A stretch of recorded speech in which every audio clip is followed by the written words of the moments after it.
Good morning, good afternoon, good evening, and good night, wherever you may be across the world. Thank you for joining us for a second day of competition here at the World Tour stop in Copenhagen. My name is HowlingMines, joined this weekend in the booth by the incredible Simon Nielsen. Welcome back. That's me. How was your ice cream? It was actually pretty meh. Oh. It was, I was alone by myself with no company because a certain person left me. I may have made a mistake, Jack. Yeah, Simon was nice enough to invite me for ice cream yesterday after our crushing victory with the English players, and I may have forgotten to take them up on that offer. Yeah. I'm sure they'll forgive me. Thankfully, you haven't got to worry about that. We've got a fantastic day of competition available here in Copenhagen for the second day of the calling. Incredible prizes up for grabs we'll get to in just a moment, but a good handful of players still in the mix, and most importantly, a lot of different heroes still in contention this weekend, Simon. Obviously, this calling, we've had a bunch of people fly in from, across everywhere, and a bunch of, local Danish players, European players who make the travel from all over Europe, and, a lot of players making it into day 2 here. I think it's about, 84 players in day 2? Roughly that kind of ballpark. Yeah, it might be a little less, might be a little more, but enough players still in contention and tons of heroes as well. If you've forgotten, let's take a look at exactly how this event works and how the event gets broken down over the course of the World Tour here in Copenhagen. We started things off with 376 players yesterday with 7 rounds of Swiss. We are going into that magical Sunday for 5 more before we have a single elimination cut. Of course, plenty of prizes up for grabs for these players this weekend. If you've forgotten what they're playing for, talk to me all about it, Simon. Oh, yes. So, these prizes, you see the money breakdown here, $20,000 in total. People are especially eyeing that top 8 placement, both to get to play in the quarterfinals and so on, for a little bit of extra flesh and blood. That's always what you want when you play these tournaments. But also getting that gold foil legendary. Those are quite valuable sought after cards. It's quite special to get a gold foil. Not too many of each of those gold foil equipment around. And as well as a PTI that they can redeem for any upcoming Pro Tour or World Championship event. This is what the players are set out for here. The top 8 finish. Absolutely. Whatever drives you, there is something up for grabs in Copenhagen, of course. The prize card of choice this time, alongside those 16 World Tour points. One you are very familiar with yourself, Simon, a gold foil Stonewall Gauntlet. Yeah, absolutely. I ended up winning the first one of these that was ever, put out back at Calling Prague, as well as one of those very nice glass trophies. So yeah, this this is just an extra memoir and incredible part of the the champion's prize here. So yeah, on top of everything else they get, we saw from last slide. Lovely stuff, of course. Every calling you see on screen plays the part in a bigger story. Living legend is the talk of the town as we make our way to the World Championship in Philadelphia. And I've been politely informed that there is Kano still in contention, there is Fire Rising Rebellion still in contention. So there's a lot of conversation about the top heroes on this leaderboard. Yeah, exactly. We saw the Fire player yesterday actually, do super well in this tournament, making it into day 2. Very impressive stuff from Fire. And yeah, a few Kanos here, still, bobbing around across the top tables. And, out of that, we still have some Prism and such. But yeah, Kano might actually end up getting some Living Legend points again this weekend. Yeah, I have a feeling there's some very strong, very familiar Kanos out in the field, and I'm sure we'll see a little bit of them later on today as things go on. If you haven't had the pleasure of joining us this weekend in Copenhagen, don't panic. There is many more events for you on Flesh and Blood's World Tour. All gas, no breaks here. 120 destinations across the world.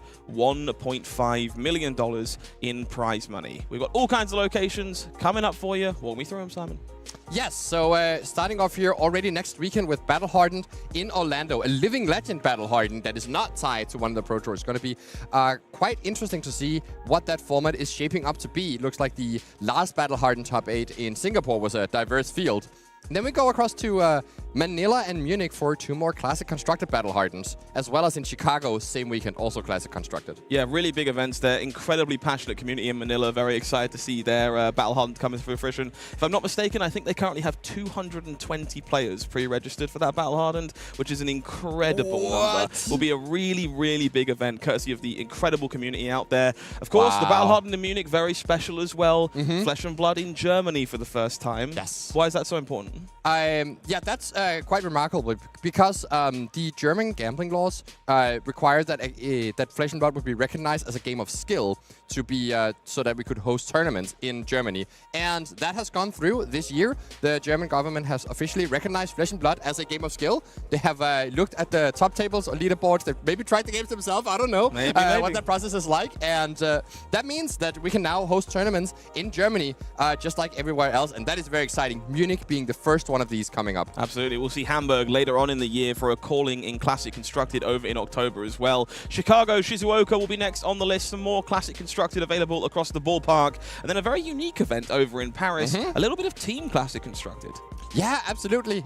You know, these team events are quite fun. We had one, I believe it was in Milwaukee, you know, earlier in this year. And yeah, now we get the chance to do this in Paris as well, here in Europe. So yeah, all fun events, grabbing two friends and then going to play a tournament together. Just like really great fun. I really recommend people to try this out. It's, you know, winning and losing together is such a different experience than doing it by yourself. Yeah, couldn't agree more. Guadalajara, Hamburg, Osaka, and Sonama wrapping up the most of the roster there, of course. Two very big, important events at the bottom of our screens here. The first one, the world premiere of Super Slam over in Montreal. Super Slam!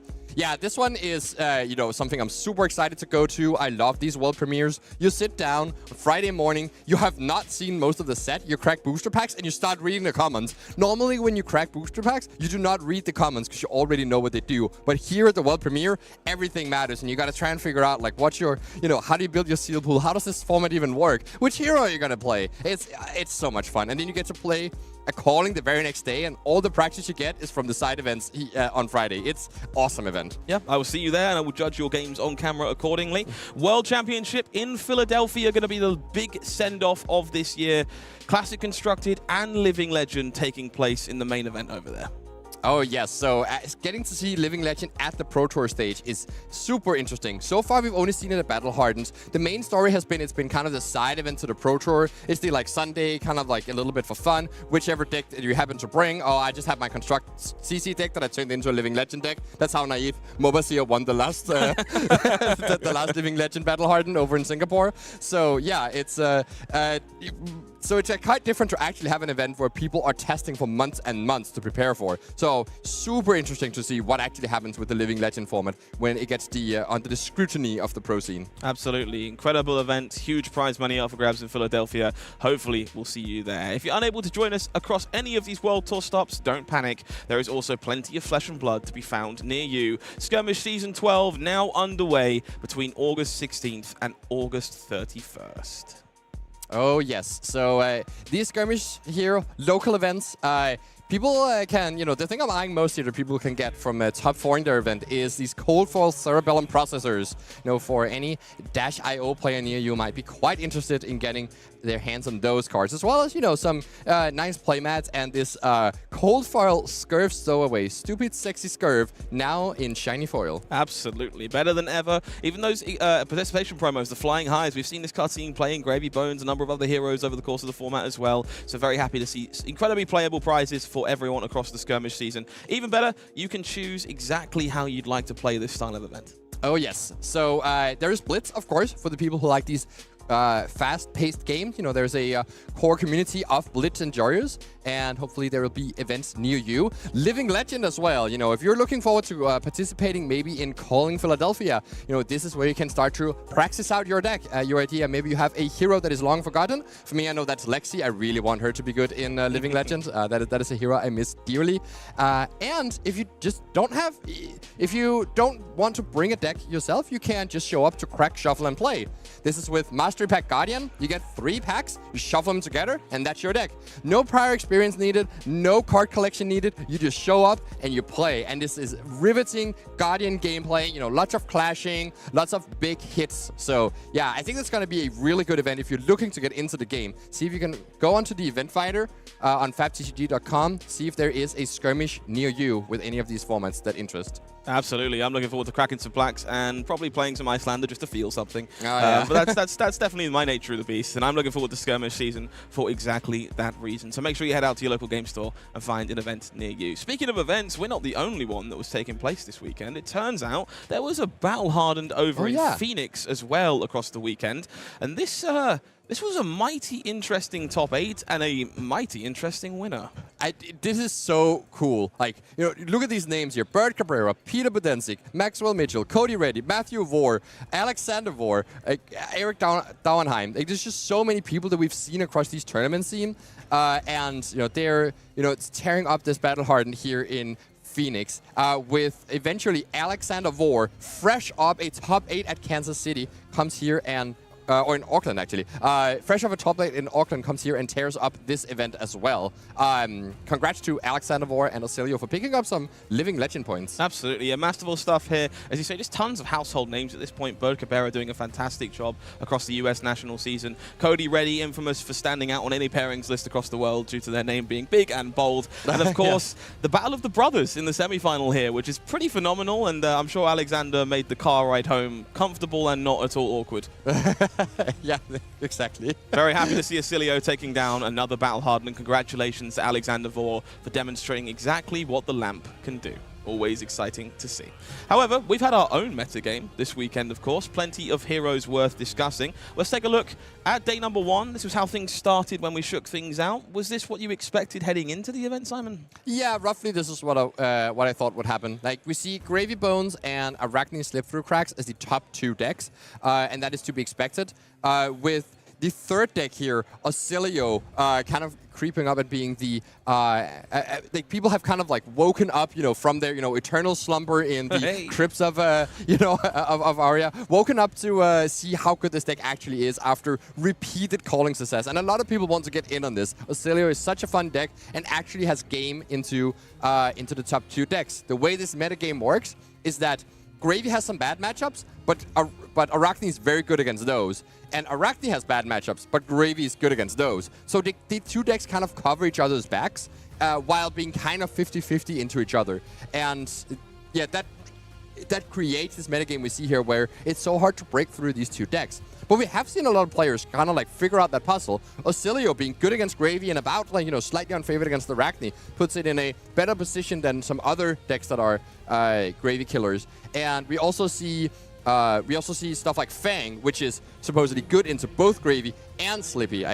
So we see people like come up with these decks that have some calling success. And, yeah, absolutely. I think yesterday was definitely a tale of the tape for specialists in the format as well. We saw a lot of success from the heroes that are less represented here on camera and off of it. We saw Dorinthia, we saw Jarl Vitradi, we saw the likes of Levia, even Fai, Katsu. These are all heroes that appear on the bottom, lower level of our graph. Yeah. But they all put up a really impressive showing over the weekend. Yeah, absolutely. You know, we saw Yorick Schwarze, who's the Katsu expert here, making it into day 2. We saw the lone Fai player make it into day 2. So there's certainly some like expertise on being on display here. Absolutely. So let's stop the suspense. Let's see how things converted over into the second day of competition. Of course, all of these players are still alive and kicking for all of the glory across the weekend. But honestly, some really impressive conversion rates here. 33% for Dash.io, 33% for Dorinthia, and of course, 100% of the one Fi in the room.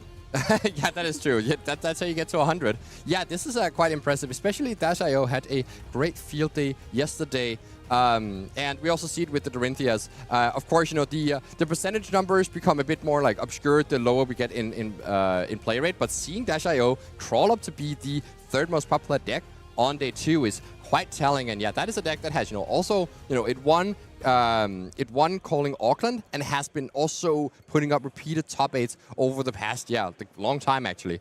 Absolutely. I want to take a quick look at the right-hand side of the screen as well. We haven't talked about Kano all that much this weekend, but there are some specialist pilots in the room, and that 43% really stands out to me. Yes, that is a huge number of you know, just conversion rate and not just Kano's making it in.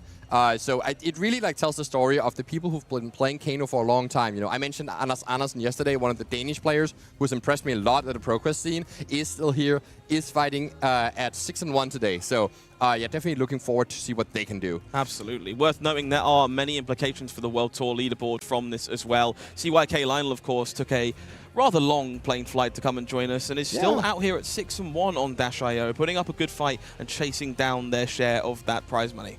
Yes, exactly. Coming all the way from Taiwan. It's incredible to see people here. All right, well, Simon, we had a little fun yesterday. We picked a few names that were in the field to represent us and champion behind. How about we do that again for the second day of competition and find some of our favorite players in the field? Walk me through who your candidates for today might be. Yes, so of course we gotta, root out the weeds a little bit with, the people who failed to make day 2 of our caster picks. But that's okay. I have more local Danish players to highlight here. So I mentioned Jonas Benzasi yesterday, a former Danish national champion, someone who has had a habit of picking these weird off-meta decks, and finally said, you know what, I'm just going to play Gravy. And he told me yesterday, he said he felt like he played so well. And if he keeps that up, I'm really looking forward to see what he can do when he's like, finally playing a deck that also boasts some inner power. And speaking of inner power, that's something that Laura Nielsen has in spades. She's someone who has also been top 8ing a ton of our nationals, very impressive player, and will kind of pick her spot. She doesn't go to every tournament. She didn't play much for like the past year or so, but now she fell in love with Verdance again, used to love Icelander, and is still fighting here at 5-2. And then we have Anders Andersen, I would say the best Kano player in Denmark. Super impressive with that deck, and I'm just not surprised to see Anders at 6-1. Facing him so many times in ProQuest top 8s, it's very impressive player. Of course, I gotta add Brody to the list here. Brody's currently staying at my apartment, so yeah, it's very nice. Actually, I'm not even staying at my apartment because I put so many people in there that I'm sleeping somewhere else. So I didn't get to see Brody before just this morning. That might be the most selfless thing I've ever heard, but fair enough. And of course, speaking of selfless, Andrea Mingucci, always with a smile on his face, sharing with the community. Andrea is someone that I'm making videos with now, some content creation duo going on. And yeah, this is, I'm so happy to see Andrea at 5-2, a very accomplished card game player. And the more he practices a deck, he just gets so good with it. He really obsesses over this game, and it's so nice to see. Absolutely. Love Andrea's attitude, and I'm sure they'll put up a fantastic showing this weekend. You might have had to root out the weeds. I had no such problem for my caster picks. No. It turns out we have multiple Brits who are still in contention here in calling Copenhagen. In fact, I couldn't choose from the 11 that are still available here in day 2. So a pretty incredible showing from the UK contingent. I've had to pick a small handful to represent me today. So I've gone with 5 different heroes. Seems like a nice way to show the diversity of the format so far. Anton Mejias is sitting there at 6-1, one of those many DO players successfully converting to day 2. Daniel Winning, we talked about numerous times yesterday. It's a pretty good name for not losing. So seemed like a good pick for my caster's booth there. Sitting on Verdance at 6-1 to start the day. Jacob Clements, of course, guaranteed second place in this event, so it's going to make me look fantastic when they manage to make that final. We saw Tim McCarthy in the last round yesterday on their very unique Dorinthia list, putting up a good fight with both Decimator Great Axe and Dawnblade in the mix there somewhere, doing a great job with that. And Jason Rolfe on the bottom of the screen here as well, who I'm very interested in showing off in our first feature match today, as they are one of the 2 Jarls who successfully made day 2. Nice, yeah, always good to see Jarl crushing it here. That is, a hero we don't get to see too much, but still, top 8 decalling in Singapore as well, and yeah, it's certainly a hero to respect. Of course, Ethan also has their picks for the day, going with some more established names. I mean, that seems slightly unfair if you ask me. But Ville here doing a fantastic job on Arakni Marionette. We got to follow a little bit of their journey yesterday. A hero that is definitely on the cusp of success in this format. Hoping to see a little bit more from them today with a bit of luck. Yeah, absolutely. Apparently, Ethan is even sharing a hotel room with Ville. And so that is why, this pick was come to make. I think Man-Sand at this point, honorary Finn, also with the collaboration with Yuto. We also see Evan Tanki here at 7-0, one of our 3 7-0 players going into the day.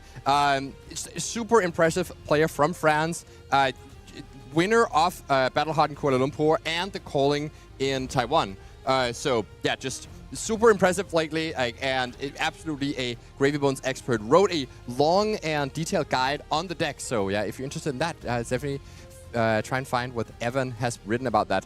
Yeah. Tommaso Viscido, another incredible Italian player, winner of the last European calling here in Bologna. Yeah, again, no surprise to see Tommaso at 6-1, 9th place at Pro Tour Singapore. So not quite in the limelight, but not something to ignore. Tommaso definitely knows how to pilot these Arakni decks. Already mentioned CYK Lionel taking the trip all the way over here, originally from Malaysia. And then we see Gabe Shear, when Gabe is not in the booth, he's in the field and he's crushing it with Acilio. Yeah, turns out Gabe knows exactly what they're talking about, which is awfully helpful when he's in the booth with me, because somebody's got to. And it keeps us nice and safe that way, one way or the other. So happy to have our picks for the weekend, and hopefully they manage to find some success.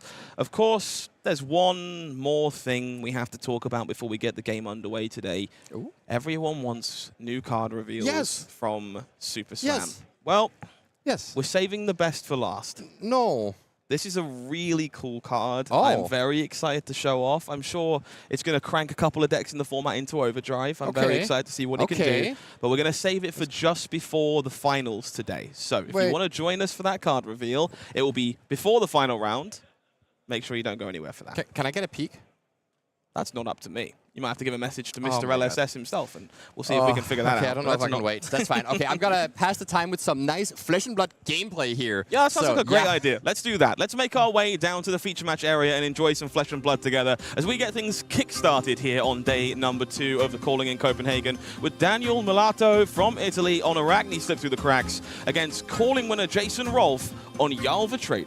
Yes, exactly. Calling Las Vegas winner in Limited, High Seas Limited. And yeah, took that trip over from Britain to Las Vegas just to play that calling and came home with a trophy. Now also showing some chops here in CC with this pick of Jarl. Let's take a look at the match history from yesterday. Daniel doing a great job at slaying some of my home country folk on their way here. Acilio, Cindra, Dorinthia, and Dash.io all making a big appearance here, alongside a win against Gravy as well. Very important. Yeah, exactly. You know, getting the one-up in this, like, you know, slightly close, maybe slightly Gravy favorite matchup is really important for the success of the Slippies we see here. And we see Jason here, maybe a little less surprising, took a rather large L to Laura Nielsen at the start of the day on Verdance, but has since then been crushing every hero that dares step in front of them. Notably, 3 Assassin players rolled over by Jason Rolfe, so we'll see if that same result can be repeated in this match right here. We'll make our way down to the floor. We saw a tear asunder taking place on turn 0. Pretty potent start there for Jason to get things spinning. A little bit of dominated damage in a pinch. Got to take a look at the equipment suites for this game. I'm actually really interested in what Jason's rocking here. Rampart the Ram's Head on this side of the board. And more importantly, we've got Coronet Peak as well on Jason's side of the equipment. Not a headpiece we're used to seeing from Jarl Rathe. Yeah, this is kind of interesting. I wonder if like this Rampart of Ram's Head indicates that Jason just wants to like take this to a longer game, or if this is just to block certain Graphene Chelicera hits. Yeah, really interesting stuff. Rampart of the Ram's Head typically indicative of a fatigue-style game plan from a deck like Jarl, looking to get the most value possible out of every card, conserve those cards in deck as the game continues. So I'm expecting to see Jason play a very defensive game here, nickel and dime, and squeeze in those pieces of interaction like Command and Conquer, cards like Oakenfold when we get the opportunity to. For now, it's going to be a Command and Conquer from Daniel, threatening that arsenal, quickly prevented here by Jason. Yeah, and Jason actually caught here with 2 defense reactions, one in hand and one in arsenal. So not able to spend a full hand here, it would seem like, unless you can pitch 2 cards to send a Titan's Fist just for a measly 3, because none of these cards have cost 3 or more. But yeah, this Remembrance pitch to the bottom alongside a defense reaction is going to be quite important as we head into this late game. Seems like Jason is definitely aware that Slippies are decks that you can fatigue. Yeah, really interesting dynamic in this matchup. I think both players capable of shredding cards away from the opponent as the game goes on. Does mean there's definitely going to be an attrition battle later on as this game continues. For now, it will be Titan's Fist coming over the line while Daniel debates exactly what they'd like to do, choosing to block this with a Bonds of Attraction instead. Seeing that red copy very popular this weekend from our Slippy players. Yeah, this is a tool that the Slippy players have chosen to adapt to deal with Gravy. That is one plan you can have into that matchup, is trying to get rid of their allies directly from Graveyard with stuff like Bonds of Attraction and maybe even Gravekeeping. And this way you can potentially end up fatiguing them because you just remove a few allies. They have slightly not enough pressure to actually kill you if you just block out. We see Oakenfold on defense again, as it has been numerous times this weekend, blunting the first half of A Kiss of Death, and we'll see Infiltrate as the follow-up here. Interesting card in the matchup, especially if you're looking to be defensive on the way back. Yeah, so this is interesting. Now Jason is sitting on 3 defense reactions in total and drawing a lot of them quite early, which is not actually, you know, the best thing you would want to have happen, but can now at least react to this attack reaction with a second defense reaction, making sure to not take that hit from Infiltrate. Another copy of Fate Foreseen coming on down. We'll see a sink below on top of the deck for Jason. That one is also going below for now and being saved for a little bit later on. So that means, I think 5 out of 6 defense reactions has already been seen. 2 of them are at bottom. And yeah, 2 have been played, 1 in hand. So that means actually, Daniel, of course, doesn't know that that sink below was just put on bottom. But it does mean that Jason's ability to block out attack reactions is going to be a little bit more limited unless he also runs a list similar to what we saw Pablo run that has more defensive tools than you would normally expect out of a Jarl deck. Yeah, on another hammer swing here coming in for Jason from the Titan's Fist. On a umbrella level here in a matchup like this, Simon, talk to me about what we're looking from Daniel Mulato. What's the plan for a deck like Arakni slip through the cracks into a defensively slanted Jarl Trady? Yes, so one of the strengths of Arakni is that it sends these on hits with go again, so you kind of force your opponent to block, and then you can punish them with attack reactions to force through these abilities. The issue is that this plan works a lot less well against people who are already intending to block you, because if you send a stealth attack for 3, it's so easy for the opponent to just put a 3 block in front of that. It doesn't actually disrupt them because they were planning to block anyways. So what we need to see Daniel do here is just chip away a little bit, maybe try and see if he can, get some advantage on just fatiguing by damage by just swinging these daggers a little bit more and just chipping in some damage, and then eventually trying to set up some power turns, stuff like Save of Bloodshed plus Kiss of Death, some wild Codex turns, and of course using Take Up the Mantle together with Bonds of Agony to surprise Jason with a huge attack that takes a lot of his life total. You see Daniel here leading on Hunter's Clave. Going to earn a shelter from the storm from Jason. Feels like a pretty important part of keeping those Claves in check. One of the better defense reactions in this matchup, for sure. Right, of course, seeing both of those Fateful Scene, Sink Below, and Shelter from the Storm means that Jason drawing this many D-reacts early doesn't necessarily mean that there aren't many left in the deck. So this is the 6th one we've seen already.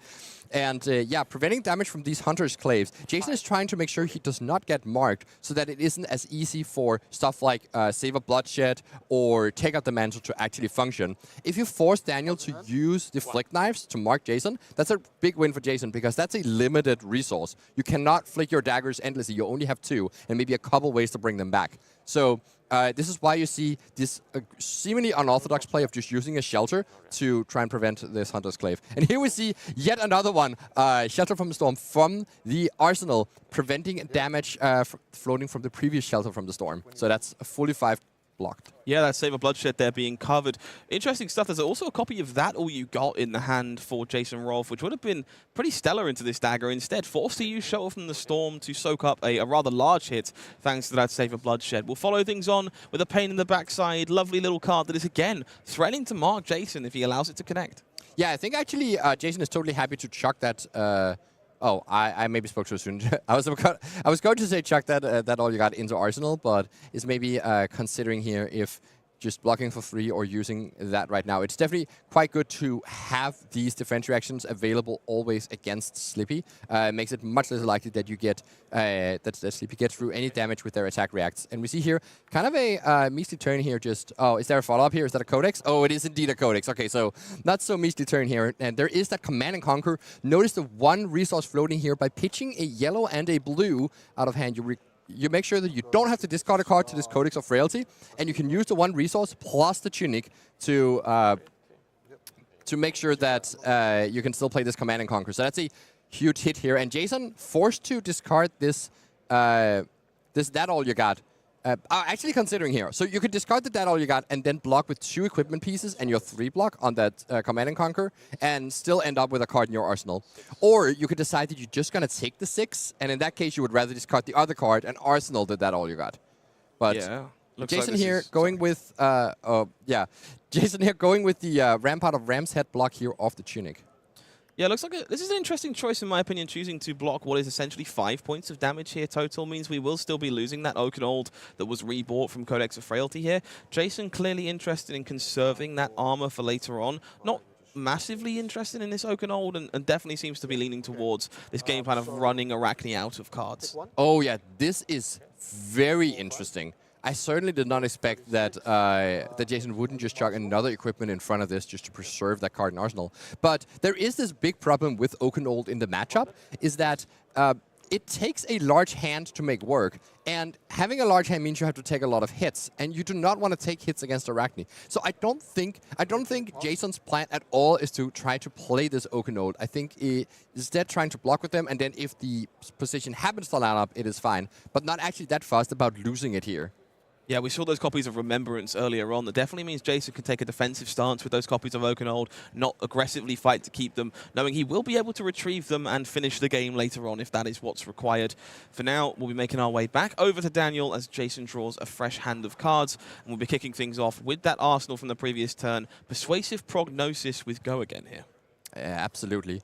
Yeah, and I actually think it's quite wise for Jason to make sure that Arsenal is not clunked up with something like Okanold, because what if Daniel has a Leave No Witnesses on this turn? Jason knows he doesn't have that many 4-block D-reacts left in the deck, and so if you block awkwardly to prevent that Command and Conquer, and then next turn you have to block awkwardly again to prevent the Leave No Witnesses, well, you might just be better off just letting it go right now, and then saving up the Arsenal slot, you can chuck in a Sigil of Solace, which is a great Arsenal card. Blocking so that, like, blocking the Codex of Frailty from filling up your arsenal, and but not being at risk of getting hit by Arsenal Disruption. We'll see Just a Nick here as the follow-up, moving that Prognosis to 6.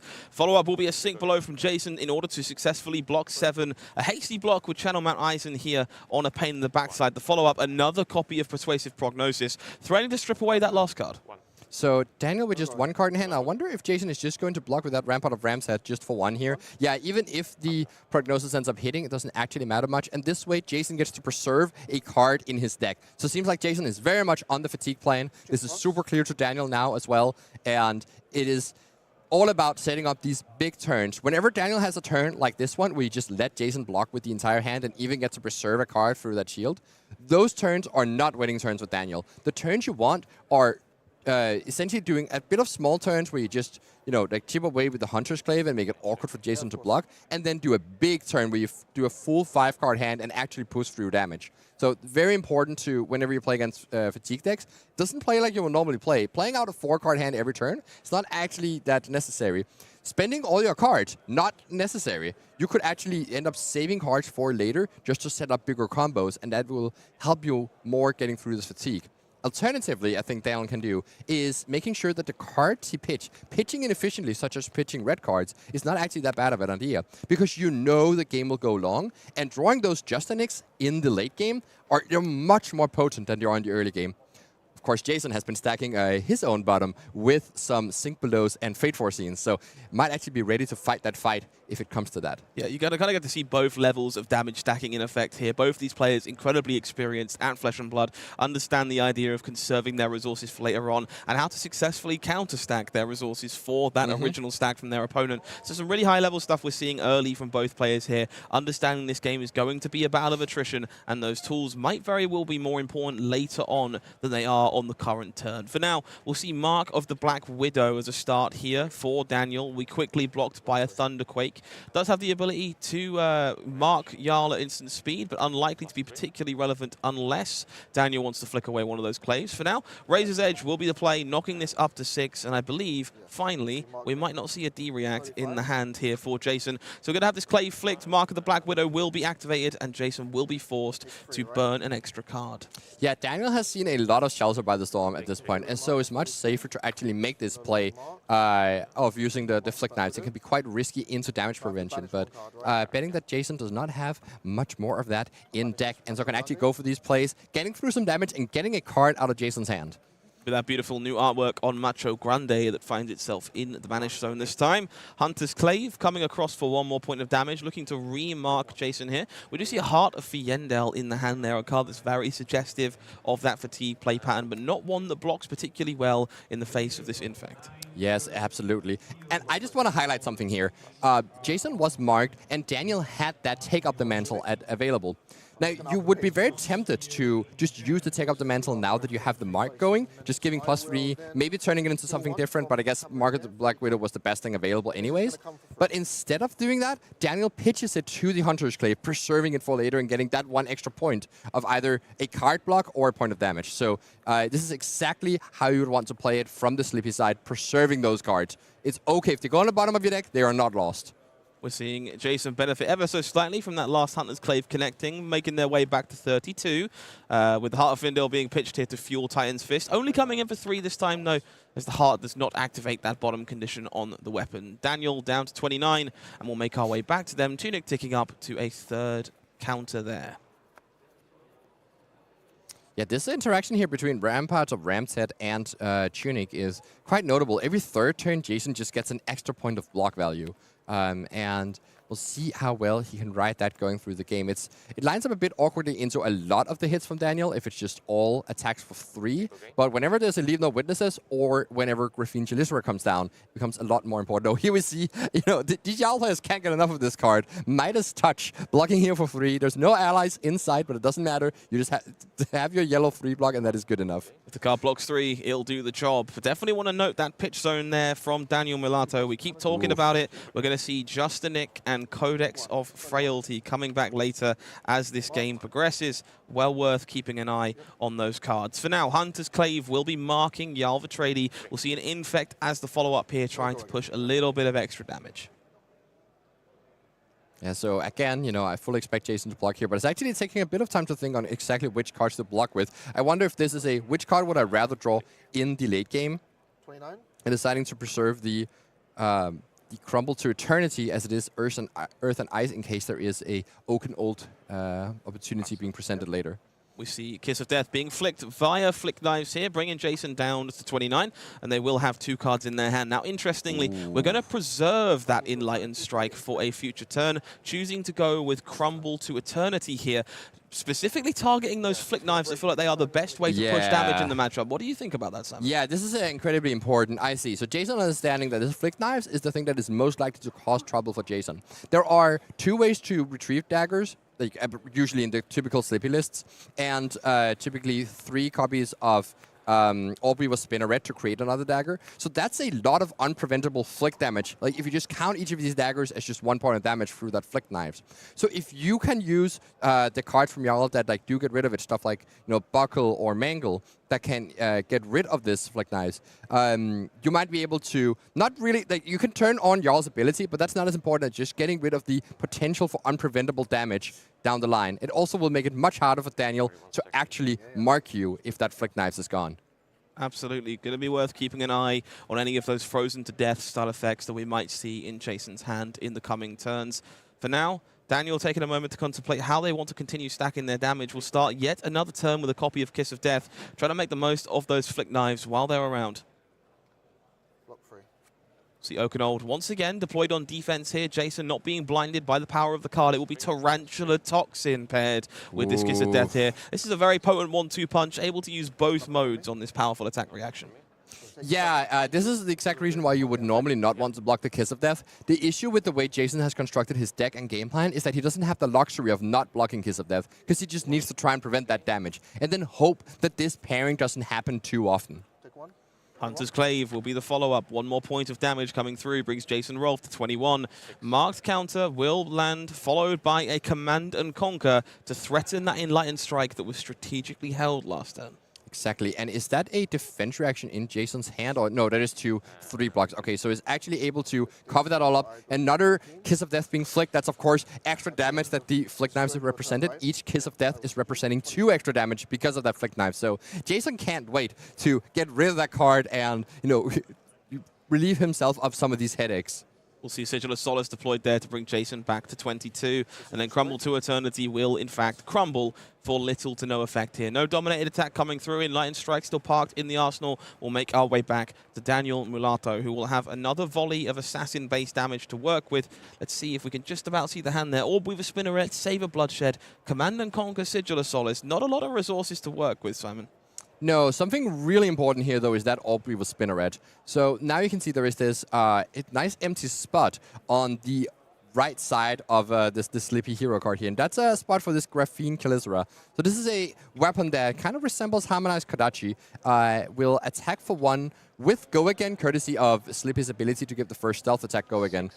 And now combining this Aubrey was Spinneret with Infiltrate to pump it up to 6.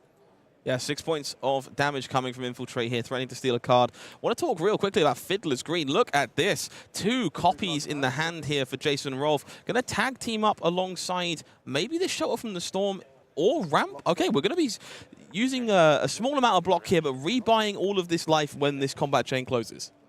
Oh, so that's interesting. So Jason might be overblocking here with the Shelter by the Storm, or might have been a bit too hasty with the placement of blocks here, but is deciding to take this infiltrate damage. Okay, so this might have been a purposeful decision here. Channel Lake Frigid being the hit here, so not necessarily I think that Daniel is going to be interested in playing, but you could do it that theoretically on a later turn. It does make Jason's ability to, for instance, activate Tunic or play a defense reaction much harder.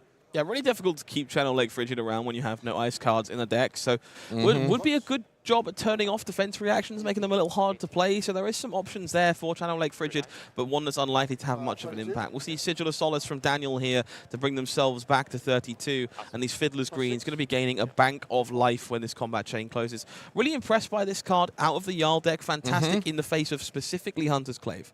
Yeah, yeah, exactly. It lines up so well against that, and unfortunately, Jason wasn't able to line it up right in this moment against that card. But yeah, we see again here, Save of Bloodshed being pitched. Once again, putting a card on bottom to just deal 1 damage to Jason. All this damage adds up. Like, now, he's ahead by 8 life. And it's not as much being ahead by 8 life. Certainly a life total difference, like, is nicer. It means it takes longer before you have to start blocking the Titan's Fist. But the most thing that matters is Jason's life total is a limited resource. He has probably 3 sigils, probably 3 Fiddler's Green. So essentially starts at what would that be? That would be another 18 life. Yeah, another 18 life, right? So that would be 58. Quick maths here from Simon Nielsen, renowned card game player, and. It's these skills you need to win callings, folks. Make sure you know how to add 3, 3, and 3.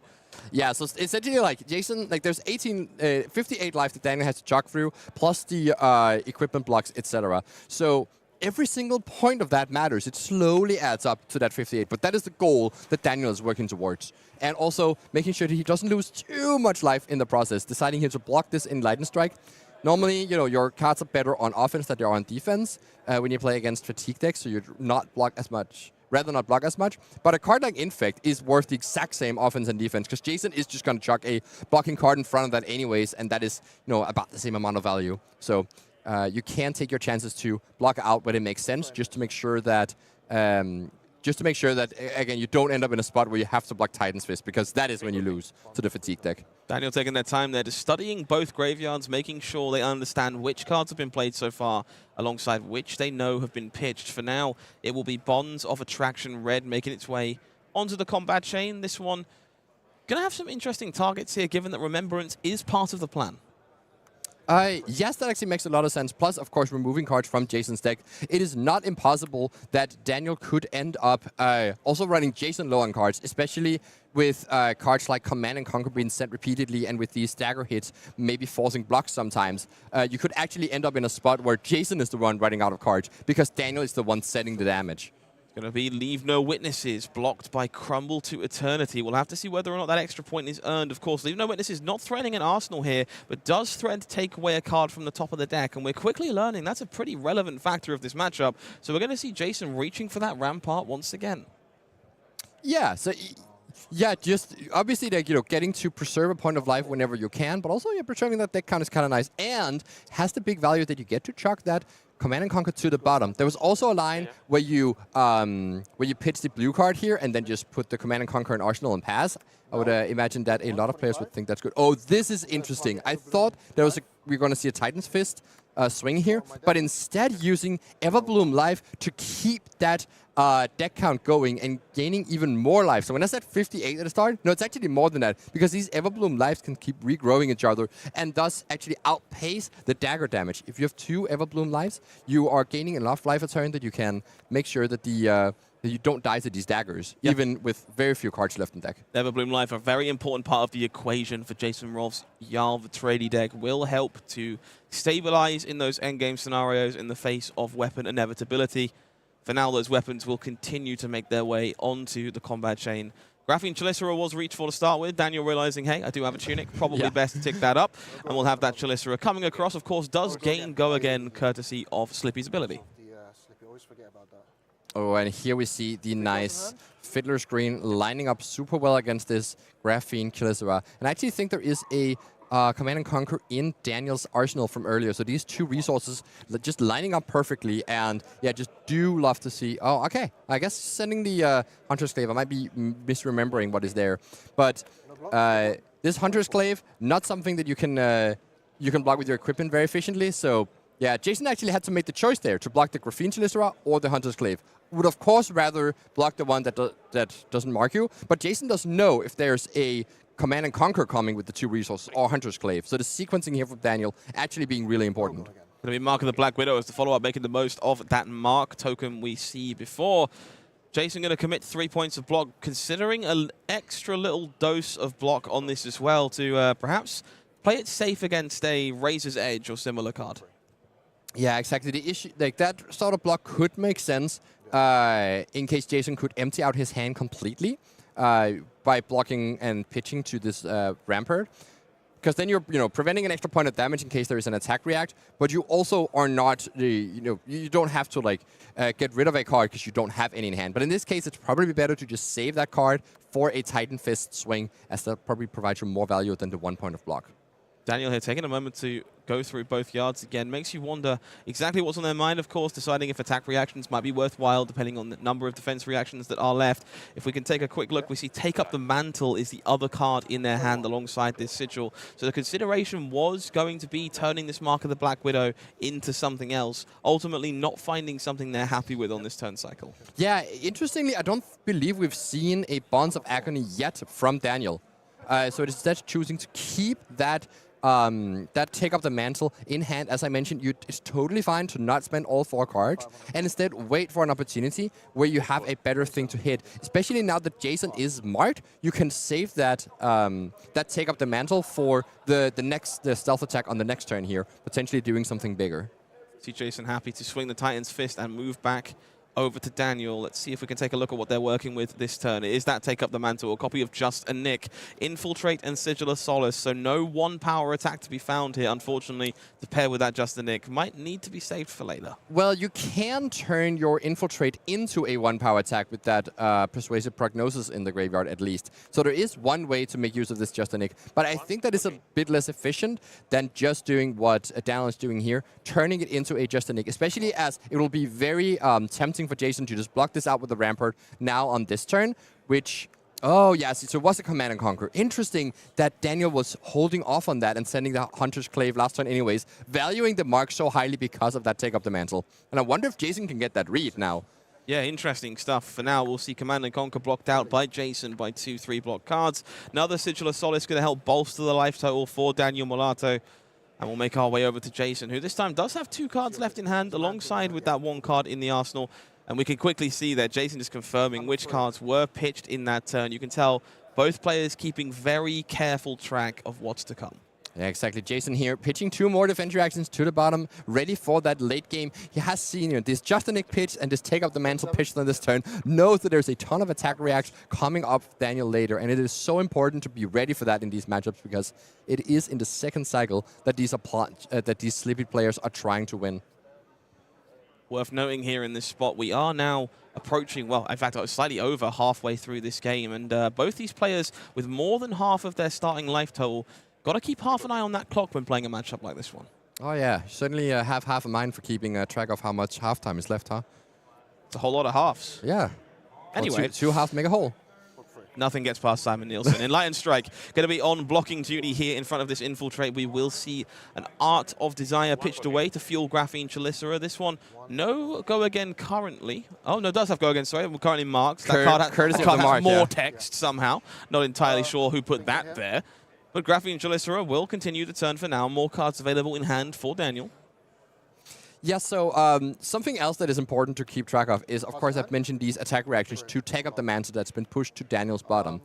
if you keep pushing attack racks to the bottom but never pitch stealth cards, you might actually run into a spot where you run out of stealth attacks. So it's also important to try and mix it up a little bit. And we see a Codex here pitched again, also a power card for late game. I'm very curious to see what the end of this game will look like in about 15 minutes time once we get through the remainder of Daniel's deck. Yeah, I'm really excited to see these burst turns when both players start getting back to these power cards they have so carefully constructed over the course of this game. For now, Hunter's Clave will connect. It will be Leave No Witnesses as the follow-up. Will almost certainly earn a block from Jason here to conserve that card in Arsenal.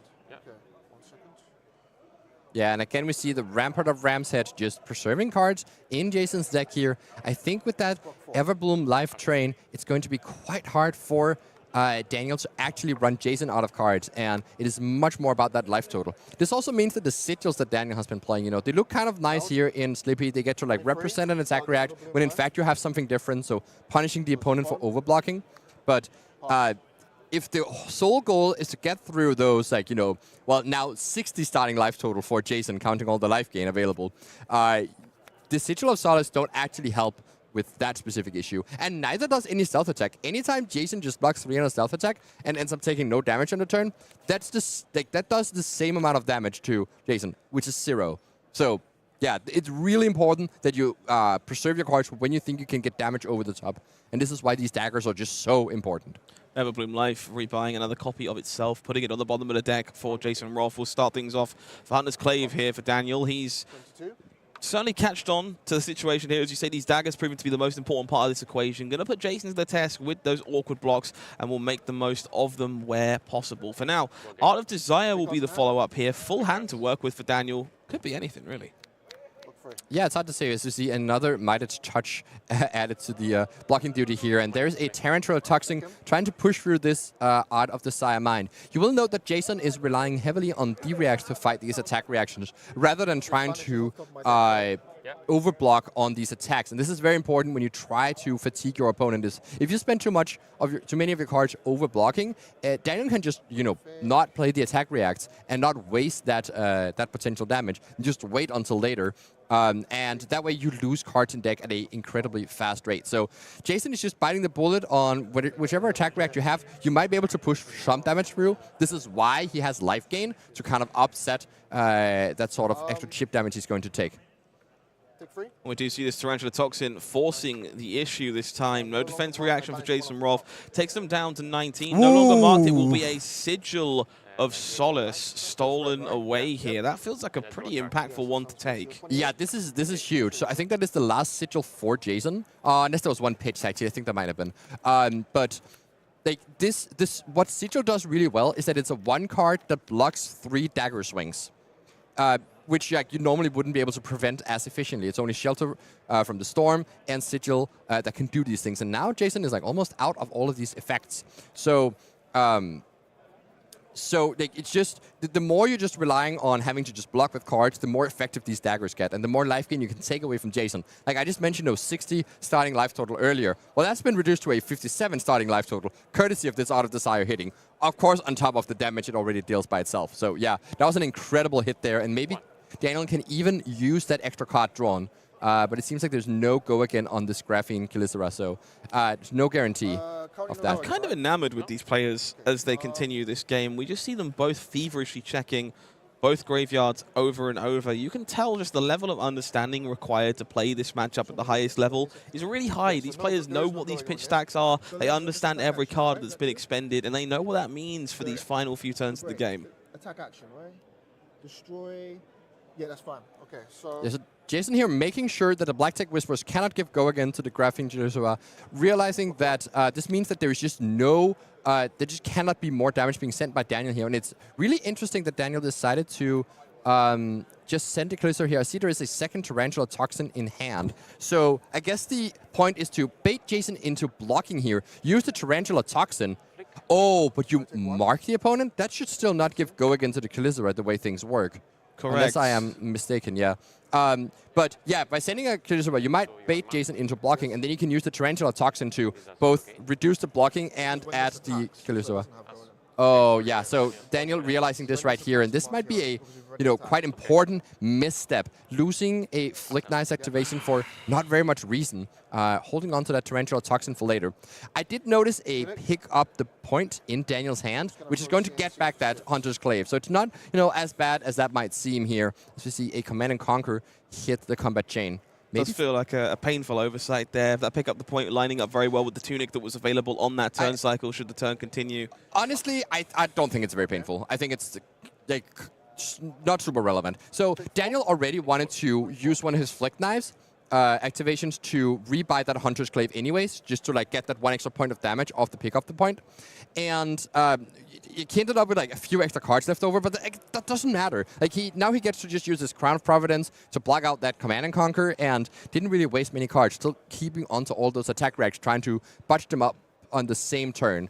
And I think, honestly, it might have been good for Daniel that this played out this way. Interesting stuff. Okay, so we'll see ourselves redeliberating with Daniel as they start things off with Orb, Weaver, Spinneret. Of course, a very strategically available slot now going to be filled with another Graphene Chelicera, and we'll start to see these daggers going to work after this Art of Desire threatens to take more cards away from Jason Rolfe. Yeah, so this is interesting. If Jason blocks this out, I think Daniel is very happy to send a Chelicera with Natural Go again, courtesy of the marked of Jason being marked here, and then can flick the other Chelicera, play a pick up the point, bring back that Hunter's Clave, and just keep these hits coming. Ooh, but there's an attack react now for Daniel instead, trying to go over here and spike with Block Rod.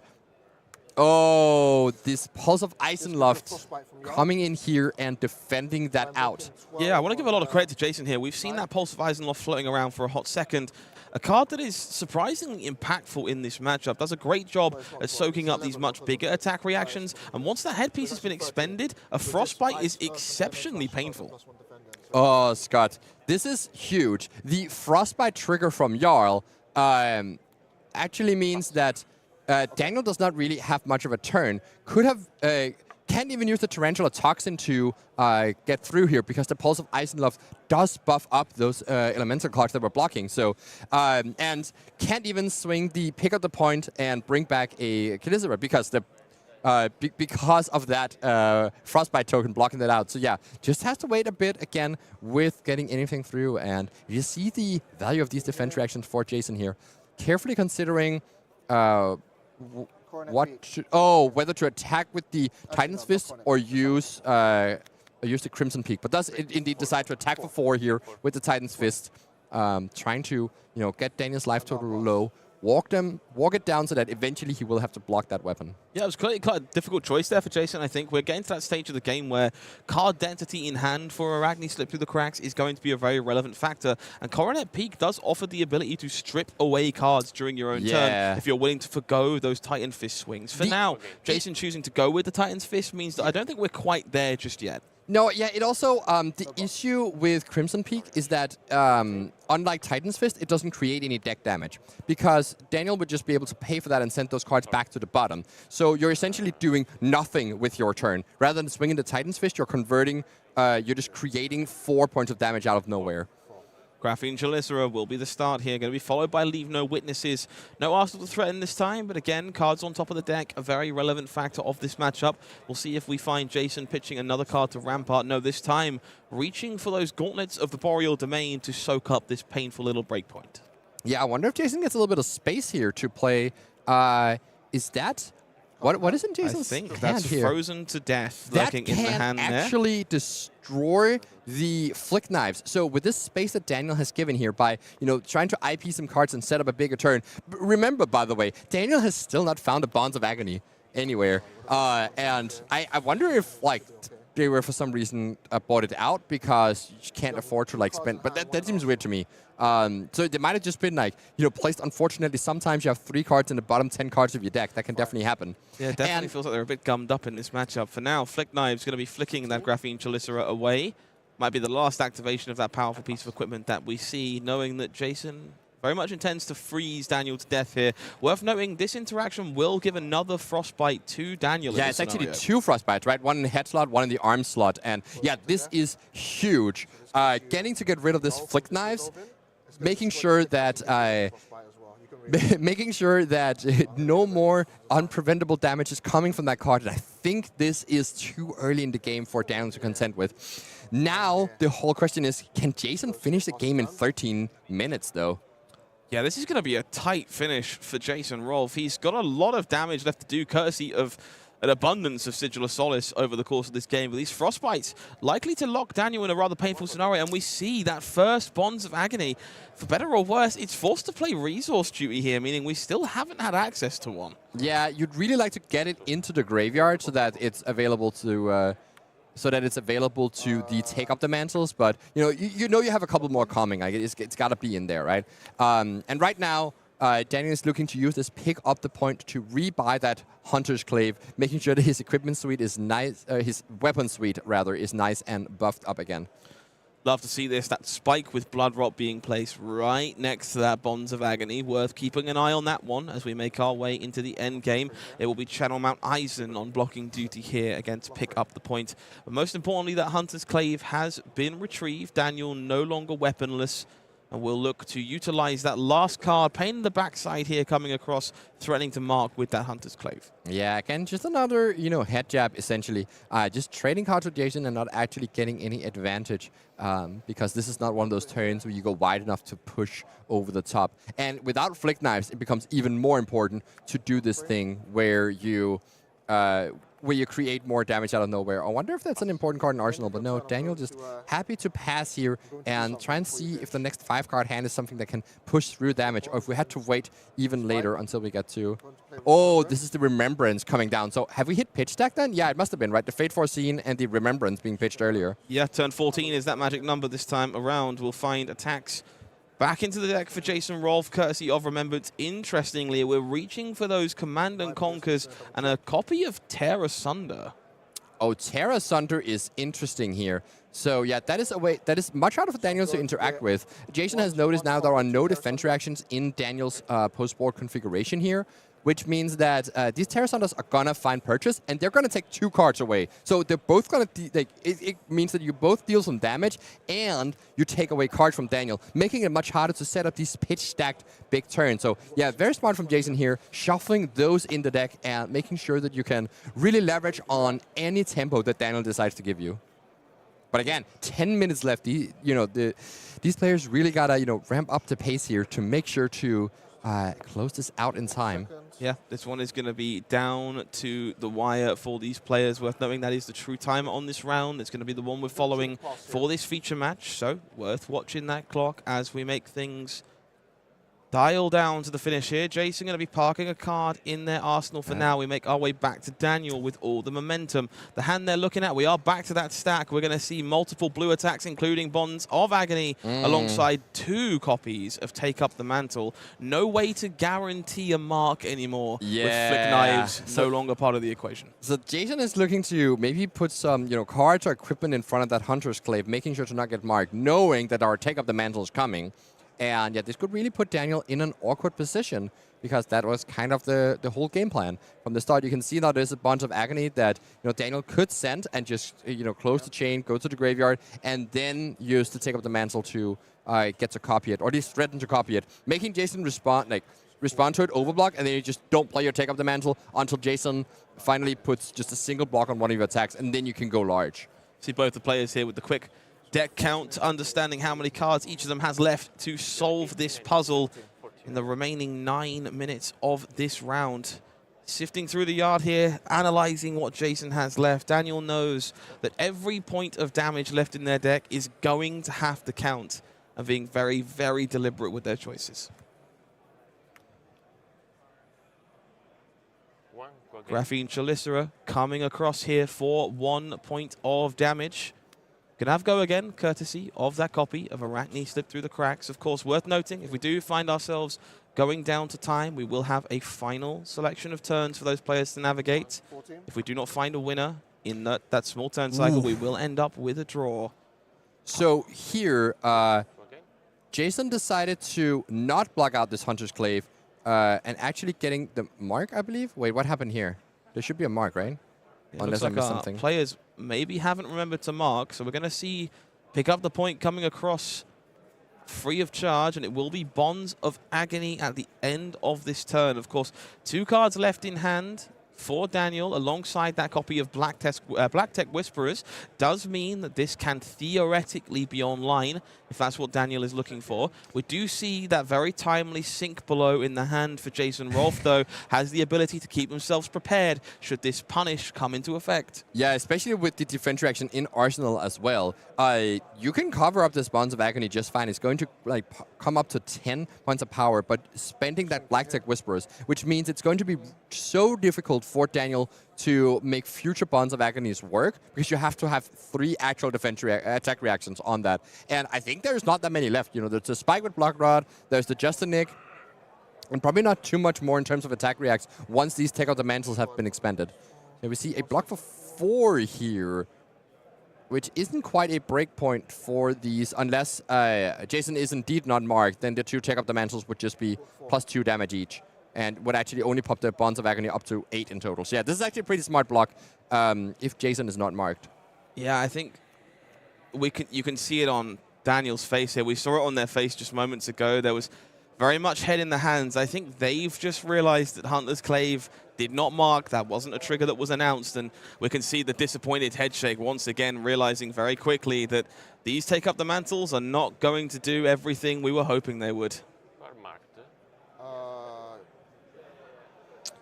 Yeah, both players just pointing to the Hunter's Clave, realizing that their foot should in fact be a mark. Okay. So we I'd love to see here. this. Love to see this. Yes. Jason Rolfe acknowledging that this was supposed to be the case, not interested in playing a game that doesn't play out the way it's supposed to, and making sure they're marked like they're supposed to be. Yeah, huge props for Jason for that, making sure that the game state is as it should be. And yeah, now these Take Up the Mantles are coming through as is. Jason, of course, still safe with that double defense reaction, but does make the block with the gauntlets of the Boreal Domain a little bit superfluous.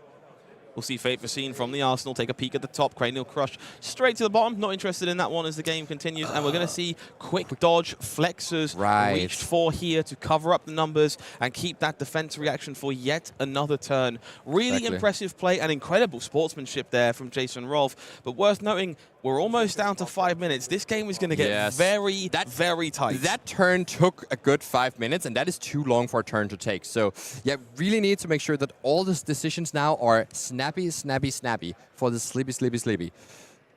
Never change, Simon. I cannot, literally. I've tried many times, countless hours. We're going to see Savor Bloodshed as the start of this. I'm stuck on Simon. I'm so sorry. 4 points of extra damage coming across for the first attack of this turn. We'll see what it is from Daniel Mulato. The hand does have a few options. It's going to be Bonds pitched away for Graphene Chelicera once more. And yeah, this is Jason needing to do the Tarantula Toxin check, and unfortunately Daniel not knowing off the top of their head how many Tarantula Toxins might be left, and requiring Jason to check. So yeah, there has been one pitched, but it is not coming up quite yet. And I believe 2 more have been played, if I am not mistaken. This is, of course, off the top of my head, which is, not always correct. So yeah, we'll see if that's actually is the truth here. But it seems like Jason is going to try and respect the Tarantula Toxin. It is a tough one to try and respect because you have 5 minutes left to make that decision. So yeah, just chucking some 3 blocks in front of this, making sure that at least it doesn't hit. Going to be blocking 6 here by the looks of things. It's Oaken Old and Imposing Visage. We do see that all you got in hand as a potential backup charge if it is needed. And of course, the Arsenal does contain that sink below we saw strategically saved from the previous turn. Daniel here taking a moment to consider how they'd like to navigate this. Jason maybe deciding to block slightly differently, keeping that Oaken Old around. These decisions really difficult in the heat of this battle, but they really need to be made very, very quickly. Yeah, again, taking a minute on this particular decision. With 2 defense reactions in hand, should be kind of safe. I would have loved, actually, for Daniel to pitch this. Like, Daniel's hand, I believe, is Just a Nick and Codex of Frailty. So I would have loved to see Daniel pitch the Just a Nick to attack with the Chelicera, then pitch the blue to attack with Hunter's Clave, and then can do Codex for Command and Conquer. But right now, yeah, it doesn't quite line up this way. You might have to discard your Just a Nick, which is a huge loss, as that is a power card that you would like to keep in your deck to turn those blues into real threats. Hunter's Clay for 1 does manage to connect. Jason going to be marked and marked again. We're draws going a to be drawing the card. card with Savor Bloodshed. Some more cards to work with. We hear the players saying it. It's And 3 minutes. They understand that they're going to be down to the wire here. It's double trouble as the follow-up. Yeah, so this double trouble is coming in for 6. Cannot actually get its ability activated because there aren't quite enough attack rates in the deck. And Daniel deciding not to use this Justinic just yet. This is exactly what he's supposed to do. Like, Jason is blocking out on that attack, essentially over-blocking on the one. And you just save your Justinic for a point where it's going to do more damage later. But again, we see here the Everbloom life. Just the train keeps rolling. Jason keeps gaining life that way. Yeah, that is a powerful ability to have, courtesy of being Earth. That's why these Fatigue Guardians are turning to Jarl to get their fix. Yeah, that all you got. Drawing a card does enable a Titan's Fist swing here afterwards as well. Does connect. It's going to bring Daniel Mulato down to 16, but they will have a full hand to work with as we make our way back to their turn. Let's see if we can't take a peek of what's going on at some point. No, hand is on the table. Not going to chance it. Quick deck count required. Running out of cards there for Daniel. We do see a very limited amount of cards for Jason as well, but it is going to be slightly more. So Jason ahead in this fatigue race. Daniel knows they do need to convert this hand into serious damage if they're going to get this game over. Hunter's Clave coming across. Going to be 1 more point of damage connecting, bringing Jason down to 12. I think that is roughly 12 cards for Jason, 9 or so for Daniel, so ever so slightly behind. Art of Desire will be the play here. Might look to level up and equalize those deck counts as we make our way into the dying minutes of this game.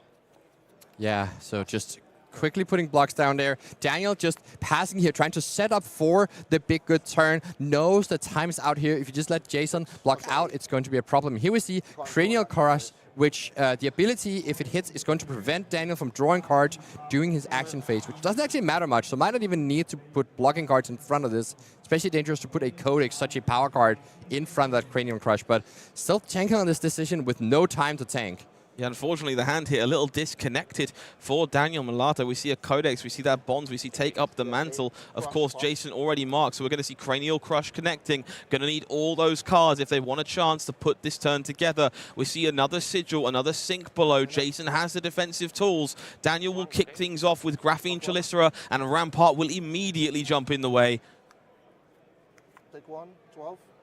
Hunter's Clave, the follow-up, 1 more point of damage, falling to 12. No longer respecting these daggers, going to need those cards to put things together. Jason Rolfe is left with all the cards in hand and no way to convert them. Right? Yeah. You're on 20 here. Is another Cranial Crush. Cannot Cranial Crush. We see 2 reds there with Sigil and Sink below, so we're just going to play that Sigil, increase the life total, going to line up this Titan's Fist. But both these players running at, we're down to 20 seconds here. This is going to be an incredibly tight finish if Jason wants to get over the line with the remaining damage in their deck. Yeah, and you see already the damage marked here for Daniel. He was at 12, taking, I guess, 3 damage from the Titan's Fist. Should be at 9 now, but the players are rushing through this turn. And here we finally see Bonds of Agony with all of the attack reacts left here. There is a Justinic, a Take Up the Mantle, and that Torrential Toxic, and this is the time being called. We can see it on these players' faces. They know how close there was. We're going to have a situation. 1 more action can be taken. If there is an action taken, there will be no concession in the game. And so it is up to Daniel Mulato as to how this will finish. We see a no. Looks like actions to being taken there. Yeah, Daniel does not know whether or not there are defense reactions left for Jason. So is just trying to see if this huge pump of attack reacts is enough to finish this game. I believe it might actually be, I think it is 3 attack reacts coming here and then a Codex and Arsenal to follow it up, which may be enough to finish the game, even if there is a defense reaction in Jason's arsenal. Can Daniel Mulato steal this game away on the final turn of the match? We'll see Take Up the Mantle to start. It's going to take a moment to consider the other attacks that might be in the graveyard that perhaps might provide additional damage, something like Kiss of Death in theory. Yeah, but you actually have your Justinic, so you would rather at least play that one first, making sure you pump up this while it's a legal target. Oh, this is 2nd Justinic in Arsenal, not a Codex. So yeah, this pumps it up quite massively. And yeah, this is why Daniel wanted to continue out this turn. It's a bit too late, potentially. Bonds of Agony up to 11 at the moment. Remember, it gets +3 from its own ability as soon as this Take Up the Mantle is played. That will push it up to 17, and then Tarantula Toxin is even more. So you could actually... Or you could turn this into a Kiss of Death, and that way use the Tarantula Toxin to give both +3 and -3, which I believe is slightly more damage than what the Bonds of Agony would do. Yeah, we can see Daniel Mulato's final big plan does come together. Kiss of Death will be the choice from Take Up the Mantle, will make it the perfect target for that final copy of Tarantula Toxin. But we know there is a sink below in hand and a sink below in Arsenal, and Jason Rolfe will be able to survive this onslaught as Tarantula Toxin connects. Wow, so this is a 19-point Kiss of Death, coming over for 16 damage. It would be enough if there's no D-React, but unfortunately for Daniel, there are these defense reactions left for Jason, just putting out those sinks here, making sure to indicate that, yeah, both sinks have been resolved, and this is a block for 11 total. Onto that 19 takes 8 + 1, 9 damage, down to 6, which is not enough to finish this game. There's these Just a Nick that will trigger, and notably what happened here, by the way, the Kiss of Death is not a legal target for the Just a Nick here, but because you play them first, the +5 just applies to the chain link, and even if the chain link gets copied into something else, it still retains that +5. And yeah, here we see, just an attack with Titan's Fist, and this is a chance where Daniel could say no blocks, but is just blocking out here too. We'll certainly see it. This Titan's Fist is going to be the last action. This game is going to end in a draw, it looks like. There's a bit of thinking here going on for Daniel. Is an attack 4-4. Yeah, we can see in the hand there was another Bonds of Agony, a spike with Blood Rot available for Daniel. One more volley of damage, but this Titan's Fist is going to be blocked out. Neither player will be able to win the game on their final turn. And as a result, this first match of the day is going to end in a very tight draw. Yeah, having like both of those daggers left does mean that there's a lot of chip damage still coming from the side of Daniel, and also a spike with block rod left as a little bit of extra power. I believe there were no more defense reactions left. So yeah, this was a game that just could not finish in 50 minutes. When you play these matchups that are so fatigue heavy, it's so important to also be quick about your decisions, and you have to accept that you will make mistakes. Yeah, because it is more important to finish out the game. Absolutely. Yeah, I want to talk about the mastery of both of those players, frankly. I think we saw a lot of moments in that game that are indicative of incredibly high-level flesh and blood play, understanding the counter-pitch stacks required to each other, holding that pulse of eyes aloft in Arsenal. Even the moments we're seeing both players taking to consider both graveyards and understand what reactions are left, it just screams high-level to me. Exactly, yeah. Those are the things that when you play these fatigue matchups, be prepared for this is the type of thing you should learn to do, and this is a good match to watch to learn those abilities. Try and see if you can yourself remember what was put on bottom and see if you can remember which hands are drawn up. That'll be good memory exercise and will help you in your games to come. Yeah, it's a good lesson. If you're into Mastery, if you're into Guardian, there might be a pack for you. Oh, Mastery Pack Guardian so is smooth. going to be on your local game store shelves. If you enjoy crack shuffle play, a little bit of Guardian goodness, or some of the coolest cards this class has seen, get yourself to your local game store. Oh yes, master your class with Master Pack Guardian. Here's for all Guardian fans and also people just looking to dabble into this class or just, get some friends together and do some full box crack shuffle play. We have some side events going on here in Copenhagen. Yeah, this is, there's just 12 packs per display, but they're also just $55 per display. So, the lower price point makes it so that you, don't necessarily need to get as many packs in a box compared to a normal draftable set, because this is not a set that is meant for draft. Yeah, very affordable product, which is fantastic if you enjoy Guardian, or if you happen to enjoy any of the bling you might find within. Volder, Seismic Impact, brand new hero, making their way known in this set. If you were inspired by Jason's performance in the feature match area, maybe you would like a nicer looking Jarl Trady than his, also found inside Mastery Pack Guardian. Leyline of the Old One, similarly beautiful Marvel, and Base of the Mountain, another card we've heard a lot of talk about this weekend. Yeah, I'm sure that a Marvel Guardian in play that would have intimidated the opponent into a win for Jarl, if that would have been a marvel. But yeah, not actually what happened in here. And we see the, you just love this, like, the ley line of the old ones, like such an impactful card, and this, stunning full art marvel. It just looks incredible. Yeah, beautiful stuff, and not the only beautiful things you will find inside this pack. If you're a Guardian aficionado, you know all about making seismic surges, and you can pick your favorite one from across the regions of Aria and personalize your deck with a little bit of spice. Yeah, I do love the look of these. I saw them for the first time yesterday, and I was kind of blown away by these artworks. So yeah, that is some bling seismic surge tokens you can put on display. You have one of each in play, and your Valda starts triggering at the start of your turn. That is some nice spice. Yeah, I hear if you collect all three, you're actually legally allowed to register Bravo Star of the show. So do the best you can. Make sure you turn up to your classic constructed events with some shiny seismic surges, or at least maybe a Testament of Valor High if you fancy a particularly nice marvel. That one with a gorgeous piece of marvel on the back of the card as well. Something very, very special. Mastery Pack Guardian in store now. Well worth going out there and grabbing some packs if you can. Simon, been a pleasure to see that game. It was a nice, slow, methodic grind fest. But yeah, I'm in the mood for something a little bit faster. Yeah, that makes sense. We really saw like the gears turning on these people, and we'd rather see some cogs spin a little bit faster here as we go into our next match, where we can maybe get what are we looking at here? Yeah, we got a lovely bit of dash IO in the face of Arakni slip through the cracks. I have one big question for the audience at home. Would you catch a grenade for us? We'll see you soon. Smooth.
Wow. That is a whole lot of grenade catchers. Chat loves us, Simon. It's kind of great. Oh, really? Yeah. Wow. Big fan. Oh, I'm so, proud of you. Okay, so what we'll do is I'll be mailing out grenades to every single one of you in the next 5 to 7 business days. That's not how that was supposed to go. Okay, beautiful stuff. Welcome back, folks. I hope you don't mind exploding in the near future, and hopefully our feature match doesn't either, because we're going to have a lovely helping of Dash.io in the feature match area very shortly. Before that, I would like to take a look at the standings so far for the day, walk you through our success stories from the first round of action. We'll see we do have Bartosz Ziemba remaining undefeated on Gravy Bones. One more undead Buccaneer in their way in the hands of one Chacon. Yeah, exactly. We do 2 8-0 players. That means after this round, there's only going to be a single one. Might be Bartosz Ziemba of Poland or Juan Chacon from Spain. And we saw here Evan, as he was paired up into Bartosz in the last round here in the 7-0 match. 2 teammates battling out with Bartosz being the winner of that one. Francesco, Giorgio, Tommaso, Viscido, 2 Slippy players of big renown, also sitting here at the top of the standing. And it's worth noting here, the amount of wins that these people are looking for is to, at the end of round 12, to be 10-2. 10-2 should guarantee a top 8 spot. I did some math yesterday. It looks like there's going to be, most likely exactly one person at 9-3 who will make it. Okay. With some scenarios for 0, some scenarios for 2 at 9-3 who makes it. So okay. Yeah, that was, my late night math yesterday that made that. Anyway, what else are you seeing on the screen here? I went to sleep last night, but fair enough. We're going to see a lot of X2 is the record, as you kind of allude to. That 1, X and 3, so it's going to be a case of lose and cross your fingers. But what draws my attention on this screen right now, with my crippling bias that I can't contain, Great Britain, Great Britain, Great Britain. We see Francesco Giorgio in 4th, Anton Mejias in 7th, and Stefano Birian in 8th as well. Anton, of course, one of my picks for the weekend, doing a fantastic job on Dash.io. I'm also drawn to the players just underneath, to be honest, as well. Max Klein, we saw in the feature match round 1 yesterday. Yes. They took a rather unfortunate loss to Katsu and decided that was enough. They were not going to lose any more games on the weekend on Fang. And Sammy Wex, an incredible player I had the pleasure of being introduced to back at the Calling in Lyon. Right. A very well-established Prism player, incredible on the deck, 7-1 on the weekend. Yeah, I realized I've also played against Sammy, I believe, actually, at the Battle Harden in Eindhoven. And yeah, super impressed by Sammy. Taught me a lot about how to play the Prism mirror. So yeah, very happy to see this player performing as well on Prism. We'll see page number 2 of standings. It's Gianluigi Lia taking a stand on Dorinthia at the top. This player known, of course, for their Decimator Great Axe bolt-in way back when in Drone My format, and has found success on fatigue strategies universally. Wouldn't be surprised if Decimator was the weapon of the weekend for them as well. Yeah, absolutely. So you see more players here at 6-2. This means they do have to win out 4 in a row to make top 8, but there's a ton of names here. People like CYK Lionel coming all the way here from the Asia Pacific region to participate here, trying to take down another Calling, but has to win a lot of matches in a row today to make that happen. Yeah, I can't help but notice that Daniel Winning has been losing, which is mildly upsetting to me, given I backed that horse in the race. Daniel Mulato, of course, falling to 6-2 from that game that we just saw on camera. Of course, Anders Anderson, you've talked about several times, but not the only Kano on this page and still in contention this week. Yeah, also Fredrik Fagerberg on 6-2 as well, representing the Kano group here, trying to get those last few LL points for that hero. Okay, we have one more page of standings to take a look at. Of course, Jason Rolfe still in contention there as well on Jarl, Vitradi. But we do see a couple of sprinkled in heroes here we haven't had the chance to talk about too much this weekend. Andre at the top of the rankings here on Ira, and Oliver still hanging in there at 6-2 on Florian. Yeah, exactly. So nice to see Florian still performing a bit. We also saw a Florian top 8 the Calling in Singapore. So certainly not a hero that is out of it. If you like your grindy earth emo boys, well, yeah, he's still got a little bit of play to him. And we see, that third Kano here at the 6-2. Those are the 3 that made top 8, and they're still winning. Yeah, someone who played Florian back in London, I feel slightly called out, but I'm not going to read into it too much, but very happy to see these players finding success. A good amount of the mixture we expected to see, and a sprinkling of underdog heroes finding some serious success on the day makes me very happy to see. So, yeah, Dash.io, Arakni slipped through the cracks. Yes. This is a matchup I've played quite a lot from the Dash side. Do you have too many thoughts on it? No, I do not have thoughts. All right, in which case, I will be the one flipping grenades this time. Okay, that's fair enough. No thoughts, empty brain, but I'm excited to see what happens here.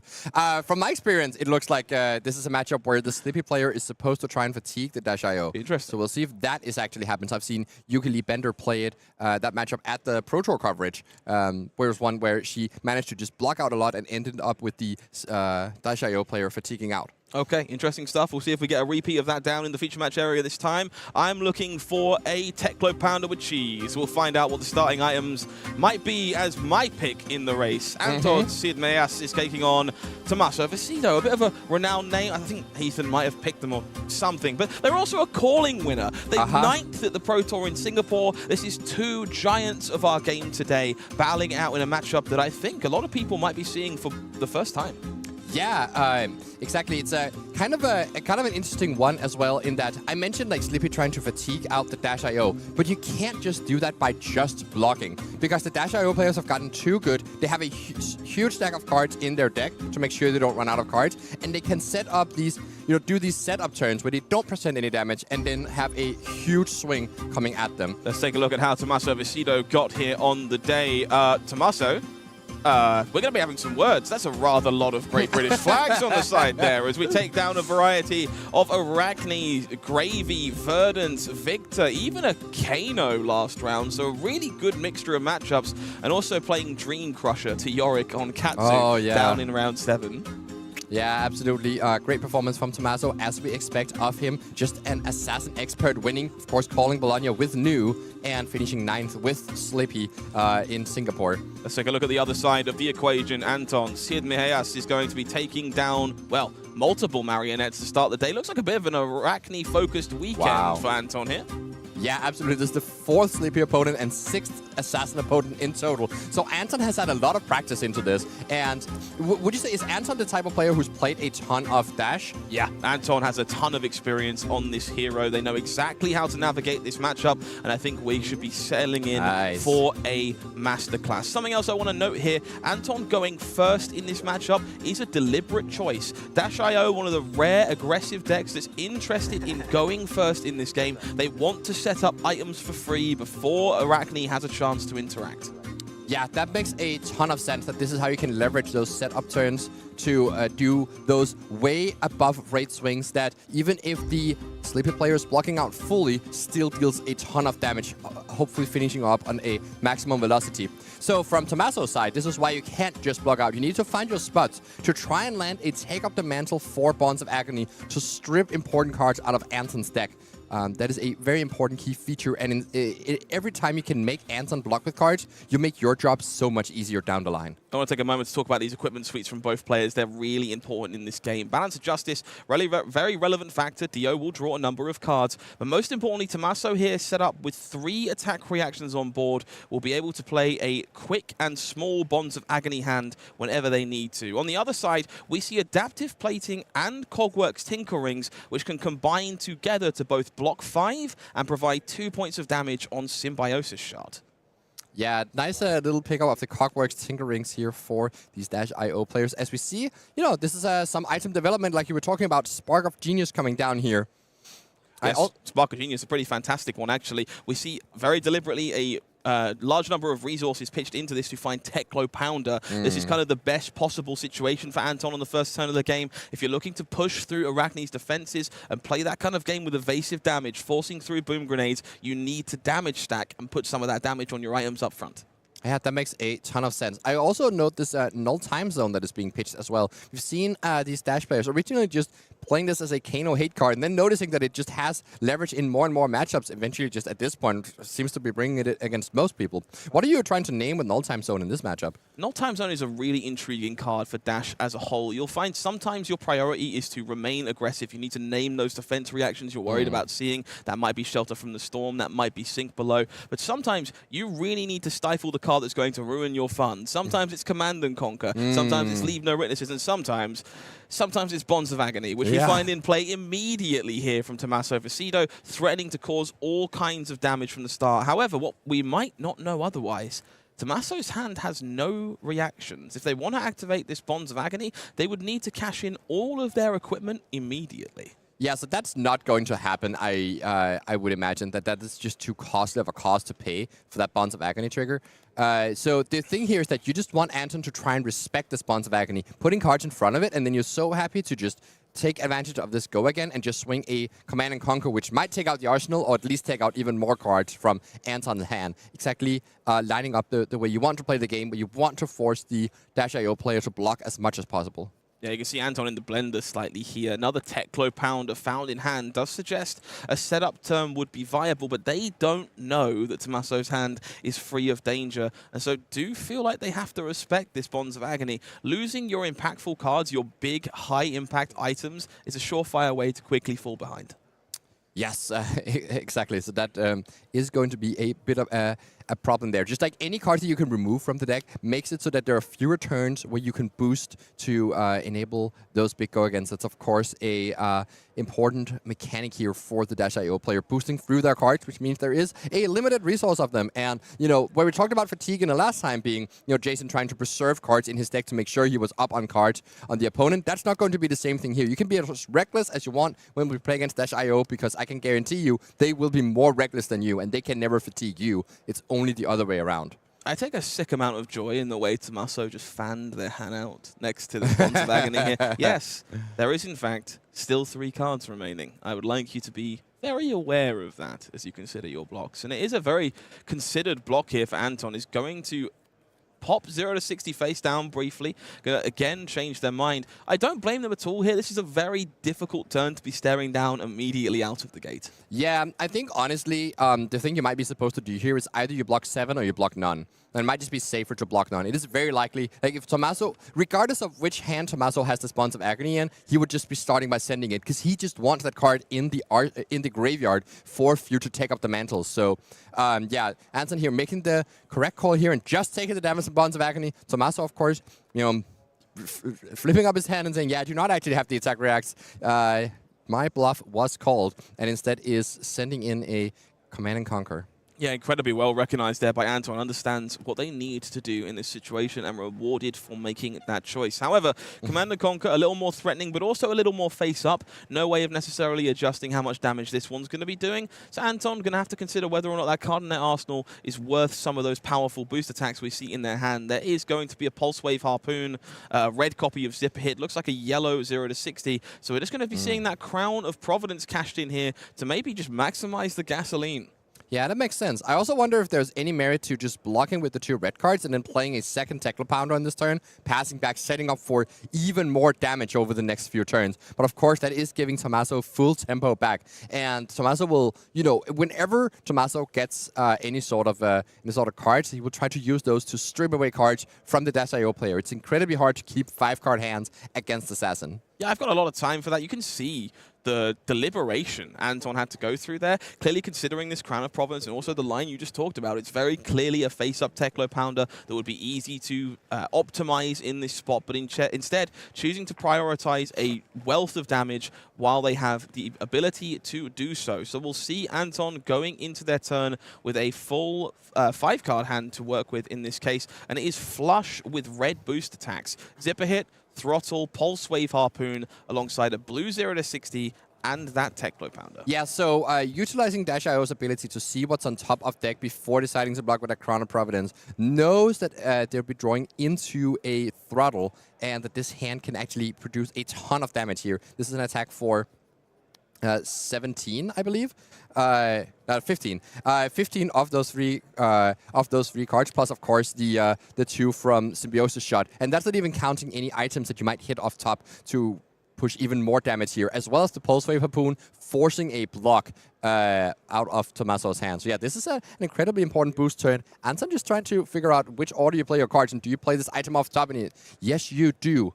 No extra action points, of course, from the Teklo core, but setting up for even more power level down the line.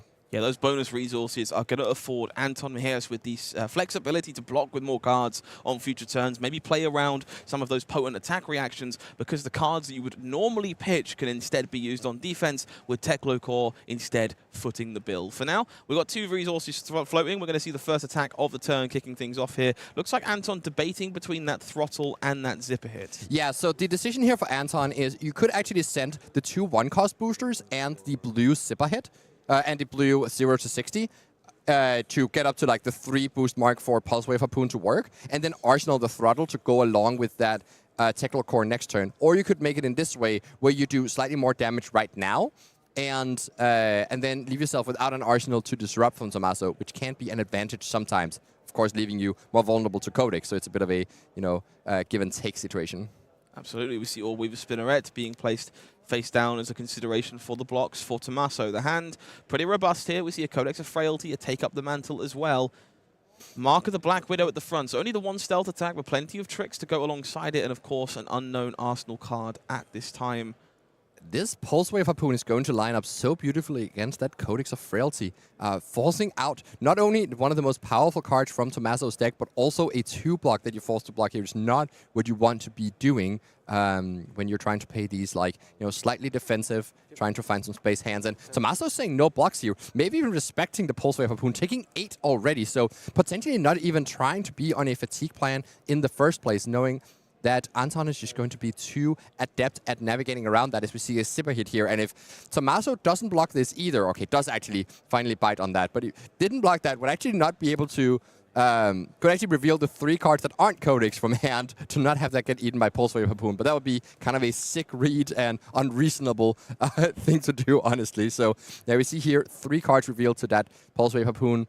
Anton can take whichever one he pleases to put in front. Yeah, seems like a pretty easy Codex of Frailty for me with the robust tools that are available there. But Anton, I'm going to take the moment to consider between that and Mark of the Black Widow. I want to take a moment here just to note one of the more important factors of this matchup. We, of course, saw that Teklo Core played off the top of the deck from Anton this turn.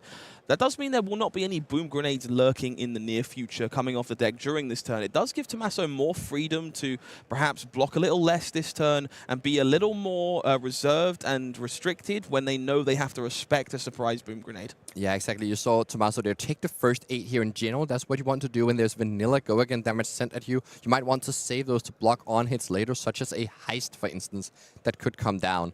And yeah, this is exactly what Tommaso tried to do, but of course had to bite the bullet on that silver hit, as that is too much damage, and still had some cards as well to block a on hit later.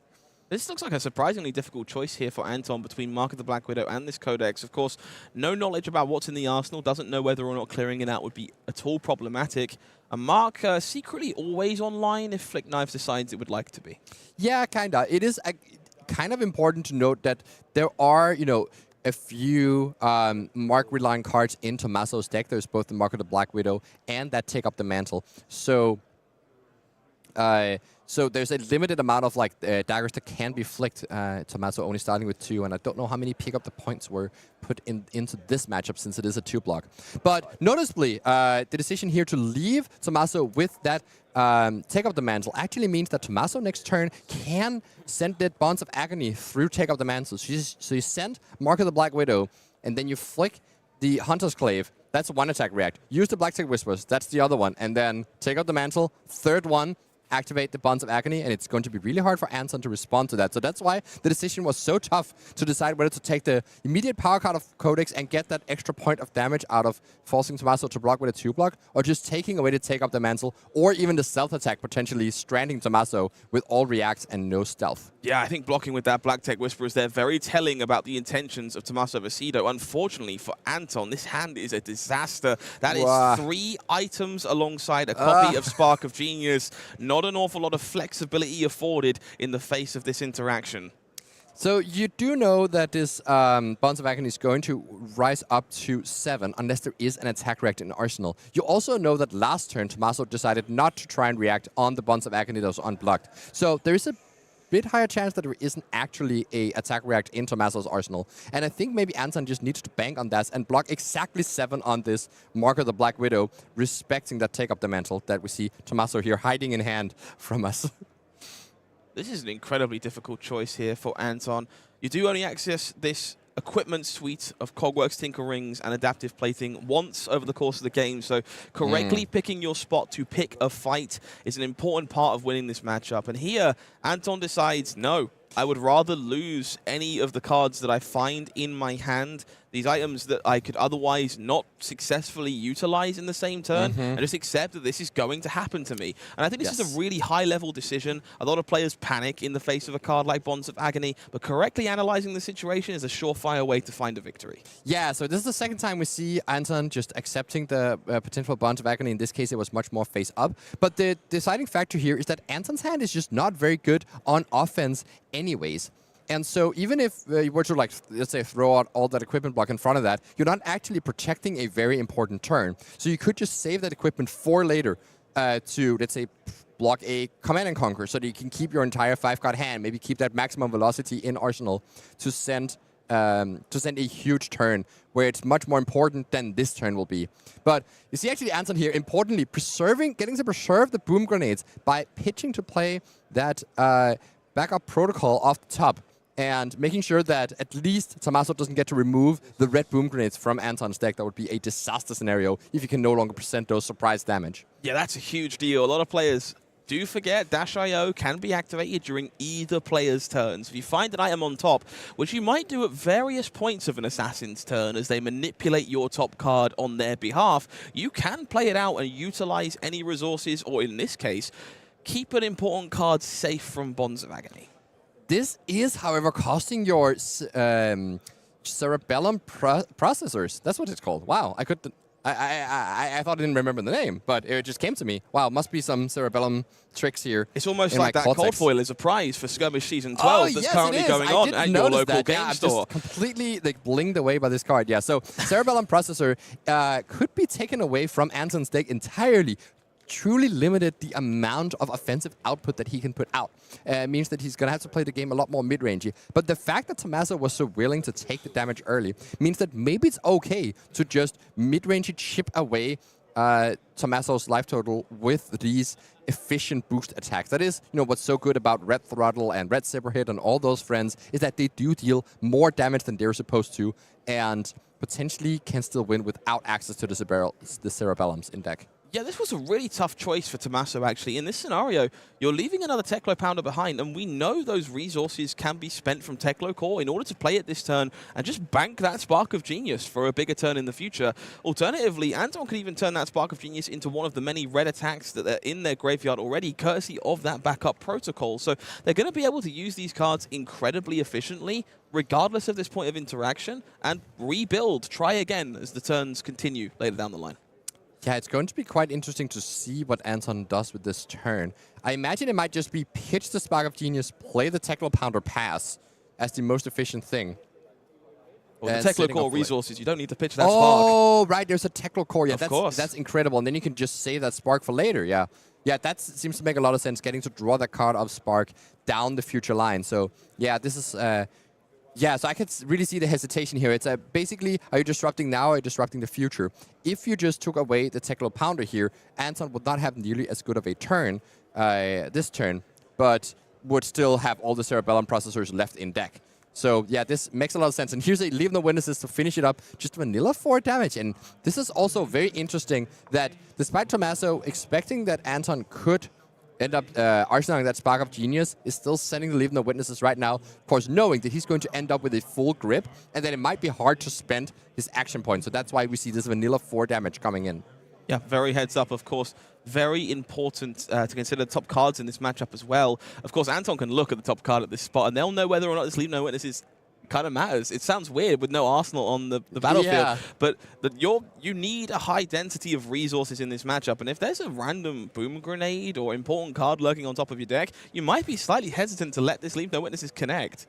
Yeah, so we talked a little bit about the pace of play in the last match actually, with the with the whole fatigue, grindy game state where it was so important that the players played incredibly quickly. And here we see these players much more considerate here. It's just turn 2, but there's so many decisions already to be made, and the players know that they have the space to be a lot more deliberate with their decisions on these very crux points, because this is so game deciding and because the game is so unlikely to go into a draw state. So yeah, we even see Anton deciding to protect the top card here with these equipment. This is the moment. It was not the Bonds of Arakni that was too scary, but whatever's on top must be incredibly important for Anton. Maybe an item that can be played, or maybe some sort of power card that really helps the next turn once you have that.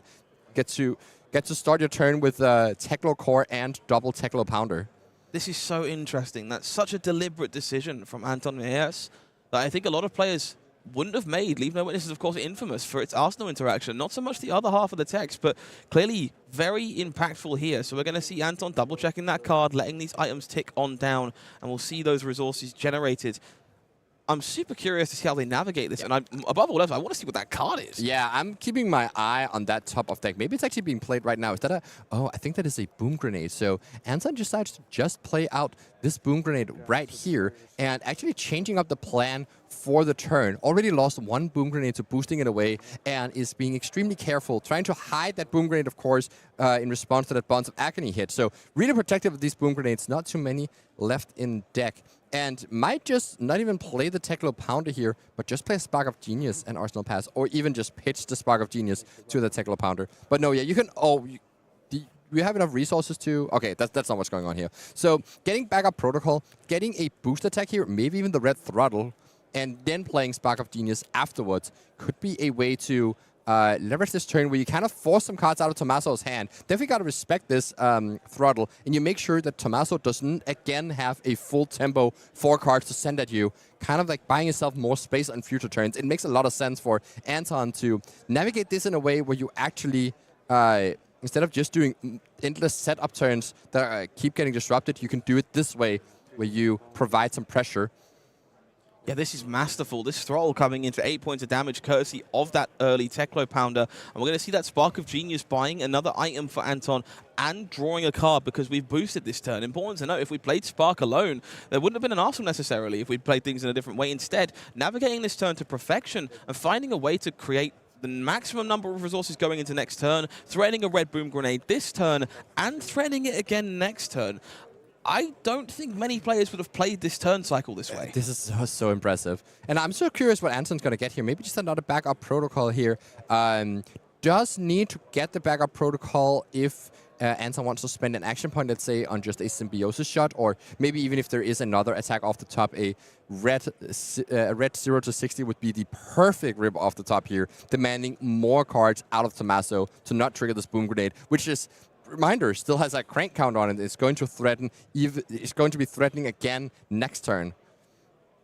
You can see Anton here deliberating, of course. The options are available to either search for a crank item, crank it, draw your card, continue this turn, threaten more damage if you're lucky enough to draw something alongside Symbiosis shot, or maybe it's worth fetching another Teklo Core, an item you couldn't otherwise crank. Drawing your card, parking it in the arsenal, setting up for a wider turn. Instead, we are glancing at null time zone, which, very important to note here, this card has the ability to shut off Tommaso's turns if Anton firmly believes they know what's going on. That would be an incredible thing. If you can get the null time zone and just have a read based on the 2 cards that Tommaso blocked with. Because, remember, the assassin players are always telling you what's in their hand, but you have to be able to read it. We saw it.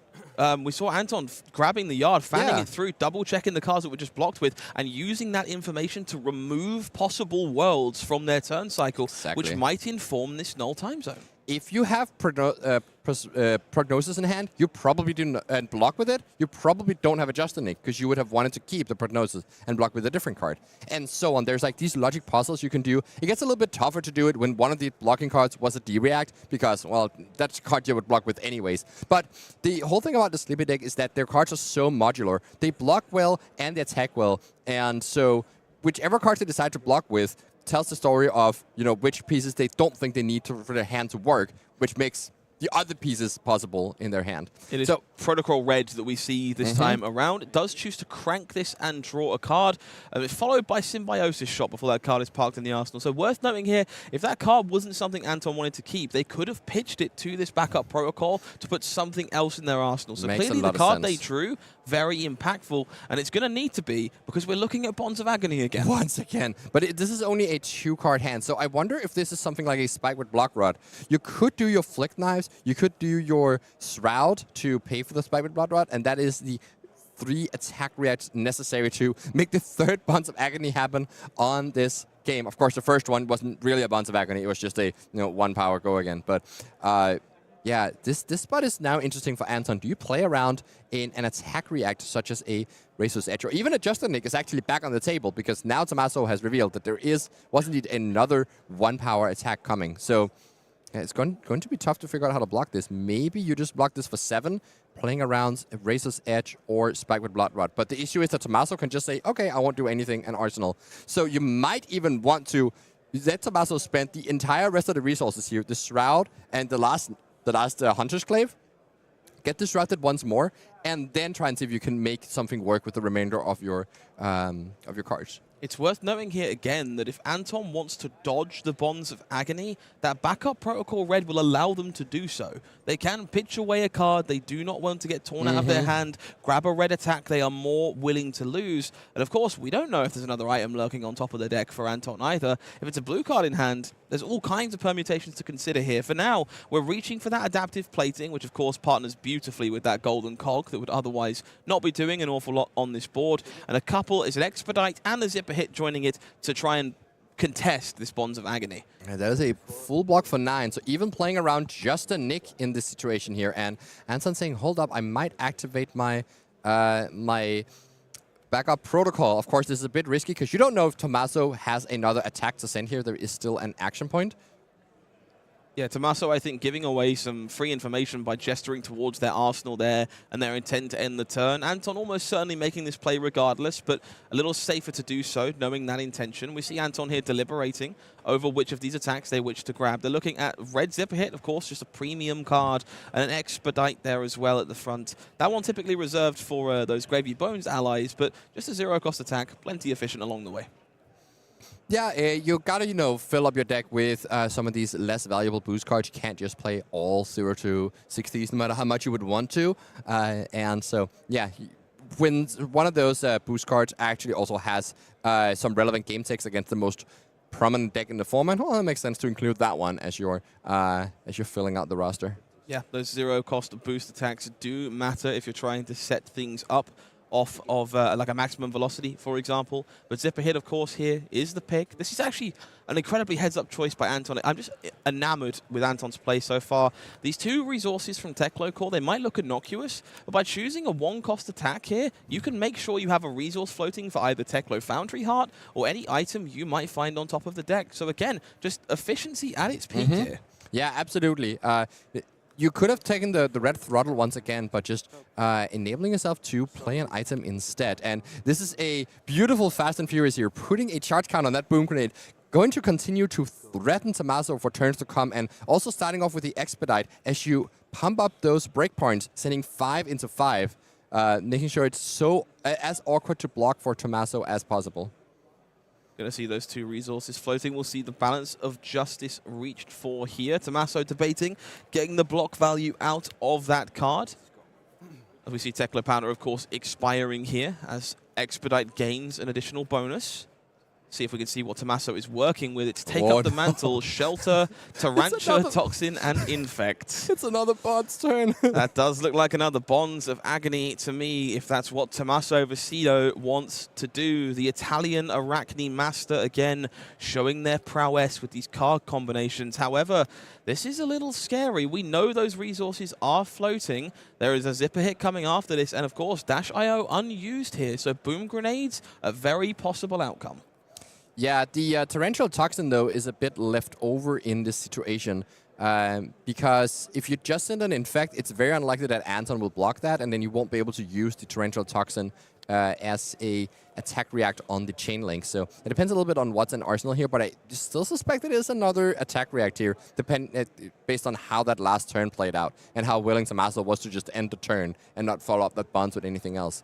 So I would actually expect to see here, the Torrential Toxin block combined with the Balance of Justice potentially, or maybe just taking the damage, saying it's so unlikely that Tommaso knows that there's a Zipper hit coming as well, and knows that he's not going to be able to block that one out. So instead, just taking the Boom Grenade hit right here and saving that Balance of Justice for the future. So one Boom Grenade going off.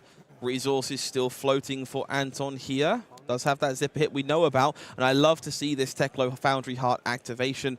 We're understanding this matchup a bit punchier, life totals falling pretty fast, so taking extra looks at items is the premium way for Anton to find more Boom Grenades. Going 2 cards deeper gives them more looks, and we understand that Tommaso doesn't want to block here. They've already let 1 Boom Grenade through, so now is the time to desperately dig for another. Yeah, it makes a lot of sense. There aren't that many Boom Grenades left in Anton's deck, though. Remember, only 1 red and then a few of those yellow ones. But yeah, Tommaso happy to take this damage and falling down to a dangerously low life total. If Anton can hit an item here, it would be so much extra damage added onto this chain link. But yeah, Tommaso does need to keep the stealth attack, needs to keep the attack react in Arsenal and the take up the mantle. So could decide to Arsenal the shelter from the storm, but I think actually this makes a little bit more sense. It is a bit less costly in case Anton decides to block out your attacks, then you won't really have enough to... You might end up IPing yourself or just wasting your attack react. So makes sense to just fire off that defense reaction right here, just for 4 points of value. Keeping yourself at 9, but it's a precariously low life total. So this Bonds of Agony truly needs to find some purchase here. As you see Anton just leveraging all of those efficient red boost attacks. Yeah, no item found there, but an incredible turn for Anton. Nonetheless, it will be that Infect, and you have to imagine Anton knows what's up here. Tommaso didn't take all that damage for fun. No, he truly did not, and this should ring some alarm bells for Anton. You did not defend this turn, and your turn is Infect?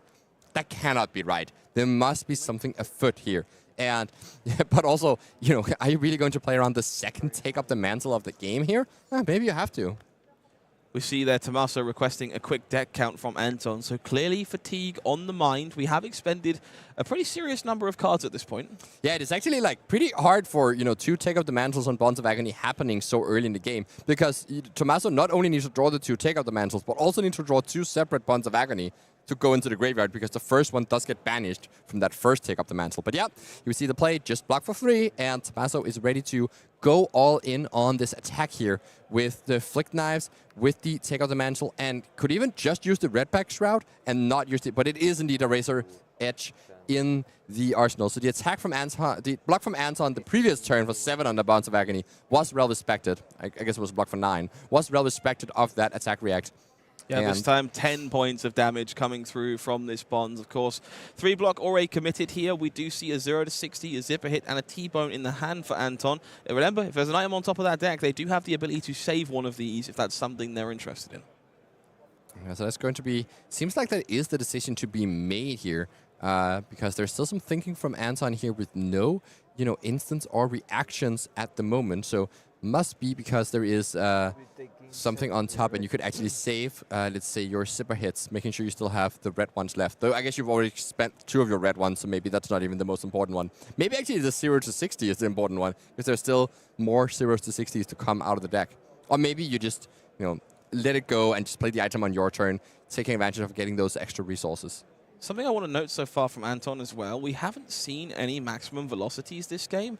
I have to wonder if they're not interested in requiring that many cards for a power turn against a hero like Arakni. They could very well not be playing those maximum velocities into this matchup. It is quite a costly card, and especially if you play against the Slippies that are a little bit more aggressive, trying to take cards out of your hand always, then it's very easy for a maximum velocity to get stuck into Arsenal, only for it to get picked up by a Leave No Witnesses or Command and Conquer a few turns down the line. So makes a lot of sense to not present that card. Of course, if Tommaso were then to go for fatigue, it would be very nice to have access to it. So it's a bit of a tricky thing. Maybe you only run exactly one so that you can, if you need to, rebuy it in the fatigue games with that backup protocol.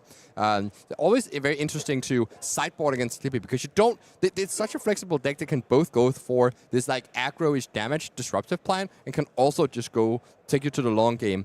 And fatigue you. We've seen that also in the Gravy matchup, for instance, and even the Verdance matchup, where you just don't know what their game plan is, and you have to be able to sideboard for both at once. Yeah, we see Tommaso here doing their patented mech attack count. How many zipper hits are we through? How many 0 to 60s remain? What even is a T-bone? Deciding if they need to remove that one from the equation. T-bone here, mostly blunted by Balance of Justice, given that it hasn't been cashed in just yet. So mostly just going to be damage. So I have to imagine that's not the one we're looking at. There's also typically less copies. Zipper hit and 0 to 60 both looking pretty appealing here. Yeah, it might make sense to just take out more damage from Anton's hand. The yellow zipper hit kind of makes sense, but then you don't force Anton to pitch anything. So yeah, I think actually you're gonna leave Anton with the yellow zipper hit. Maybe just take away the 0 to 60 so you can remove the red copies from deck. And you leave Anton's turn looking very anemic, just a T-bone into a symbiosis shot. Of course, being at 9, that is not nothing in terms of damage, getting to save that zipper hit for later. But it does mean that Tommaso doesn't have to block it at all if he doesn't want to and wants to keep his hand to further provide some damage here. Pushing Anton down to 15 is, a lot, but definitely not enough to necessarily take the entire hand next turn if you can't just present too much disruption. Yeah, I think that's a pretty incredible call from you there, Simon. Remembering that Bonds of Agony, of course, can take away any color of the card that it finds in deck, and those red 0 to 60s going to play a very pivotal part in a game that they are left in the deck. So Tommaso taking them away, taking away the resource card on this turn, and creating, as you say, a rather anemic turn from Anton. Let's see how they choose to navigate this. Yeah, of course, now the deck has been shuffled, and so the top card has been reset, and it might be an item now, or the item that was on top before is no longer there. I do find it pretty remarkable that we are more than half an hour into gameplay here and still on turn 4. So these players really just knowing like these, these 5 turns that the game is going to last are just incredibly important. And you got to spend, if you spend 10 minutes each turn cycle, then you've done a good job. Yeah. If the game is lasting exactly 5 turns. Of course, if the game is lasting 20 turns, that would not be great. Honestly, so, yeah. This is why I love this matchup so much, having played both sides of it, but mostly on the dash side. We do see a maximum velocity disappearing, so it was in the equation and might still be. But both of these opponents understand that this matchup is incredibly decision dense. We might have played very limited turns, but there's just a lot of moving pieces and a lot of decision points, and they understand how to best use their time to maximize each of those decisions. T-bone here, going to be blunted by Red Back Shroud, does a great job of just sticking around with more than one counter on it here. So Symbiosis shot, knocking Tommaso down to 7, but no additional cards earned, so it could be a pretty potent volley on the way back. Yes, we'll see here. Now we get back that weapon here, and that is, not just representing, some extra chip damage. Now and again, the most important thing for that Graphene Glycera here is that it is also an extra point of the flick knife. So essentially, all we will spinner rate is just, a 0 for 4, go again. Kind of like, a roundabout way to word that, but that is essentially what it is, and that is why it's such a powerful card.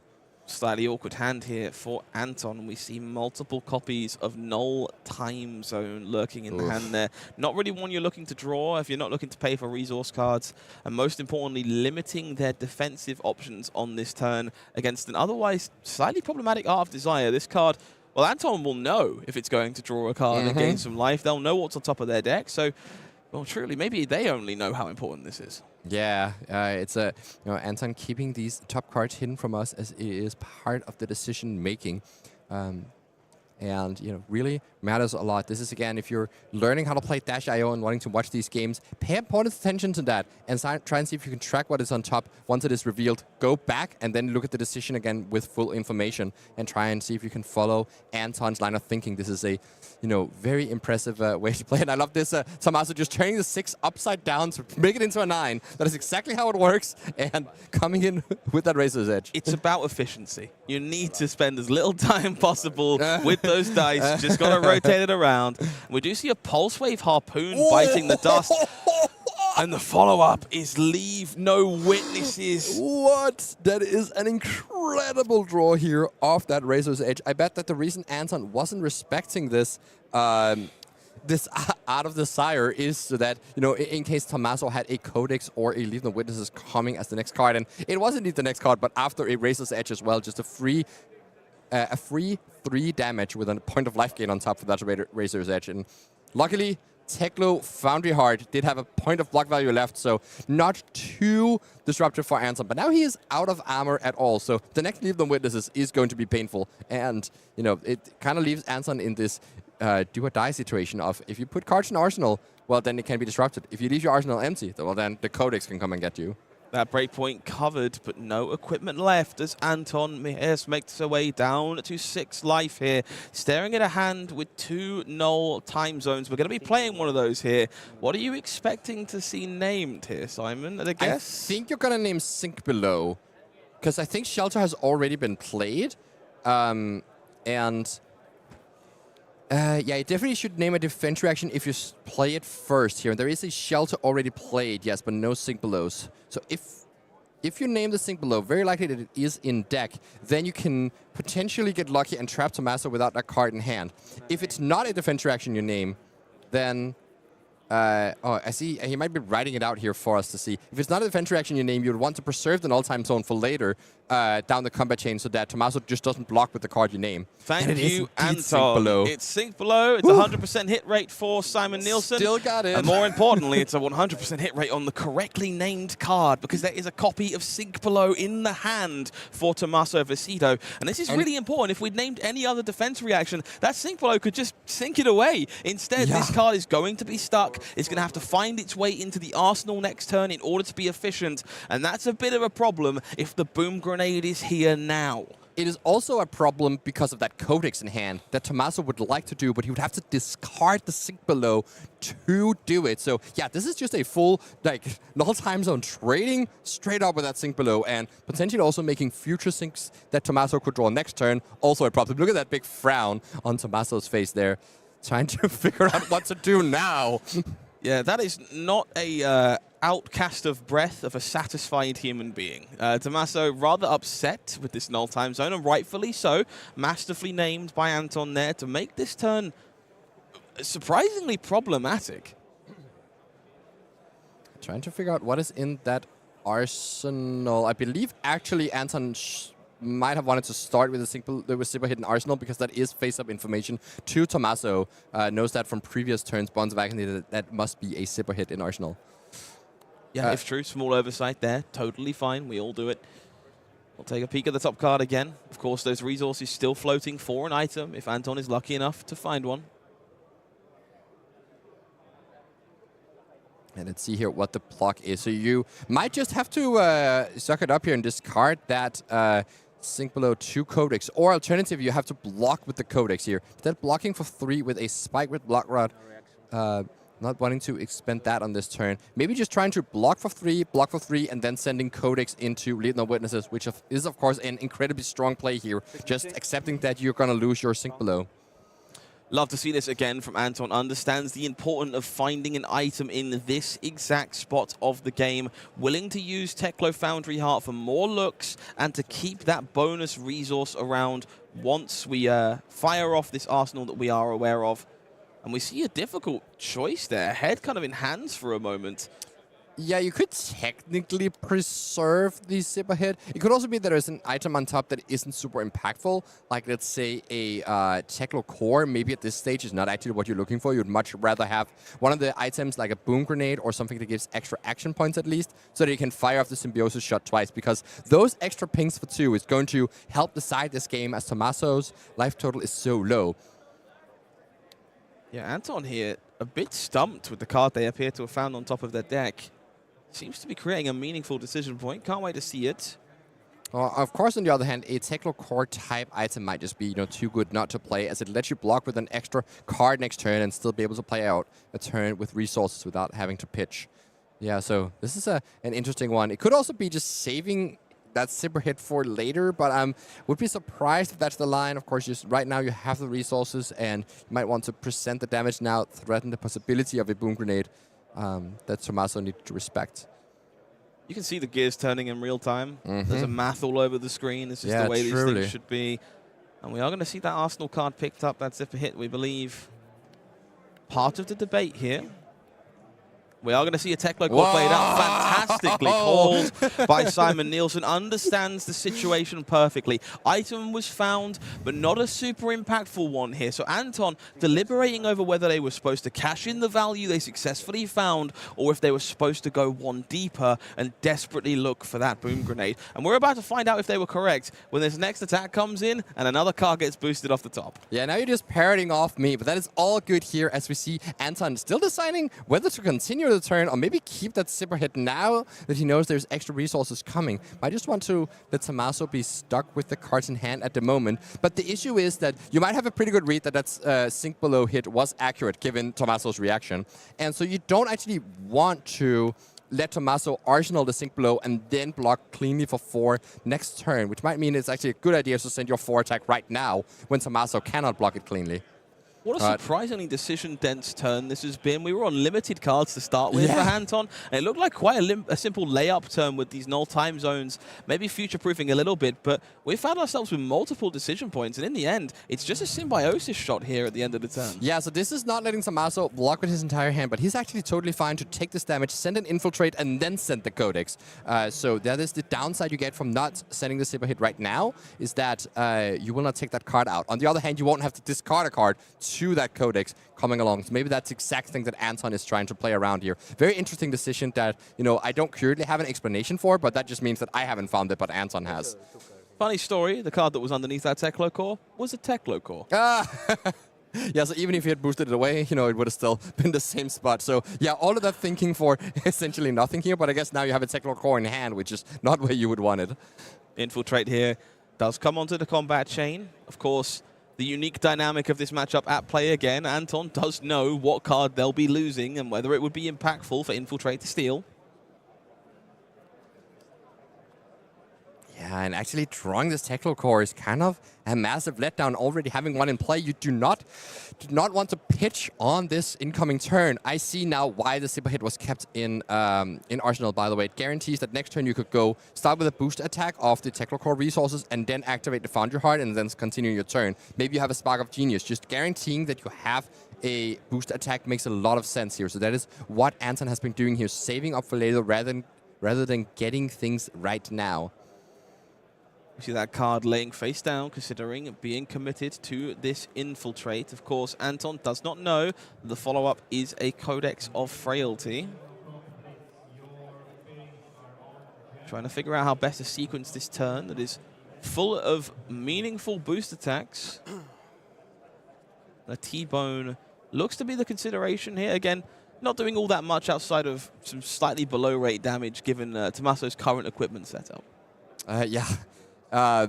So, yeah, it's very possible that not actually too unhappy, especially with the blue T-Bone, just happy to block with that. But here we see, yes, Codex have to discard that sink below. Null time zone really proving its worth here. But this Leave No Witnesses is certainly going to leave no witnesses. And now it's kind of unfortunate that Anton can't discard this Teklo core. That would have, you know, been a better situation for him. Of course, he cannot predict the future exactly, and now has to decide whether to just put 2 cards in front of this Leave No Witnesses, or maybe just take the damage and fall all the way to 2. That's a very dangerous life total. It's essentially 1 with that flick knife still looming around, and it means that anything needs to be blocked. Very meaningfully punished for that Leave No Witnesses choice here. Anton here has a decision. Of course, worth noting, the top card of the deck. We keep having to dial down on this. Leave No Witness is so iconic for its Arsenal interaction. But in this matchup, the top card of the deck is relevant. Anton knows what is on top there and knows whether or not it's going to be important. And Leave No Witnesses is threatening that card. Yeah, that is true. That is, you know, not, of course, the entire part of it here. If there is an important item, like, let's say, a boom grenade on top, it might actually be correct to just block out this Leave No Witnesses so you can send this boom grenade into zipper hit into 2 plasma bolt. Or you could just play the boom grenade out right now, essentially getting to use that Teklo core for something profitable here, and then taking 4, letting the Arsenal go. This makes a lot of sense. Now your attacks next turn are demanding cards for Tommaso, so maybe it's not going to be too trivial to deal that 1 extra point that he'll need after taking these 4 damage. Yeah, masterful understanding of the situation again from Anton here. Boom Grenade found on top, understands they cannot afford to lose it. Their turn is going to be significantly more impactful if they put the puzzle together. We're going to fall all the way down to 2. Heist and Zipper Hit are lost. Meaningfully, just 1 life remaining courtesy of that Flick Knives. Anton has to take a stand, and they have to do it now. Yeah, and now especially, you know, with 5 minutes left on the clock, you know, this is the moment that the players do need to make sure that the game is ending. And I think a very relevant part of this decision here for Anton, if he just went for Zipper Hit into sending 2 Symbiosis shots by blocking out that Leave No Witnesses, the Symbiosis shot is hampered by that frailty, only coming in for 1, meaning that the math just doesn't quite light up in a way where that is profitable. Let's see if Tommaso has drawn a Sink Below, being hurt again by that null time zone. It seems like no Sink Below here, so able to defend with the full hand as it stands. I believe that's double Justinic, Kiss of Death, and maybe another Codex at the I think there was a Codex, yes. So some more incredibly powerful cards here for Tommaso. More importantly, a second Boom Grenade off the top here, potentially giving that action point back to Anton. But the action point is not too relevant. It is 2 damage off the Symbiosis shot, coming in for 1 and then coming in for 1 again, because that frailty token causing some troubles. But it certainly means that, you know, Tommaso has no freedom to take 1 damage from this Zipper Hit. Cannot just send the equipment in front and keep the rest of the cards. Or this outpace. Actually can't even do that in the first place, because it is outpace, which cannot be defended by Balance of Justice. But the Sink was hit, and you can't play it from Arsenal off that null time. So that was an incredibly lucky positioning of cards for Tommaso. If that Sink Below had been, you know, in any other position in the top 5, he would have been in so much more trouble. But having it exactly there, he could just cleanly block that 4 from outpace. It's just incredible finish to this game here, and now Tommaso is guaranteed a win here by attacking with the Kiss of Death, following up with another attack just by the Graphene Chelicera, and then flicking that Kiss of Death with Flick Knives for 1+1 damage, and nothing that Anton can do here. Doesn't matter if there's an attack react, doesn't matter what there is. Tommaso takes this down because he got the cards he needed to take it down. If it wasn't for Arthur Trahay, that might be the most impactful Sink Below I've ever seen. I don't think I've seen a Sink Below have more of a direct impact on the outcome of a game. Without it, Tommaso is forced to offer cards to prevent the damage on that outpace. The armor will not save them, and they might not have that Kiss of Death. They won't have the extra attack to send afterwards. And Sink Below putting on a masterful performance alongside Tommaso Viscido. This is why we play Flesh and Blood. That was incredible. You know what I want to do right now? Play Dash and Slippy. I want to go out on the side event. I just want to play all the decks. Oh, this was so sweet. And like, you know, when you see these players that just understand exactly what they're like, what the matchup is about, what they need to name with null time zone, what the timing is, playing items on the opponent's turn, saving cards from, you know, both the Leave No Witnesses and the Bonds of Agony. Tommaso knowing that he needs to put the foot on the pedal, but still blocking at certain points, just beautifully played, and then ending there with that exact simple timing. It was just incredible to watch. And yeah, if you've just joined us, you know, you got something to do when you're done watching the coverage. Just go back, restart it, and watch this game again. It's going to be worth your time. Skip whatever, like, you know, birthday party you're going to and do this instead. Yeah, that was absolutely super. And thankfully, it is not the only thing that is super. Super Slam on the horizon. We have another brand new booster set making its way to you in the near future, of course. Premiering at the World Premiere in Montreal at September 12th to 14th. But plenty of stuff to look forward to if you are anywhere across the world. Yeah, you gotta decide whether you're the face or the heel of this set here. Choosing between Renowned and Redeemed? Wait, what are they called? Reviled. No one remembers the bad guys, it's fine. Yes, the Mr. Bad Guys and the Mr. Pretty ones, such as Tough Nut. Delightful face.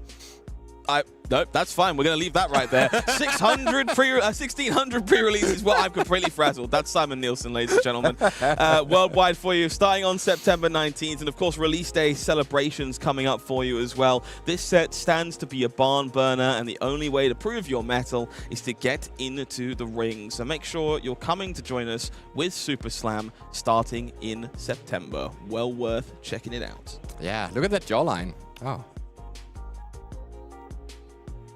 All right, let's take a look at some of the goodies you'll find inside, starting with Simon's most recently announced crush. Talk to me about Tough Nut, Bumbling Hulkster. I mean, you know, what Tough Nut does is, right, you know, like, he has the bulk to, like, take care of whatever you need. You know, he's got the toughness to protect you, and whenever you need a resource, you can just get it off the top. He might not be the brightest of the bunch, you know, with only 3 intellect, but why does he need that when he can pitch cards from the top of his deck? This is just a super cool design. It has my gears turning. How does this work out in Limited? I am so curious to see how you would work out with a Tough Nut deck, both in draft and in CC. Yeah, this is a, you know, these intellect knobs turning here is really making my, you know, gears turning. Absolutely, honestly. yeah. I think a lot of people are going to be rediscovering how they evaluate things over the course of a game of Flesh and Blood, and I have no doubt that the crowd will go wild for Tough Nut when they release this set. Thankfully, I am the crowd.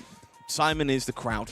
Not the only hero in the set, of course. My personal favorite, Pleiades Superstar, coming to join us. You know her, you love her, and she's got enough confidence for the entirety of Rathe. Oh, yeah, absolutely. Putting on a show for us here in the palm of our hand, and it's going to be very interesting to see how this exactly plays out with the aura-based Guardian. So many auras have come out, and we haven't really seen a Guardian really take care of them, and maybe Pleiades is the one to, you know, show what it's done, put out a bunch of auras, and then do an absolutely massive confidence-ridden turn where the opponent cannot block with their entire hand, even if they wanted to. Yeah, I just love the idea of keeping all of your auras in rhythm, like you're playing some kind of song, and if you can successfully keep them in rhythm, you get to play the encore at the end. It's just so thematic. It's a beautiful design, and I can't wait to get my hands on Pleiades. Of course, if you're interested in the bad guys, there's some of those up for grabs. The returning face here in the form of KO underhanded cheat, who might be a little bit guilty of some outside interference. Oh, yes. You know, whatever it takes, right? You know, if you need to pull down a member of the audience to help you in the fight as a makeshift club, well, then you just gotta do that, right? So that's what KO is up for. He can, you know, whatever attack he sends, you do not know if that's going to be base 6 power or not, depending on what KO has up his one sleeve, apparently. And this is kind of also going to be an interesting hero to play with. Like, how do you exactly apply that instant ability? It kind of asks you to do something that brutes normally don't do. Normally, they already have base power 6. But yeah, we'll see how this exactly works out. And of course, the smallest and baddest threat of this set, Rathe, of course, the estranged gold main sibling, will be deploying their bully tactics with all of that brain power. Oh, yes. Intellect 5, again, turning up those intellect knobs. But, you know, if you're not careful and you aren't building your deck to work around this downside, having the base attack value and block value of your cards, well, you might be in a bit of a liability here. So, God, yeah, I this hate is that. this is what you have to do when you play here at Super Slam. There's, of course, also the super rares are back just to showcase the you know, personal cards for all of these heroes, and you know, letting you play with some nice extra rarities here. It's going to be quite interesting to see how this plays out in draft when we have this middle ground between the actual rares and the Majestics. You know, I'm just looking so much forward to Montreal. What can I say? The world premiere. Of course. No, this is a bit nostalgic for me. I'm lucky enough to have been playing the game since Welcome to Rathe and Arcane Rising. I remember when these super rares were here for the first time, and I have a soft spot for them. So I'm happy to see them returning for one night only, which is somehow also flavorful. So very excited to get my hands on these in Montreal and long after as well. Super Slam proving to be a very special set. If you can't join us in Canada, do make sure you make your way over to the pre-release. Of course, there is more than just limited on the mines. We've had early reveals all the way through, including, I think, one more maybe towards the end of today, of 31 expansion slot cards that are bound to uphurl Classic Constructed in its entirety. You get a card, and you get a card, and you get a card.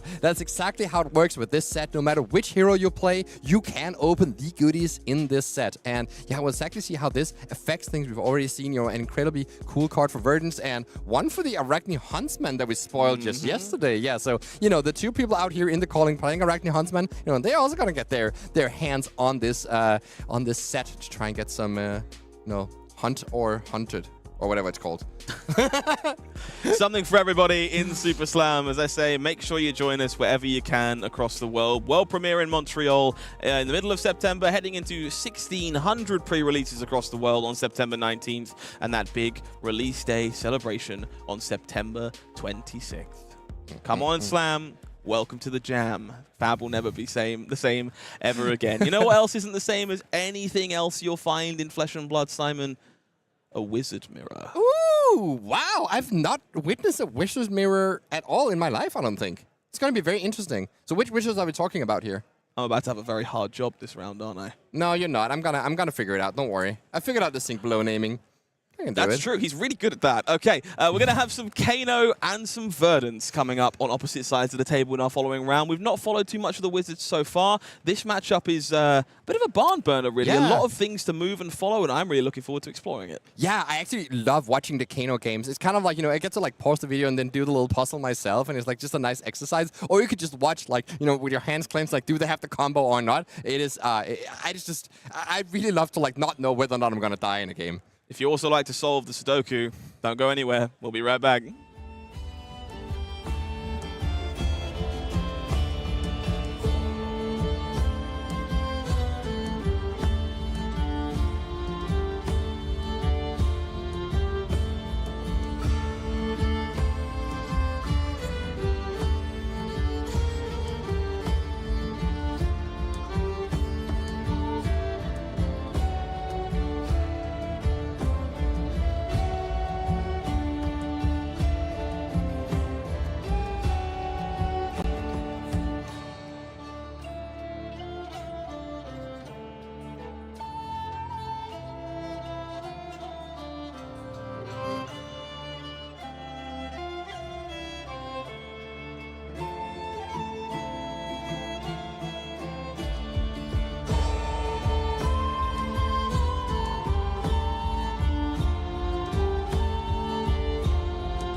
Quite the dance that last round, but it won't be dancing with everybody. That's coming up next. We've got some wizard shenanigans on the way, and I am very, very excited. Simon, I got to just dart back to that previous game for just a moment. I think that might be my favorite game of the weekend so far. I think it easily could be, yeah. That was one with a ton of decisions, very meticulous. You know, like, you played like 5 turns in 50 minutes. That was like how many like micro decisions there were and how difficult that game was to win. But Tommaso Viscido ended up being our winner of that game. Still sitting at XN1, potentially claiming another top 8 spot, trying to become 2 times in a row European calling winner. That would be phenomenal. Phenomenal.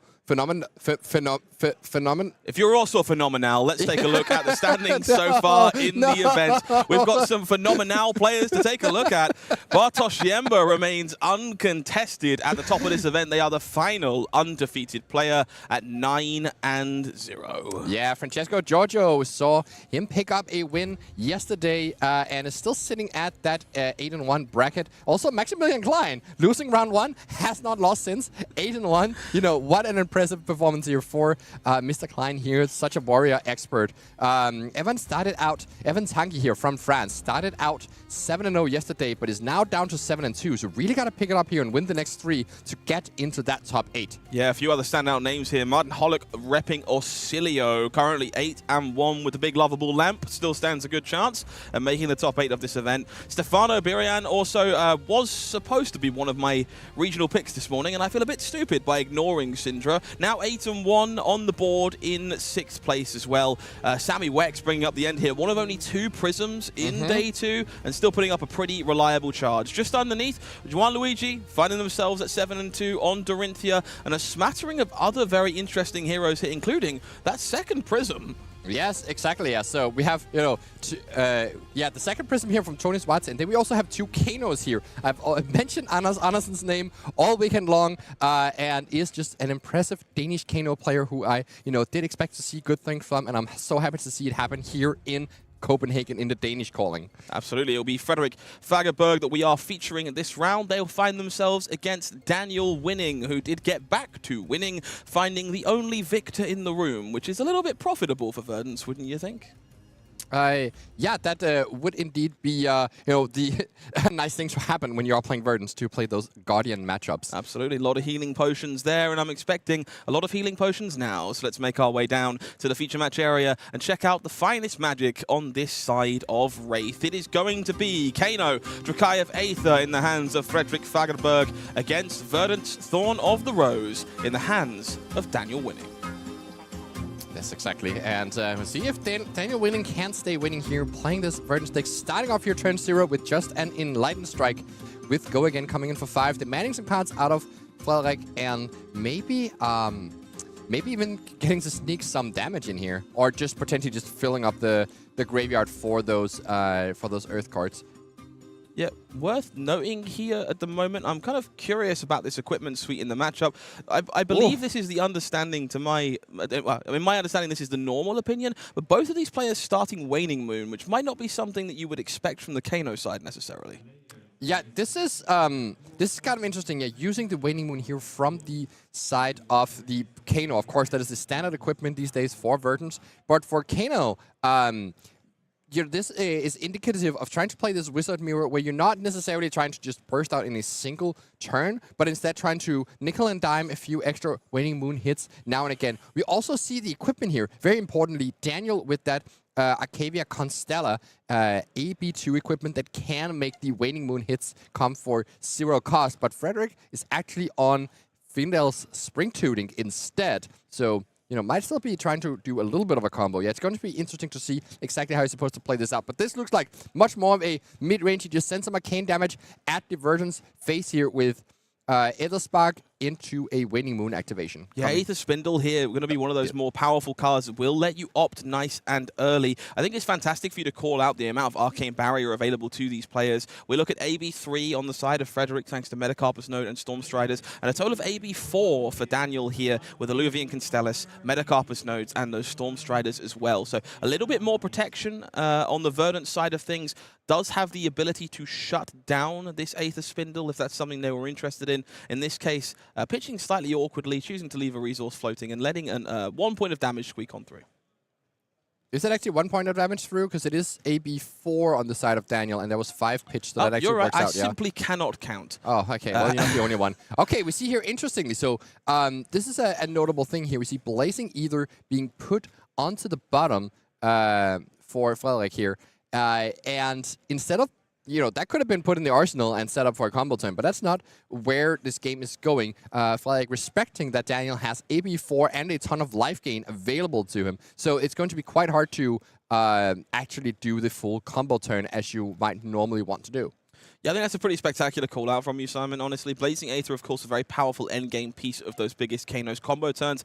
Does suggest that Fredrik might have a longer game in mind, looking to set up some kind of elaborate pitch stack involving multiple Aether Wildfires or the like. And we see another Blazing Aether being pitched here on Arcane Prevention duty. So I get the feeling this one might be a bit of a stack game. Yeah, it could easily be, and we actually this is much easier to do in a Wizard Mirror because instead of blocking with your cards and sending them to the graveyard, a lot of the time you're going to be pitching into that Arcane Barrier, and you can utilize that to your advantage. Making sure those cards go on the bottom instead of anywhere else. So that's usually the biggest issue with trying to stack. It's like, okay, but how? Like, where do you spend those cards? Where do you spend those pitches on? Like, do you just activate Kano in the blind, or what are you doing with them efficiently? And blocking out arcane damage is a relatively efficient way to spend those cards here. We see Photon Splicing coming in for 4 into a Waning Moon. There's a ton of just red arcane spells here in Fredrik's deck, and that makes sense if he's playing this way where he's trying to pitch stack a little bit more, sending some just normal damage here, trying to make sure Daniel's life total doesn't go completely out of whack. And then, in the late game, that you have this stacked pile of blues, so you're not going to trip on over drawing into a red card with your Ragamuffins hat, etc., because you just have it all planned out. Yeah, those one-cost arcane effects going to be an important part of both players' setup in this game, as they do leverage themselves alongside Waning Moon perfectly. Another thing to note here is we see a Felling of the Crown going to the bottom for Daniel. Those cards being set up for pitch tags and not being blocked with and going to the graveyard can be a little bit detrimental for a hero like Verdance, who really would prefer those Earth cards to be available to decompose. Yeah, that definitely makes sense. So for Fredrik, it's a big win to be able to pitch to Arcane, but Verdance would much rather be able to block. So actually just getting cards into the graveyard to be able to decompose is the big challenge here. I believe the graveyard might not have that many Earth cards at the moment. In fact, not enough at all. This is the most depressing Felling of the Crown I have ever seen. We're just coming in for 4 damage, which it is interesting to me. I do believe there is a Pulsing Aether, the Fruits of the Forest, and that Enlightened Strike in the graveyard. So should be enough. Yeah, okay, so this is just responding. Okay, so what happened here is that the Wizards players were being meticulous, as Wizards players are known to do. Playing the Felling of the Crown, there is a trigger that is being layered. Daniel can respond to that. Responds to it by gaining life. Fredrik just passes through all of that, says, that's okay, you can resolve your decompose now, and then puts a card on bottom right there where it belongs in the pitch stack.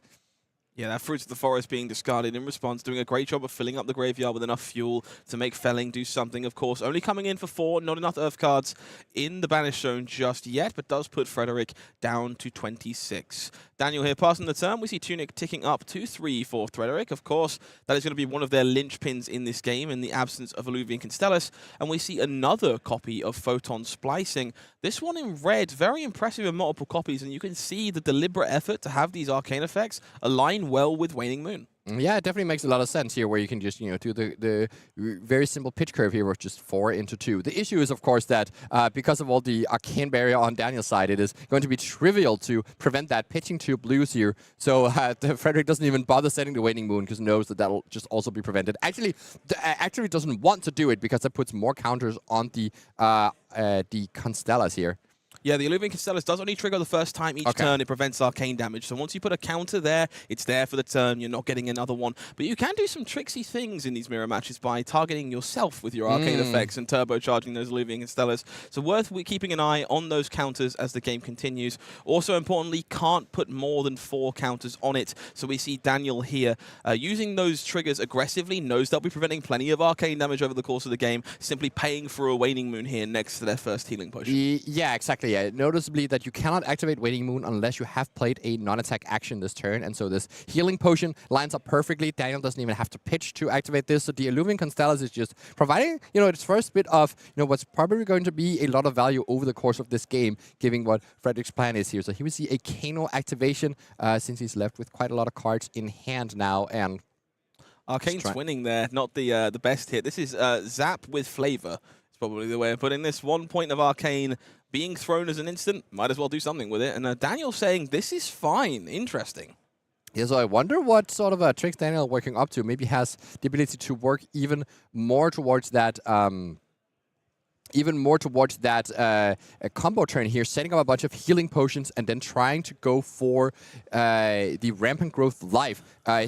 Ideally playing multiple copies of these in the same turn that you're cracking a bunch of healing potions, gaining a ton of life. Rampant Growth Life says you amp X, where amp is the amount of life you've gained this turn. This buffs up your arcane spell, and you can do a huge arcane hit that way, sending Fredrik's life total quite low. And this is where all this chip damage that Dan is sending making it much easier to make this happen. But you see why there was no arcane barrier. It seems like Daniel's hand was just all reds in this instance, and he just has to pitch 2 and send a Command and Conquer. I wonder if this is a spot where Fredrik could be like, okay, wait, so you don't actually have blues in here? Can I go for a combo? We see that Aether Wildfire in hand for Fredrik. Maybe this is a position where he could just completely change his game plan and just try and gamble and go for it. Of course, it is not super reliable to make happen, knowing that his deck is not built for it with more reds than you would normally have.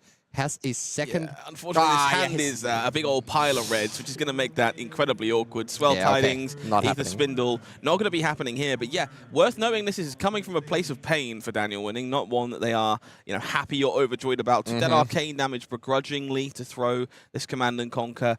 Very likely to have something like a Fruits of the Forest in the hand here to capitalize on that last card. No, instead, just forced to IP1 and Arsenal, not finding a use for that extra card.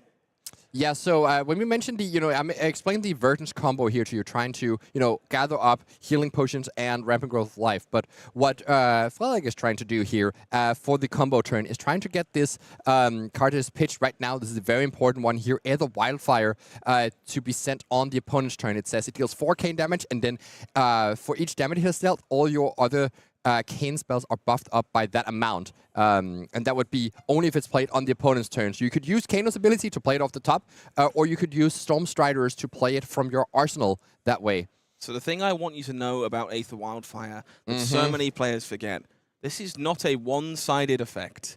Aether Wildfire will amplify the arcane damage of both players in this game. So if an Aether Wildfire is played and Daniel lets it resolve, all of their arcane damage will also be juiced up by the power of Aether Wildfire. So when Kano begins to combo, Daniel might combo straight back. Yes, exactly. So it's a bit of a different, interesting timing here, especially since Daniel also has access to Stormstriders and can respond to a lethal arcane card from Fredrik.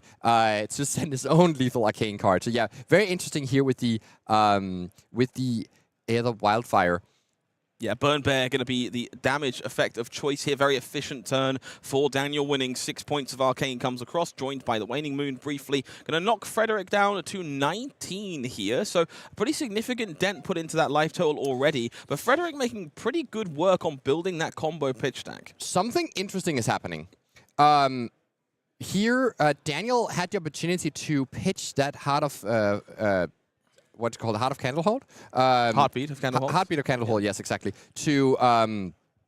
To prevent more damage on the arcane spell last turn, but decided not to. Instead, IPing it into this turn. So might have some plans for just that life gain, maybe trying to set up for it being part of the combo, maybe even has the Rampant Growth life in Arsenal already and is almost close to doing something good with Fredrik only at 19 life. So yeah, this game might actually not last that much longer if Daniel has his way. He knows that Fredrik is setting up something cruel at the bottom of the deck and so does not want to let that happen, let Fredrik reach his pitch stack soon enough. And this opt from the Aether Spindle is certainly also going to help with that, pushing more cards to the bottom of Fredrik's deck. Yeah, Will of Arcana here doing some great work in bringing Aether Spindle up and above the arcane barrier for Daniel winning, who was only willing to commit a blue card this time around. So 3 arcane prevented, 2 did connect, and we see an opt 2 as a result. And that Waning Moon also connecting here, making it very clear that Daniel has plans for those cards, probably including that Heartbeat you previously alluded to. Yes, exactly. Just taking all that damage in. It's very interesting how long can Daniel keep IPing cards. And we see already this healing potion being cracked here. So I think Daniel might be going for probably not a lethal combo, but a mini combo to try and bring Fredrik's life total dangerously low, maybe within Stormstrider's range.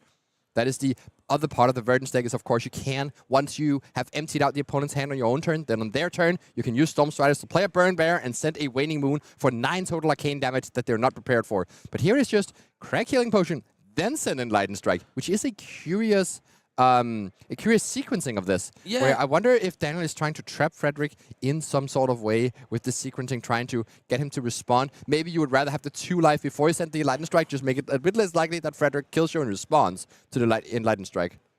Yeah, if you're Fredrik Fagerberg there, that's a bit of a head scratcher as the Enlightened Strike comes through afterwards. Does make you consider all the permutations, and we are going to see some Kano shenanigans here with Eye of Ophidia being pitched away to give a peek at the top of that deck. We see the cards being looked at just out of frame, but we have a Kindle, a Lesson in Lava, and a Potion of Deja Vu available in hand. So definitely some nonsense up for grabs here. We do see a card being pitched away with Kano. That activation was on the stack while Eye of Ophidia resolved.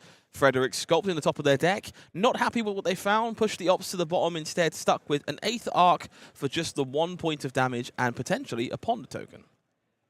Yeah, so as always with these Wizard Mirrors, it ends up being a bit unclear where we are. I think the Enlightened Strike was go again, but the damage has resolved.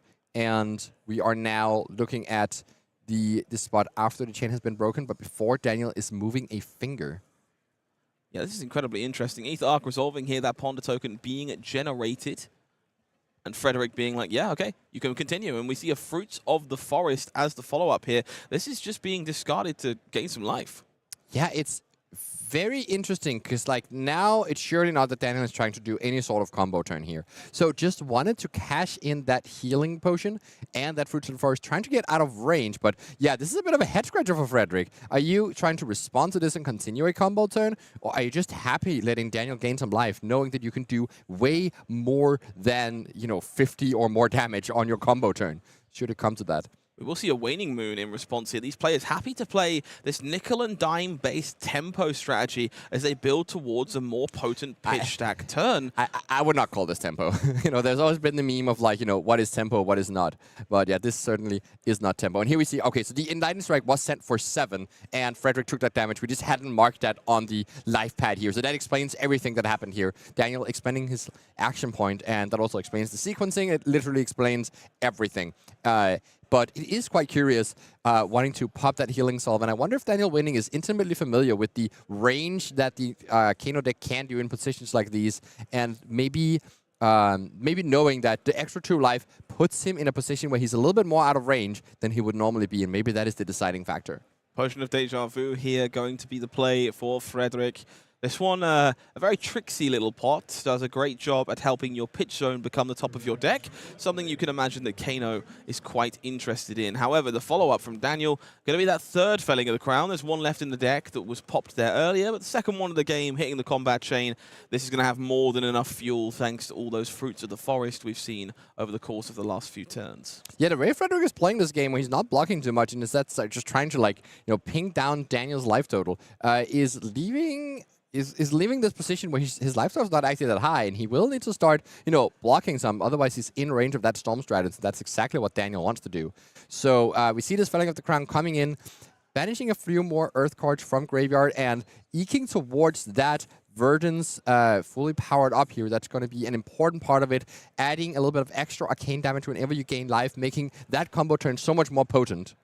Though it is pretty easy for Fredrik to just pitch and prevent that damage. But here we see Fredrik just happy to develop out these potions here. This is another important part of the Kano combo turn. You're trying to not only play the Air the Wildfire on the opponent's turn, but then also have a bunch of Kano activations on top of that, sending a barrage of arcane spells to kill them in one single fell swoop. And having 2 energy potions is 4 extra resources now on the opponent's turn, as well as that Potion of Deja Vu that lets you manipulate the top of your deck in a very beneficial manner. Yeah, Daniel winning here knows they need to pick up the pace, put more pressure on Fredrik before these potions become the decider in this game. Command and Conquer is their best effort this turn. Again, 2 cards left over in hand here. Might have some shenanigans alongside the lines of Fruits of the Forest, some copies of Life. But unfortunately, looking a bit lackluster right now. Yeah, I actually think Daniel might be out of Earth cards in the graveyard outside of that Felling of the Crown. That is the really tricky thing for playing from the Verdance side here, is getting those Earth cards in graveyard. And could not send that Plow Under, because otherwise you might think that it's better to send that one. I guess Plow Under does affect your own arsenal, so it's very possible that Daniel didn't want to go for that. But it also gives up a chance to go even closer to that 8 Earth cards in Banish. It possibly is not even part of the game plan. It is actually quite hard to get to that point in the matchup. And if you have to do Plow Under, putting away your own cards that you're sitting on in arsenal to do so, it might not even be worth it. So yeah, maybe that is why. Remember, there's no Rootbung Carapace in this matchup to help with that Earth Banishing, as we see a Swell Tidings come in here, 5 damage. Yeah, worth noting, both these players sitting on an arsenal for quite some time now. Fredrik doing a good job of protecting theirs from the incoming Command and Conquers, but the card that's been parked in Daniel's arsenal also been there for quite some time. Have to imagine both are going to play a very relevant role in the way this game plays out. Yeah, so a little bit more attrition-y here. Using this tunic, we really see it come up for Fredrik here. It's not the Constellas that is going to prevent damage and make the Waning Moon free, but instead it's just going to help fire off this Waning Moon alongside these 2 costed arcane spells here and just keep chipping down that life total. Again, this is not exactly how you can win this game. If Daniel wanted to at any point, could just pitch the entire hand to prevent all that damage every turn. But if that happens, well, then Fredrik has infinite time to set up his combo turn and will eventually win in a sequence of carefully set up master plan once he gets to that pitch stack. So this is why Daniel needs to take some damage, figure out when to. It is good to just take a few pings here and then try and leverage the other cards in hand to point some cards at Fredrik's life total. Now at 10 life, dangerously close to that magical 9, which is where Burn Bear plus Waning Moon can kill you. So you got to be a little bit careful here and not expend too many resources. Of course, these energy potions can be used for Arcane Barrier as well. So it's worth noting that Fredrik is never out of cards in regard to preventing arcane damage, at least. Absolutely. Looks like we are over with Daniel, I believe. Currently looking at this situation. We saw a Fruits of the Forest discarded there to bring the life total up to 29. Take a look at the Arsenal. I believe, didn't quite catch it, but I think that's a Burn Bear that is parked in the Arsenal there for Daniel winning. If that is the case, it's going to be a pretty impactful one heading into that Stormstrider's turn. So we were on Fredrik's, on Daniel's end step there. Does just draw up with no further plays, and we see the Ruby Amulet joining the party. This is now 2 entire blue cards just sitting in play for Fredrik Fagerberg.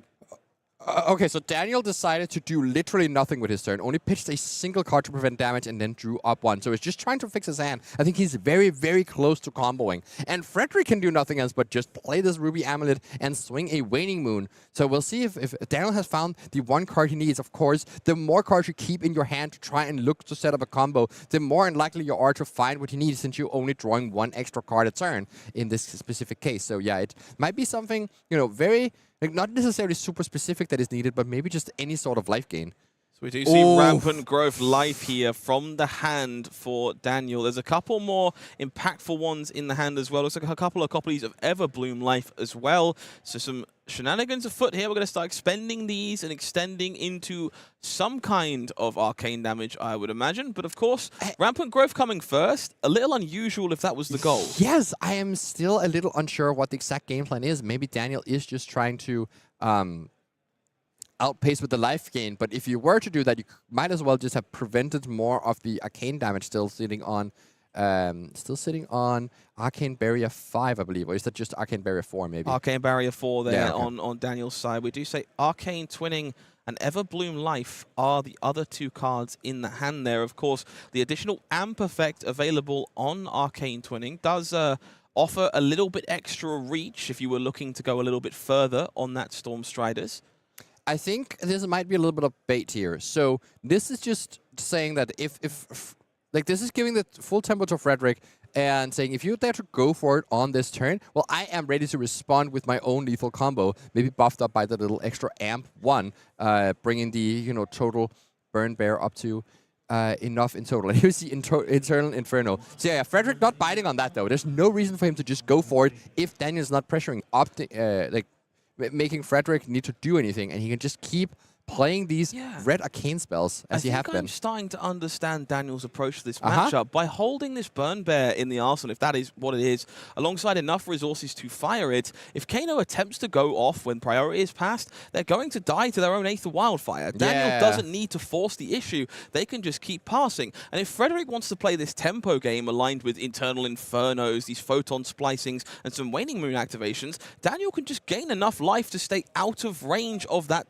chip damage over the course of the game and force Fredrik to play an Aether Wildfire turn. And when they have to, eventually, they're going to be caught by this Burn Bear. Okay, this makes a lot of sense here. Daniel not even using the Constellas to activate Waning Moon, or maybe I'm guessing playing the Ring of Roses, asking Fredrik if there is a response to this. We see now Kindle and Blazing either in hand. Yeah, it looks like an Aether Wildfire there as well, alongside that Destructive Aethertide. So more reds found from Fredrik. Difficult hand to navigate, but cards that do slot very well into that pitch stack if he can find a way to put them next to the cards pitched on the previous turn. Of course, some arcane damage from Waning Moon might be the ticket just there. Alternatively, Fredrik might have other plans in mind. After all, who needs blues when you've got 6 resources in potions? Yeah, that is true. So there's still a lot of arcane prevention going on there, or just the possibility to go off here. But instead, pitching into a Kano activation, then using Potion of Deja Vu to put these cards on top. This is a spot where Fredrik can actually try to go for it. But does he have the space he needs to be able to go for it and then respond to the lethal Burn Bear with another lethal card? That is the trickiness you need to do from Fredrik's side. It is hard for him to go off without doing Aether Wildfire, but it could potentially do it in a way where you do the other wildfire and you just have a backup combo sitting on top of the one you're already presenting, making sure you can represent lethal twice. That requires quite a bit of resources. I'm not sure he has all of that yet, but we'll see exactly how this plays out as now the Kano ability resolves here. And we do see that other wildfire. So this means, folks, it is the go turn here. Kindle coming down, empty hands. So you just get to draw. I imagine he stacked the cards so that he's drawing into the blue right now. And then can Kano activate into that Blazing Aether at this moment. I wonder if there's a second Aether Wildfire in the arsenal here, or what is going on down there that is so important for him to hold on to for so long. We see Fredrik contemplating very, very hard as to how they want to navigate this situation. We know the card in hand, almost certainly Destructive Aether Tire, but with a Kindle ready and that Aether Wildfire loaded, Fredrik here definitely posturing that it is time to go off, and Daniel Winning just trying to show zero emotion on their face as Fredrik does so. Buckle up, Buttercup. This is the big turn, and we need to figure out exactly how this one is going to play out. Yeah, does Daniel just need to not blink at all and just let everything happen? Of course, you know, it seems to be on Fredrik to try and sequence together this turn, but might be aware that there is this specific hurdle to go through, that you need to not kill yourself in the attempts to go for this combo here. Let's see what is in the arsenal. Maybe it's another Kindle. It is indeed. So this is drawing a random card off the top here that Fredrik does not know about. See if it's a blue that can continue the turn. It is. Blue Aether Dart. And we're going to see this wildfire fired, and this is where the fireworks may well begin. Remember, Daniel Winning does not need to blink until they are in danger. If this Aether Wildfire resolves, they can allow Fredrik to continue and attempt to win the game and respond in due kind. Of course, that arsenal has been parked for a very long time for Daniel. Fredrik almost certainly knows it is some kind of arcane effect and may well have to keep enough resources floating to save themselves in response. Yes. Very interesting here, where these two Kindles here, the Metacarpus node, bringing this Aether Wildfire up to 7, I believe. And, you know, normally you try and prevent as much of that damage as possible and trying to see if, you know, you could stay out of range of what the Kano player is doing here. But instead, Fredrik is probably quite happy to take a lot of this damage. Does, of course, need to have at least 4 resources to send that Burn Bear, and might even need to have some more left over. It could actually be interesting to see if Daniel would want to prevent some of that damage, making sure he has enough to for that Burn Bear to still be lethal, combined with Waning Moon. But no, I think this is somewhat important. With 7 damage coming through, that Burn Bear is going to be representing 13. With AB3 available, that makes sense. 13 minus 3 is exactly 10. It's the magic number that Daniel is going to be looking for here. In fact, that second Kindle might very well be the card that spells doom for Fredrik Fagerberg, not Daniel Winning. Oh, it could absolutely be the case. Yeah, if the Aether Wildfire is just for 6, it's a lot safer for Fredrik, as long as he keeps enough resources, of course. That is going to be easier said than done, chewing through all these potions on this turn here, as Fredrik is now going to potentially set a Swell Tidings for 12 damage, which is a lot, but it is not enough to prompt this Blazing Aether. I wonder if this is just sending Swell Tidings here for that amount here. For 12, maybe activating a Kano. You also have the Waning Moon activation you could potentially do here. There's a lot of resources showing. And then just passing with the Blazing Aether up, not actually playing it. And if Daniel wants to go for the Burn Bear, you can respond with Blazing Aether for lethal. Yeah, this is going to be an exceptionally interesting endgame scenario. All the tools are kind of face up to us here. We can see this Swell Tidings. We can see 5 resources available. And of course, the ability to pay for Metacarpus node on these spells available as well to add a little bit of extra juice.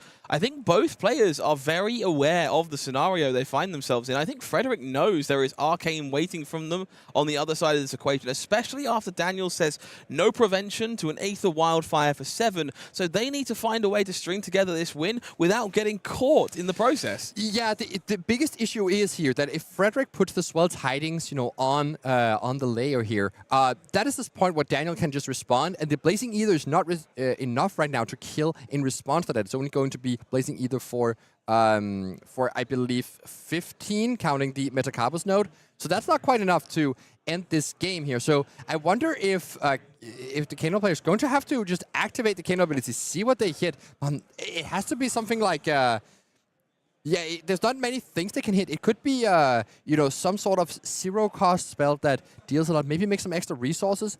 You might be able to threaten lethal enough, such as overflow the Aetherwell.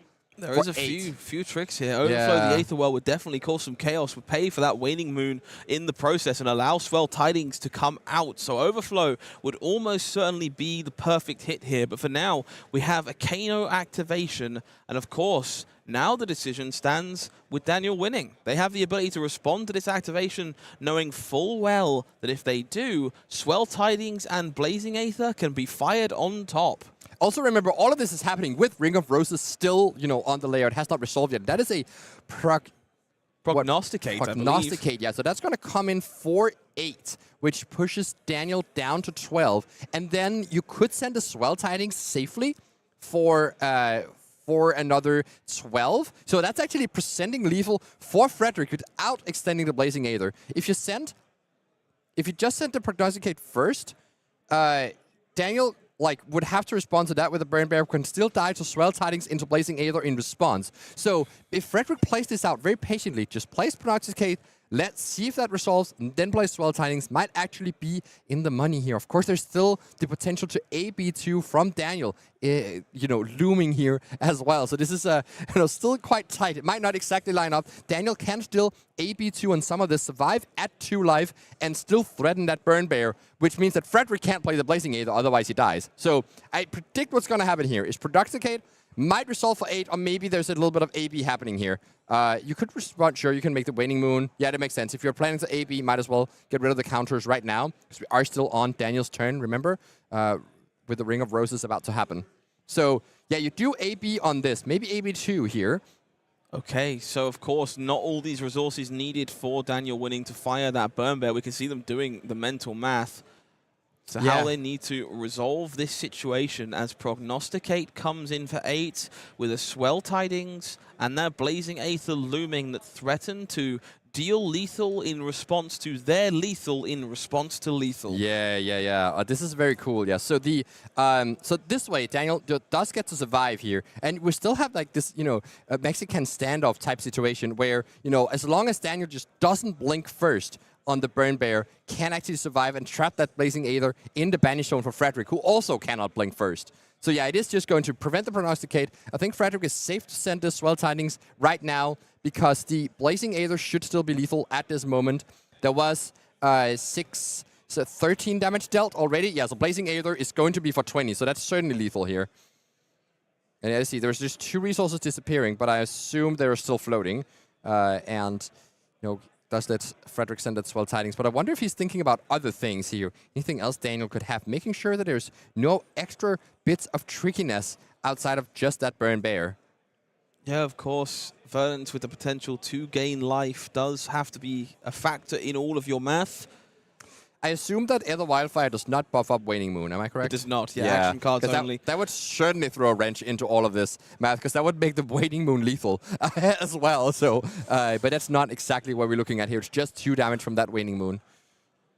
So we're going to see that Swell Tidings reached for here. Again, Fredrik just in the blender. You can tell they're just double, triple checking this situation. I don't blame them. This turn cycle has been incredibly complicated and, more importantly, navigated masterfully by both of these players.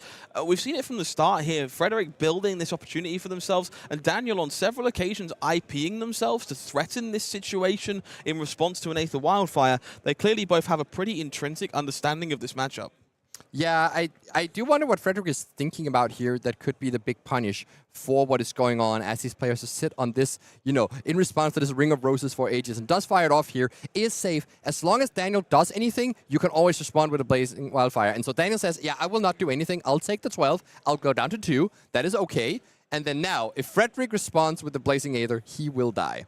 If he holds on to it and just is willing to let it go, Daniel cannot push any further. He can activate the Waning Moon for 2 points of damage, and that will trigger the Ring of Roses, gain a life. You know, like, that's a little bit of advantage there.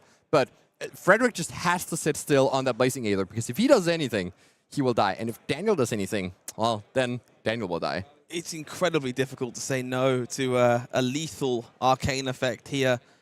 But you're right. Daniel winning with only 2 life remaining.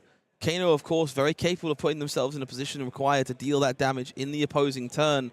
but it's currently face up on the table. Fredrik reaching, gingerly tapping next to that Blazing Aether. You could feel the temptation, and Daniel Winning is trying as hard as possible to show zero facial expressions. Yeah. It's definitely hard to get a read on that exact thing, but you could get a read on the way the game is being played. If you just sit on this Blazing Aether, but Fredrik decides not to, and here is this Storm Striders. The cannon. Wow. Daniel knows immediately it is a Burn Bear in the arsenal thrown for more than enough damage, and it's going to be good Daniel enough. Takes out this game. Yeah, it might have been possible for Kano to just accept the opponents at 2 and not that hard to burn them out from that spot, especially since you're still sitting on your Storm Striders and your hat, so you could still do another combo turn later. But yeah, instead, it was the careful plan here of Daniel Winning. He did this from 5 turns ago, setting up these 2 blues in hand, this Burn Baron arsenal, and just refused to play any of these cards, just passing, IPing himself constantly, and you were right on the money with your call of what that exact plan was, and it worked. Daniel Winning, with, the wizard mastermind here, out-masterminding the pitch deck in Kano. Absolutely. I think that was a testament to both players understanding this matchup, and ultimately, as we said, we kind of identified the Storm Striders remaining, the Ragamuffins hat remaining there. Definitely an opportunity to just say no and let the Blazing Aether go and try again, but it's so difficult to say no to a Blazing Aether for 20. And Fredrik just unfortunately not able to have self-control there, hold that back, and ultimately being burnt bare by Daniel Winning. And that was a very interesting game. I think that's unlike anything else we've seen so far. It really isn't. I mean, honestly, that's something that's so cool about this game is how, how different it can be. There's a lot of the base game is it's very similar. Attack for free, you block for free. Okay, that's one pacing. But here we see dash IOs responding on the opponent's turn with items to hide cards from the on-hit effects from the assassins that are trying to grasp cards from you. And here we see the wizard mirrors that have this if you blink first, you die. If I blink first, I die. So we have this standoff here. Who's gonna do anything? And it's just a completely different way to engage with this game, still with the same core mechanic. It's just it's just a mechanic of drawing 4 cards a turn and pitching cards for resources. That's all it is. That's so many possibilities within that framework. I love this game. What can I say? Incredible stuff. Simon, I'm reliably informed you're part of a Flesh and Blood team. What's the name of that team? It's called The Armory. If you had decks, what would you call them? I would call them Armory decks. You would. Armory decks. Also available at your local game store. If you're joining us in Flesh and Blood, you want to get involved, you want a deck to play fresh out of the box, you can go and grab one from the shelf. Starting, of course, with Armory Deck Ira that is in stores now. Oh yes, Ira is this mainstay hero that's been the entry point for beginners for quite a while now in adult CC form, has been for a little while, of course. And you get to play with these cards. The built around Edge of Autumn. Normally we see harmonized Kodachis in these decks, but getting a lot of other constructed decks are picking up these. Katsus are doing it, and we also see some versions of Ira like Naive Mobasia's version playing the Okana Scar Raps, Enact Vengeance, and Edge of Autumn here. And so these cards you get in this Ira deck, just quite competitive. We even did a video here with Andrea Mengucci where he was playing just the Ira deck as it came. I was taking the Gravy Bones Armory deck, upgrading it for 50 euros, and I still got smacked around by the Ira deck. That's how powerful this deck is. That has nothing to do with Andrea Mengucci. However, Armory Deck Pleiades is going to be coming up for you alongside Super Slam. If you want to support the brand new Glamour Star fresh out of the box, this one will be available for both Blitz and Classic Constructed and comes with some shiny new toys for our favorite new hero. Oh yes, take an extra turn after this one. It's going to be quite exciting to see how that exactly plays, and I assume there'll be a lot of nice tools for Pleiades here. Maybe even a weapon that she can actually use in CC, especially for her. Now, we don't get that in Super Slam, presumably. She's literally carrying an axe. Come on, I think it's fairly intuitive now, is it not? Yeah, we have to see that in card form. If you're looking for something a little bit more retro, Armory Deck Rhinar, the biggest, baddest brute in all of the Savage Lands, will be available with their own Armory deck on November 14th, coming along with the long-awaited Blue 6 to really tie that deck together. Oh yes, when this is discarded to beat chest specifically, create a might token. Even if you build a Rhino deck that doesn't have any beat chest, this is still worth including because Rhino is just hungry for these blue natural 6s that makes the deck so much more consistent when you're discarding random cards and banking on them being 6s. So yeah, this is a huge gain for Rhinos in general, but there might also be a lot more beat chest support specifically in this Rhino deck. And I wonder if we move towards intentional discard rather than targeted discard, maybe Rhino becomes consistent enough to actually make these huge turns that intimidate away the entire opponent's hand, and you can just deal them 20 damage they cannot defend. Absolutely incredible artwork from Tommaso, who's here this weekend selling prints of this card and all the other goodies they've made for Flesh and Blood. Finally, if you want to meet Madness for yourself, you can do so in-store on December 12th, 2025, alongside Armory Deck Arakni. Yeah, I just noticed now that someone cut off Arakni's one horn here. I did not realize that before, and that must hurt a bit, and that is why he's sent into this furious rage here, meeting Madness. You know, I was thinking about this card, you know, when I went to get ice cream by myself the other day, and Scott. I have no guilt. and how this is similar to Out of Desire Mind, Out of Desire Body, where like that one also has a random effect. You don't know if you hit a red card off the top or not, and this one is the same. And so it makes it incredibly hard for the opponent to figure out if they should block this or not. A lot of the time, they might just lose their arsenal if they don't block it. Yeah, Arakni is an anomaly, and it's lovely to see it getting an Armory deck that it can look forward to in the near future. If you enjoy your fair share of Arakni, we have a slightly different flavor of the hero coming up for you next. Ethan Mansant's roommate this weekend. We've got some Arakni Marionette coming up next. Don't go anywhere. Pulling the strings.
From wonderful wizards back to, well, some would say more traditional flesh and blood, but Brian Gottlieb's favorite class in the game. Arakni Marionette going to be coming up for us next. HowlingMines in the boost. Simon Nielsen.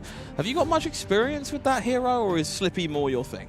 I've definitely played more with Slippy, but I have also been playtesting with one of the Danes I mentioned earlier, Jonas Bensati, who has been a Marionette lover. And so, I've been very confused by that hero multiple times playing against it. So yeah, that's my experience with that hero. I'm expecting Full to be confused as well here in the booth, as well as that's kind of like the chaos thing, right? You confuse everyone. That's the game plan.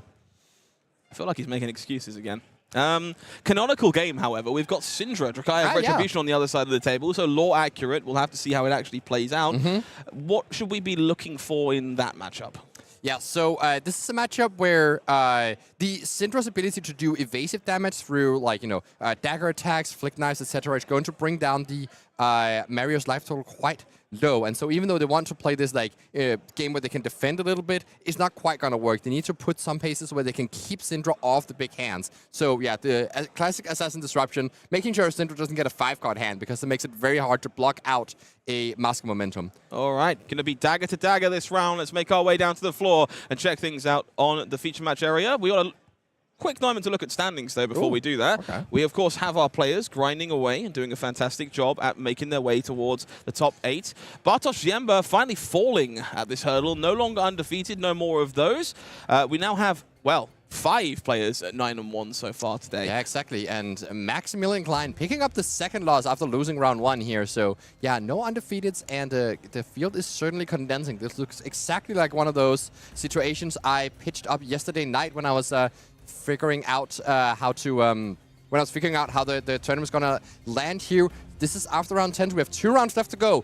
X2 is what makes it, and so we are looking at probably 7 people at X and 2 with a single person at X3 making top 8 likely, and it has to be someone losing the last round. So you need to win this round if you have X and 2. Yeah, both of these, all of these players on that leaderboard still alive. 2 copies of Jarl for Trady hidden in there as well, causing quite the upset if they manage to take it down. For now, let's make our way down into that feature match area and get things started with a little bit of Arakni Marionette in the hands of Ville against Thomas Sanden on Cindra, Drakai of Retribution. Both of these players at 8-2, still very alive for the top 8 of this event. Perhaps most importantly, Cindra Drakai of Retribution going second here means they will get the first volley of true damage, but Arakni with the ability to maybe mark the odd opponent in a pinch and start transforming and getting rather chaotic. Yeah, so actually I played against Ville in the last Pro Tour. We were both sitting at a bracket where we had lost a lot of matches on day 2, but he definitely outplayed me in that game, beating my Gravy deck. And you see here a noticeable piece of Ville's equipment here is that starting point here. So this one is quite interesting. So it says attack reaction, you can give an attack go again, but only if you've activated another attack reaction this turn. But that could be a Flick Knives activation, for instance, on a CNC. Then you have your pitch a blue, CNC, give it go again. Play a Codex, remove a counter from Tunic, and then play a second CNC on the same turn. So that is why you play the starting point here. 2 CNCs on the same turn is the game plan here for Ville, as a turn 0 is being defended out. Or turn 1 already, actually. Yeah. Shelter here actually very impactful in this spot, sucking up that Flick Knives flick and offering to blunt the break point on this Blaze Headlong as well. That starting point, yeah, very impressive one. I know you've got a bit of history with that back in Prague yourself, so lovely to see it finding a home in Classic Constructed. Those kunai will be rebought here from Thomas as they park a card in the arsenal, and we'll make our way over to Ville with a single card to work with. And it is, of course, the best possible one. Codex of Frailty. Yeah, so I mentioned how Ville, would normally not want to defend with the entire hand, but when your hand is 2 defense reactions and some useless stealth buffing and a Leave No Witnesses that you really want to get into the graveyard to enable that Codex, well, this is exactly how you're gonna block with 4 cards and then send Codex into Leave No Witnesses. This is the best. Yeah, this is just, you get 3 cards of value for 1 here. 4 damage, kill one of your cards. I get a card in my arsenal courtesy of the Ponder token, and I even get 2 silver tokens here, which can be used to rebuy that head. Oh, actually, there's no pieces for Ville to rebuy. It's Mask of Deceit showing here. Yeah, well worth talking about. Mask of Deceit, powerful tool that will enable some nasty turns later down the line for Arakni Marionette. More importantly, very impactful card drawn there from the Ponder. Command and Conquer parked in the arsenal for Ville. Will have quite the role to play if Tommaso is interested in setting up a big turn again. Yeah, exactly. So this is one turn where the Cindra just, decided that, yeah, it's just not worth trying to defend out, spending my very valuable equipment block on this, especially you might have a bunch of 2 blocks in hand, so might not even be able to block out this, leave the witnesses efficiently, deciding to just keep the hand, sending 4 at least, making sure that at least the pressure is being kept up, and that this mask momentum is being triggered. As long as you keep Ville off some cards, it also makes it much harder for Ville to take many cards away from yourself, and maybe gives you space to set up some of those 5-card hands that you really want to do in this matchup. Rising Resentment here is going to be chaining 2. Also, no blocks being declared here. So Ville will need to defend the next 2 attacks if they want to deny that Mask of Momentum. It's going to be a brand with Cinderclaw to start with. And we know there is a hunt to the ends of Rathe lurking in the hand here. So we're going to see this kunai being flicked away, keeping that chain active for Mask of Momentum. And then a 4-power attack coming down and marking Arakni Marionette. Pretty solid sequencing here from Tommaso. Yes, this card, Hunt to the Ends of Rathe, is just a nice, Ronin Renegade is so good in these Redline Cindra decks that it doesn't actually matter if your Ronin Renegade is just base 2 power. So the Hunt to the Ends of Rathe is not that, unreasonable to just play into any opponent. But then if you play into Araknis, it's going to be a 4-point go again, and also marks them, which gives you a fealty. These fealties are going to be incredibly important for increasing the consistency of Thomas Sanden's deck, or maybe powering up cards like Out of the Dragon Fire or Out of the Dragon Blood. We do see Ville here considering a block to cover this up. We're going to see Tarantula Toxin and Shred dedicated on defense here, covering that up, denying that Mask of Momentum draw, and making our way back over to them with access to 1 card in arsenal and 1 card in hand. That 1 card in hand, of course, Persuasive Prognosis. Seems like a pretty good way to continue to contest Tommas's hand here and force them to respect these Arakni attacks. 1 point of damage coming across. The cards in hand there for Tommaso is going to be, looks like a Bram with Cinderclaw, Display Loyalty, first Tenant Strike first, and a sneaky hidden card at the back there. It's a Ravenous Rabble from the corner of the artwork to me. He played far too much Arcane Rising to miss that one. Yeah, no, I definitely also recognize that iconic card here, as this Persuasive Prognosis is being offered to Thomas, asking, do you want to block this with anything? And if you do, and I have this Justinic hit off the Ponder token, that could be quite dangerous, or just any sort of trick in the first place. So yeah, Thomas just said, yes, you can just hit me.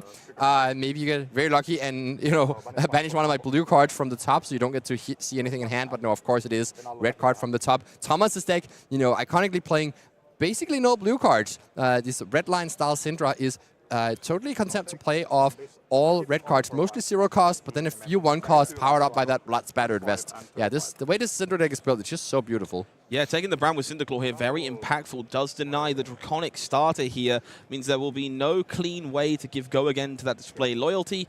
Fire Tenant, of course, will buff that if it wants to, but it will have to come as the final attack of the turn after Ravenous Rabble. No way of granting Draconic with that brand disappearing. Yeah. Also worth noting here, we've seen a lot of games with Slippy here, but Arakni Marionette plays a bit of a different pace. That Prognosis did not have go again. And in general, these Marionette decks just don't play as many stealth cards as a result. Much more dagger focused, trying to swing these Hunter's Claves, getting the opponent marked, and trying to turn your hero into something else. This is the ability of Arakni Marionette. If you end your turn with the opponent marked, you get to roll a die and turn into a random hero with some other hero text that can help you disrupt your opponent on further turns. So yeah, this is a very cool take on the Assassin class, playing quite differently from the Slippy games. Yeah, those Agent of Chaos offering you a menagerie of effects that are not otherwise available does create a very complicated and intrinsic hero.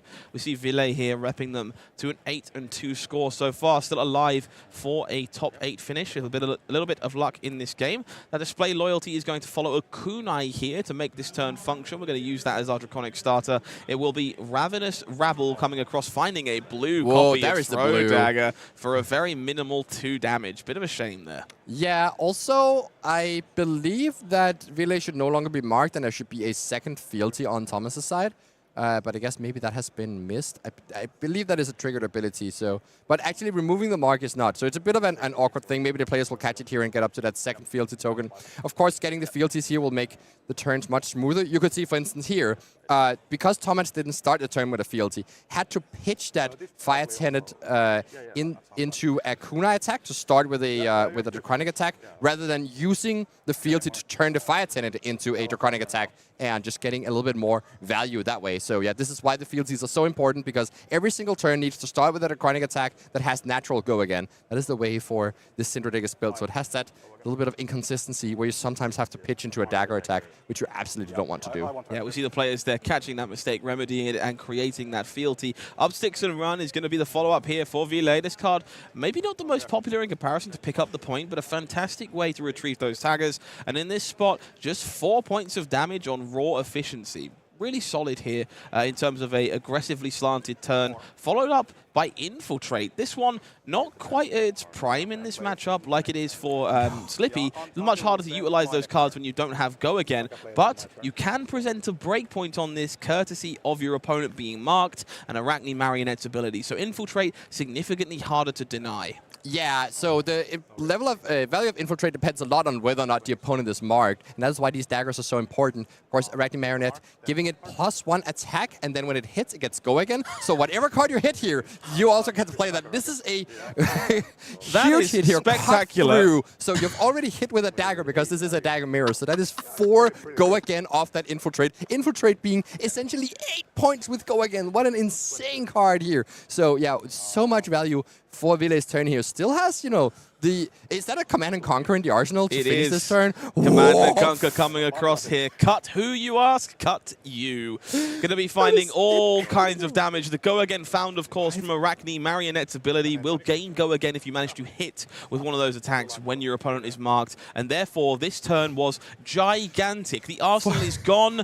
Tommaso is down to 16, and their deck has betrayed them. 4 card 19. Are you kidding me? You know, I thought these assassins were playing fair. But no, that is the ability of Arakni Marionette. It doesn't have like the, you know, like a consistent pressure turn to turn like Slippy does. It is a lot more reliant on actually getting the marks. But when you do combine your synergy as well, boy oh boy, is this deck much, much higher ceiling. And here we see the play we see before of Shelter from the Storm to deny a dagger hit here. And this makes it much harder for Thomas to get that Mask of Momentum online this turn.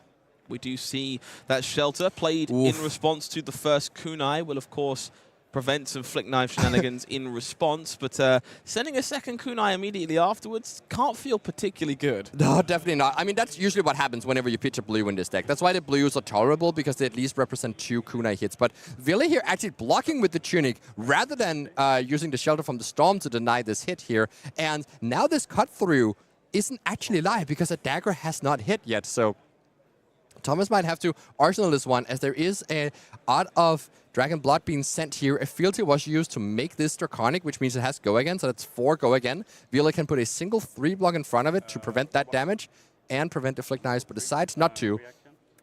No, we'll be taking 3 points of damage here, up to 4, courtesy of Ancestral Empowerment. Extra card will be drawn for Tommaso.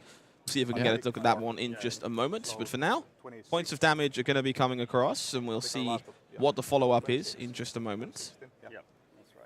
Players just confirming the life totals there, 16 to 26. 1 point of damage left on that Shelter. We do see that cut 3 in hand that you mentioned before, and a copy of Hot on the Heels as the follow-up. Yes, indeed.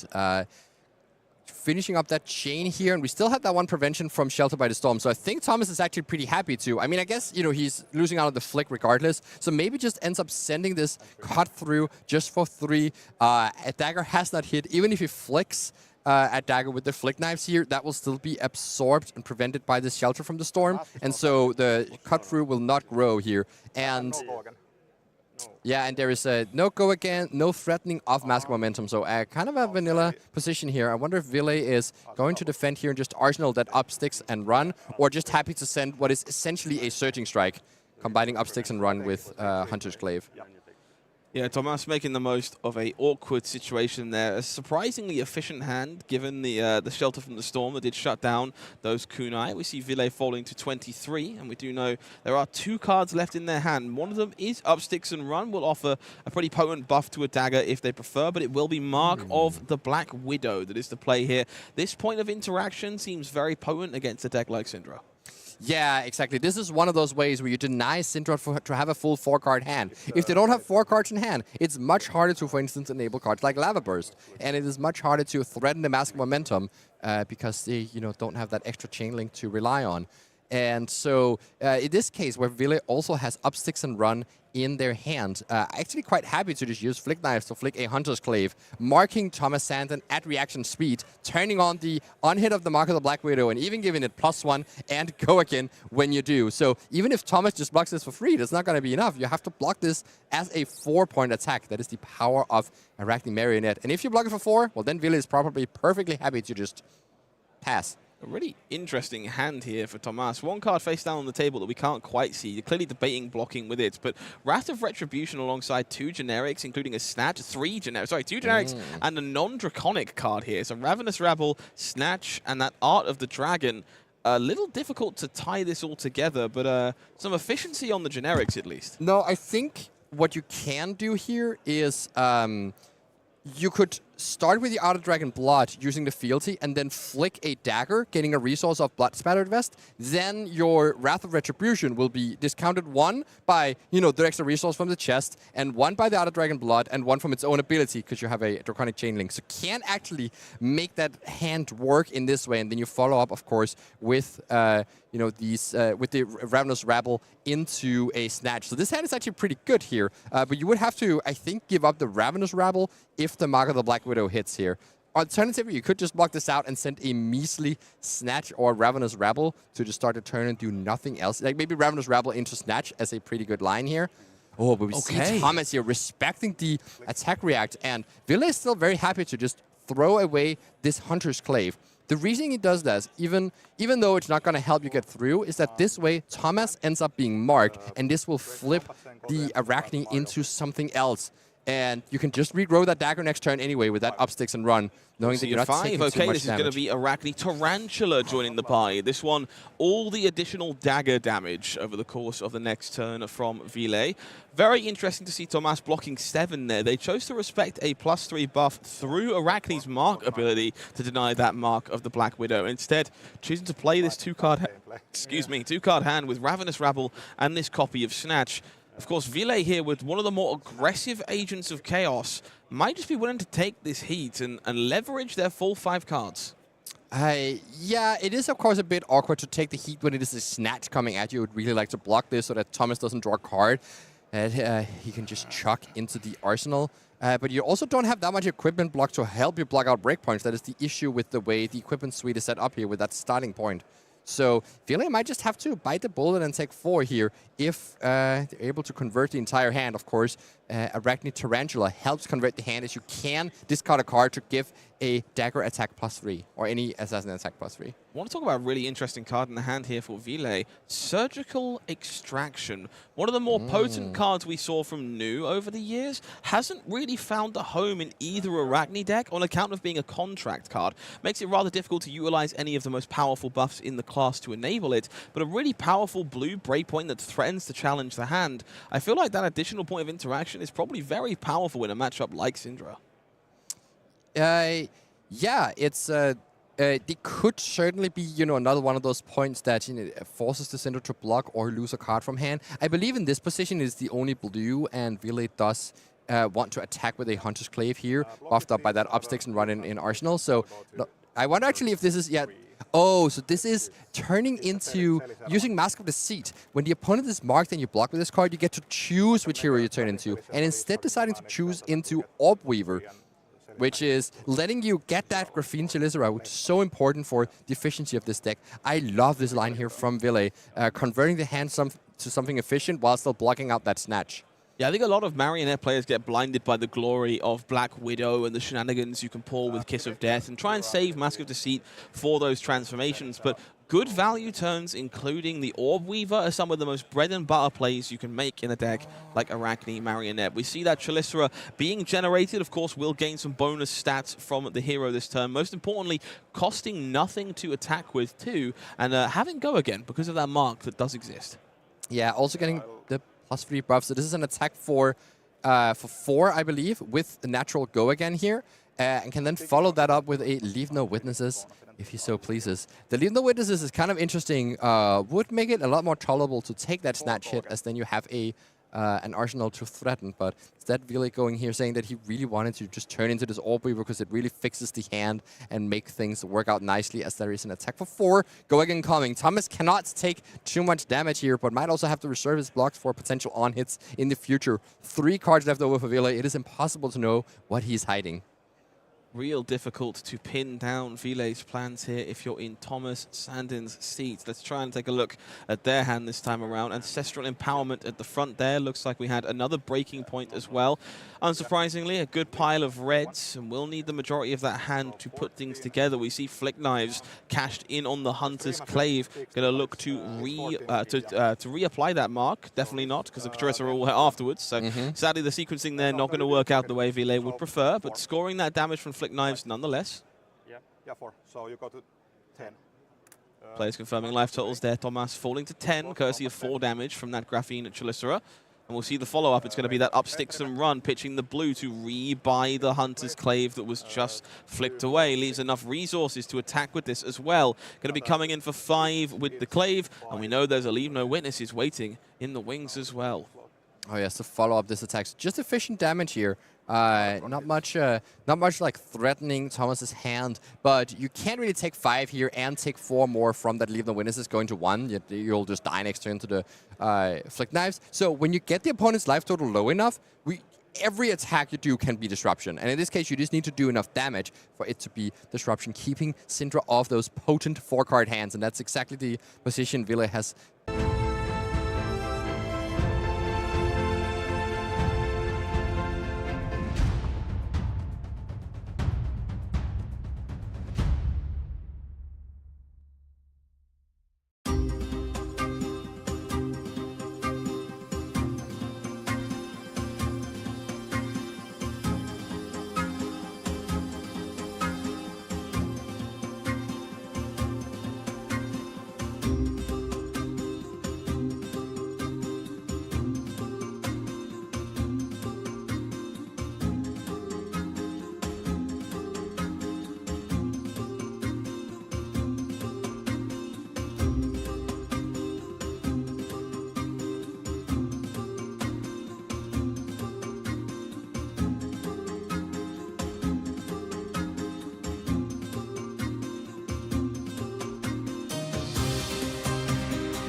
Folks, you'll never guess what. We had a judge call, and then the internet exploded.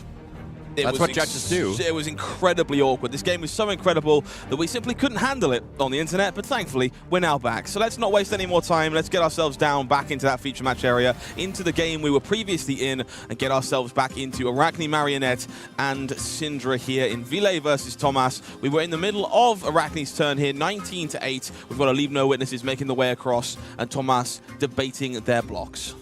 Yeah, so this is the one I think where we see Thomas ending up blocking it with Breaking Point and that Spreading Flames, because the hand is just too awkward. 2 1-cost attacks here. So yeah, let's bring ourselves like right back into this game here as we remember where we were left off. Thomas Sanden being behind on life and behind on tempo here, having to just block 2 here, arsenal a card and pass the turn, hoping for Ville to not draw that offensive of a hand as Ville transforms back into Arakni Marionette. Okay, so it's going to be the 1-card hand there from Thomas. It is a copy of Oath of Loyalty here. It's a nice, clean, efficient 1-card for try and push some of this damage back in Ville's direction. It will be their choice how much they want to dedicate to blocking here. Looks like a card is being considered. That hand Giving up a Command and Conquer. Looks like we have a Savor Bloodshed in hand, a Mark of the Black Widow, and one unknown card. So this is actually a brick hand. You know, cannot use the Save of Bloodshed without a pitch card. Cannot use the Command and Conquer without a pitch card. Might just have to actually pitch both cards to play the Command and Conquer, or just there is the Viscido Literal, so can still send. Yeah, these 6 go again because the opponent is marked off the ability, and if Thomas does not block, well, you also draw a card off this. So this is actually incredibly potent. Yeah, 6 go again on hit, draw a card. Okay, not a break hand at all. Save of Bloodshed being incredibly potent out of the Arakni Marionette deck. Yeah, we see Thomas dedicating some cards to it, at least in theory here. 2 cards being held on defense. Of course, the card will be drawn if we find ourselves scoring a hit with Save of Bloodshed. We will find, Blood Splattered Vest being reached for here to cover up the difference. Clearly only 1 3-block in the hand. It will be Mark of the Black Widow to immediately punish Tomas. 4 points of damage with a relevant on-hit because they're still marked. Yeah, you might just have to throw 2 cards in front of this one as well. And, you know, this leaves you marked going into the next turn. So Ville will transform, and usually transforming will help. Ville convert the hand, as they can now discard cards to pump up those daggers. So yeah, this is not looking too good for Thomas, as Arakni Tarantula threatens to do a lot of damage with these daggers. Remember, when you flick the dagger as well now, it is a 2-point flick. So, you know, Thomas cannot take all this damage from these daggers coming in. Has to spend more cards blocking. Thankfully, slightly awkward hand here by the looks of things for Ville. Gonna have to turn that Sink Below into a resource card for this Graphene Chelicera. However, of course, that extra point of damage will loom on the Graphene. Does have go again, as Tomas is still marked. Looks like we're dedicating more cards on defense here against this Graphene Chelicera. Yeah, you might have to put your cards in front of something. It might not be the best to put them in front of Chelicera specifically because of Tarantula Toxin. But if Ville has a Tarantula Toxin here, you actually die anyways due to the ability of Arakni Tarantula and the Tarantula Toxin, buffing it up to 7 and on hit dealing 1 damage. So yeah, there isn't too much to do. You can't really beat Tarantula Toxin and just have to ignore it. It will be cut through, dedicated here, 2 block. Looks like Tomas still debating that decision. Fingers lingering over the card just a little bit longer. This is going to be a pretty tough spot to recover from. So all of these minute blocks do carry an awful lot of weight. Yeah, exactly. This is, you know, not necessarily putting you in the best position, and that is discarding the Justinic to put this Graphene Chelicera up to 4, so deals 2 damage and an extra 1, pushing Thomas down to 5, and dangerously close to dying to, you know, another Hunter's Clave that can attack here. If this hits, puts Thomas down to 3, and then you flick the Chelicera down to 1. We see Surgical Extraction as the resource card here, used on Hunter's Clave, of course, just threatening that extra point of damage as well. Flick Knife still available to cause all kinds of nonsense. 1 card remaining in hand for Ville.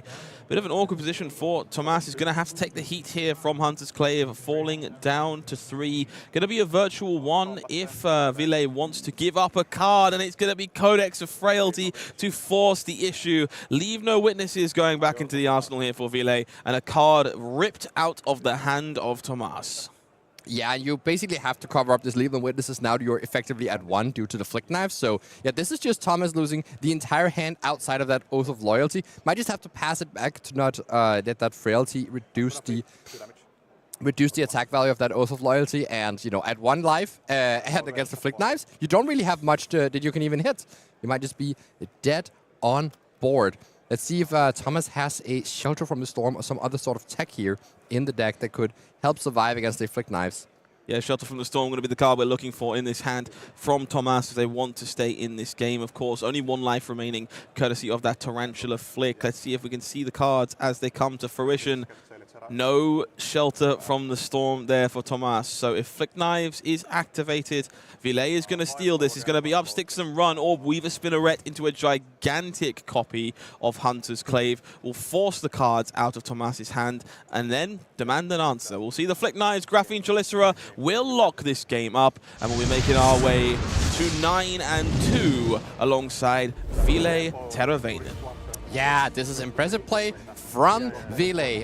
Certainly a player who has played Arakni quite a bit. You see from all those slap cards in terms of all of the Marvel heroes, etc. So yeah, Ville is the winner here, and you know, the Arakni player who might make it into top 8 here. We have Ville sitting now at X and 2. Of course, Has yeah. a win and in. Still live, looking forward to seeing whether or not they can make it. We're going to have the last round of Swiss coming up to you very shortly. Don't go anywhere. We got a really exciting game to bring you into the top 8. Stay with us. Win and in for top 8. Let's go.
Fang Gang, I'm going to need you to rise up. We've got a win and in to watch. We started the stream with Maximilian and Klein yesterday, taking a horrific loss to Katsu, and we will be ending the stream with Maximilian and Klein playing for a spot in the top 8. HowlingMines, Simon Nielsen, how you doing? Do you want to watch some Fang? I absolutely do. I mean, you know, this is the moment that is the most exciting. You know, these players are playing for that PTI and the gold foil in this round. We have 6 tables. Some of them are the clear win and ins. And, you know, they're playing for the spot into the top 8. That's all they want. Yeah, to be entirely clear, every X2 in this event is going to make the cut in top 8. So this round is an awful lot of win and in, lose and out. So let's take a look at the standings and see which of the players are still in contention. You see a couple of players here locked at the top. Number 1 again, Tommaso Viscido, the Italian juggernaut, the last winner of the last European calling, now guaranteed another spot in the top 8.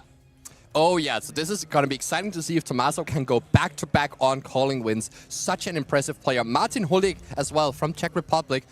Sporting Radosselio also guaranteed a spot in the top 8. So these two are in the clear. We've got an awful lot of players vying for their shot at glory. Bartosz Ziemba was our last undefeated player and has taken loss and loss in a row. Going to need to keep the screws if they want to win this next round. Most importantly, of course, there's 3 lovely Great British flags down the side of here, as 3 of my countrymen are playing for their shot at glory as well. Francesco Giorgio, we saw on camera yesterday on Arakni slip through the cracks. Stefano Birian on Cindra, and Daniel Winning continues winning down on Verdance, Thorn of the Rose.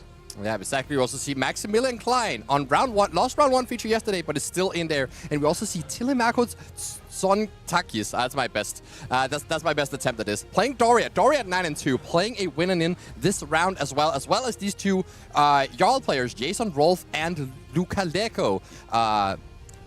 Playing this round for a spot in top 8. How did you get stuck on the Dory? We have 2 Jarl Betray. There were 7 Jarl total in this event at the start of the weekend. There are 2 of them currently sitting in 11th and 13th, and both are alive for a spot in the top 8. This last round might change the metagame as we know it right now. You ask why, and there's a Danish flag in front of Telemakos. That is exactly why. Right. You're so right. That is you exactly are so why. entirely right. That makes more sense than it should. It's been the tale of the weekend. Simon, you know, we don't get to predict these top 8s, but looking at that layup here, is there any hero you really want to see making the top cut this weekend? I would love to see Prism make the top 8, actually. So Prism is the deck that I, own and have been playing, trying to learn for a little while. And so, yeah, it would love to see Prism win the winner and get into the top 8. All right, well, guess I'm siding with Maximilian Klein. Fang gang, you've got a decisive battle to win. It's going to be Max Klein on Fang, Drakai of Blades, against Toni Schwarze on Prism, Awakener of Soul. One of these players will find themselves in the top 8 of the calling here in Copenhagen,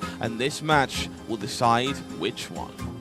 Oh yeah, it's an exciting one between 2 German players here. Maximilian Klein, 2nd place at Pro Tour Los Angeles last year, sporting Hatches Dorinthia, a warrior, dual-wielding warrior enjoyer, and now finding success here with Fang. Lost round 1 to Katsu on stream, didn't matter, has been winning so much since then. See here, just rattling off all of these wins since the round 1 loss here. 7 wins right after that, and then finally getting a loss a little bit later in the tournament, beating Michael Bonde as well. Hey, not a Danish player there. So losing to Francesco Giorgio just 2 rounds ago, but beating a Prism the round before, and that is important. So Maximilian Klein is on track to beat another Prism. This is a interesting matchup for the Fang. In the blue corner, we've got Toni representing the Prism heads. Bit of a different spread of games here. We see a Cindra and a Dash.io proving to be the hiccup points here for Toni, but a good mixture of heroes, and again, slaying a few of the Brits. I'm certainly happy to be on Max's side in this fight. Oh yeah, absolutely. Has taken down the Giandocalia on that Fatigue Dory deck. So also has a little bit of practice into Warrior, but Fang is certainly a different beast here, as we see a turn 0 Herald of Erudition coming in here with a dominated go-again attack. So demanding a little bit of equipment already from Maximilian.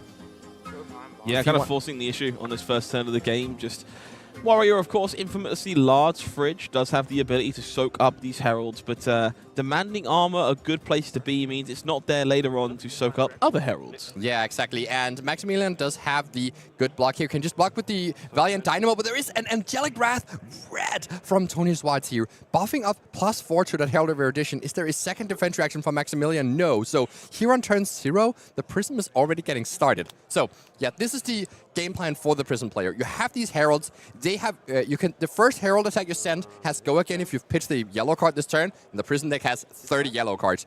When they hit, they go into your soul, and you get to search up these figments. Then you can pay those cards in soul, banishing them from your soul, the soul kind of being an extra resource, to awaken those figments into allies that are these angels that will, attack for 4 and also ward 4, as well as some extra effects here. So we see here, there's a lot of searching up for these figments, and whenever a herald hit, and the thing you do not want to do in this matchup is give Prism access to soul. And already, on turn 0, Toni has accomplished this, getting access to soul, fetching out that Figment of Erudition here, making a Ponder token, and this is quite interesting as I believe Toni still has 3 cards in hand and only has 1 more action point, so might not be able to fully empty the hand before the Ponder token triggers. Yeah, this Figment of Erudition typically seems to be the most important figment for the deck, of course, transforming into that powerful Archangel of Erudition, Soraya. We'll see that Ponder token made, that Figment now secured for a little bit later on, and 2 cards were drawn. We see more Heralds in the hand there for Toni. We'll see if they can convert this into some additional damage before the turn comes to an end. Yeah, if they can pitch to play this Herald of Protection here and have a second copy of Angelic Wrath. Actually, we also see that second copy of Celestial Reprimand here. Toni on the full-on Herald plan with all the tools to protect it. Probably a lot of copies of Celestial Reprimand and a lot of copies of Angelic Wrath. This is just brutal here. The block here for 7. There's another defense reaction for 3 here, but this is a total block of 8 on this attack that's coming in for 11. So 3 more damage to Maximilian, another card into Soul, a Spectral Shield here, another Figment being fetched out. If Toni wants, he can use one of these Soul to transform one of these Figments. Does not get to attack with the Angel because out of action points and out of pitch, but at least has this Ward 4 being represented and still gets to resolve the Ponder token and have a card in Arsenal. This is a brutal turn 0. 7 damage done and Spectral Shield being created out of just and still retaining the Arsenal. Just an incredible turn 0 here and really showcasing the power of these red Angelic Wraths. Yeah, very much a partridge in a pear tree situation here. Toni Schwarze with absolutely everything they could possibly ask for here. Angelic Wrath doing its best work, forcing through those early heralds and securing multiple Figments nice and early here. So, of course, Max Klein will get to refresh this hand, given that we are on the first turn of the game, and hopefully present some kind of flow back.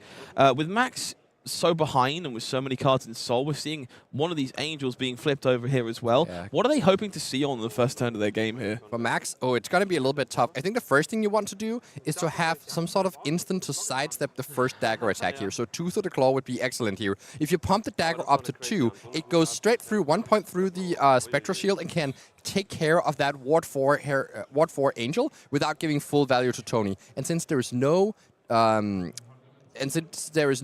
gestures on the side of Toni to make a Spectral Shield at instant speed, no actual way to prevent that. So that would be a nice little way to start this. But the other thing Max is looking for is just getting Fealty online as soon as possible so that you can outrace this this Prism player. Or potentially setting up for a more defensive pace where you acknowledge that bad things have happened, but maybe you don't let more bad things happen.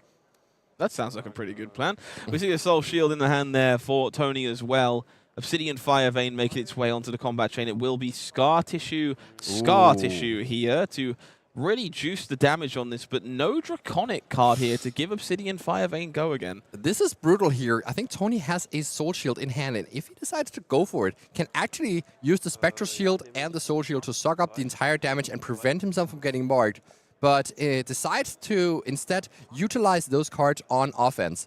What Toni really wants to do now, the first bit of setup when you play this, when you play the Herald plan, is to get 1 hit in where you get a card in Soul and you get out the Figment of Erudition and get value from the Ponder. That has already been accomplished. Now any Herald that hits will let Toni transform or flip that Figment of Erudition into a 4 attack that draws 2 cards. You'll have enough cards in Soul to draw 2 cards and send another Herald. So an incredibly efficient attack, and this is what any Herald coming in now will threaten. So Maximilian is on a mission now to block the first Herald that is being sent every turn, but with this Goliath Gauntlet, with the Courage token and Dominate off this is 8 points of Dominate from the Herald of Erudition. Not going to be very easy to block out.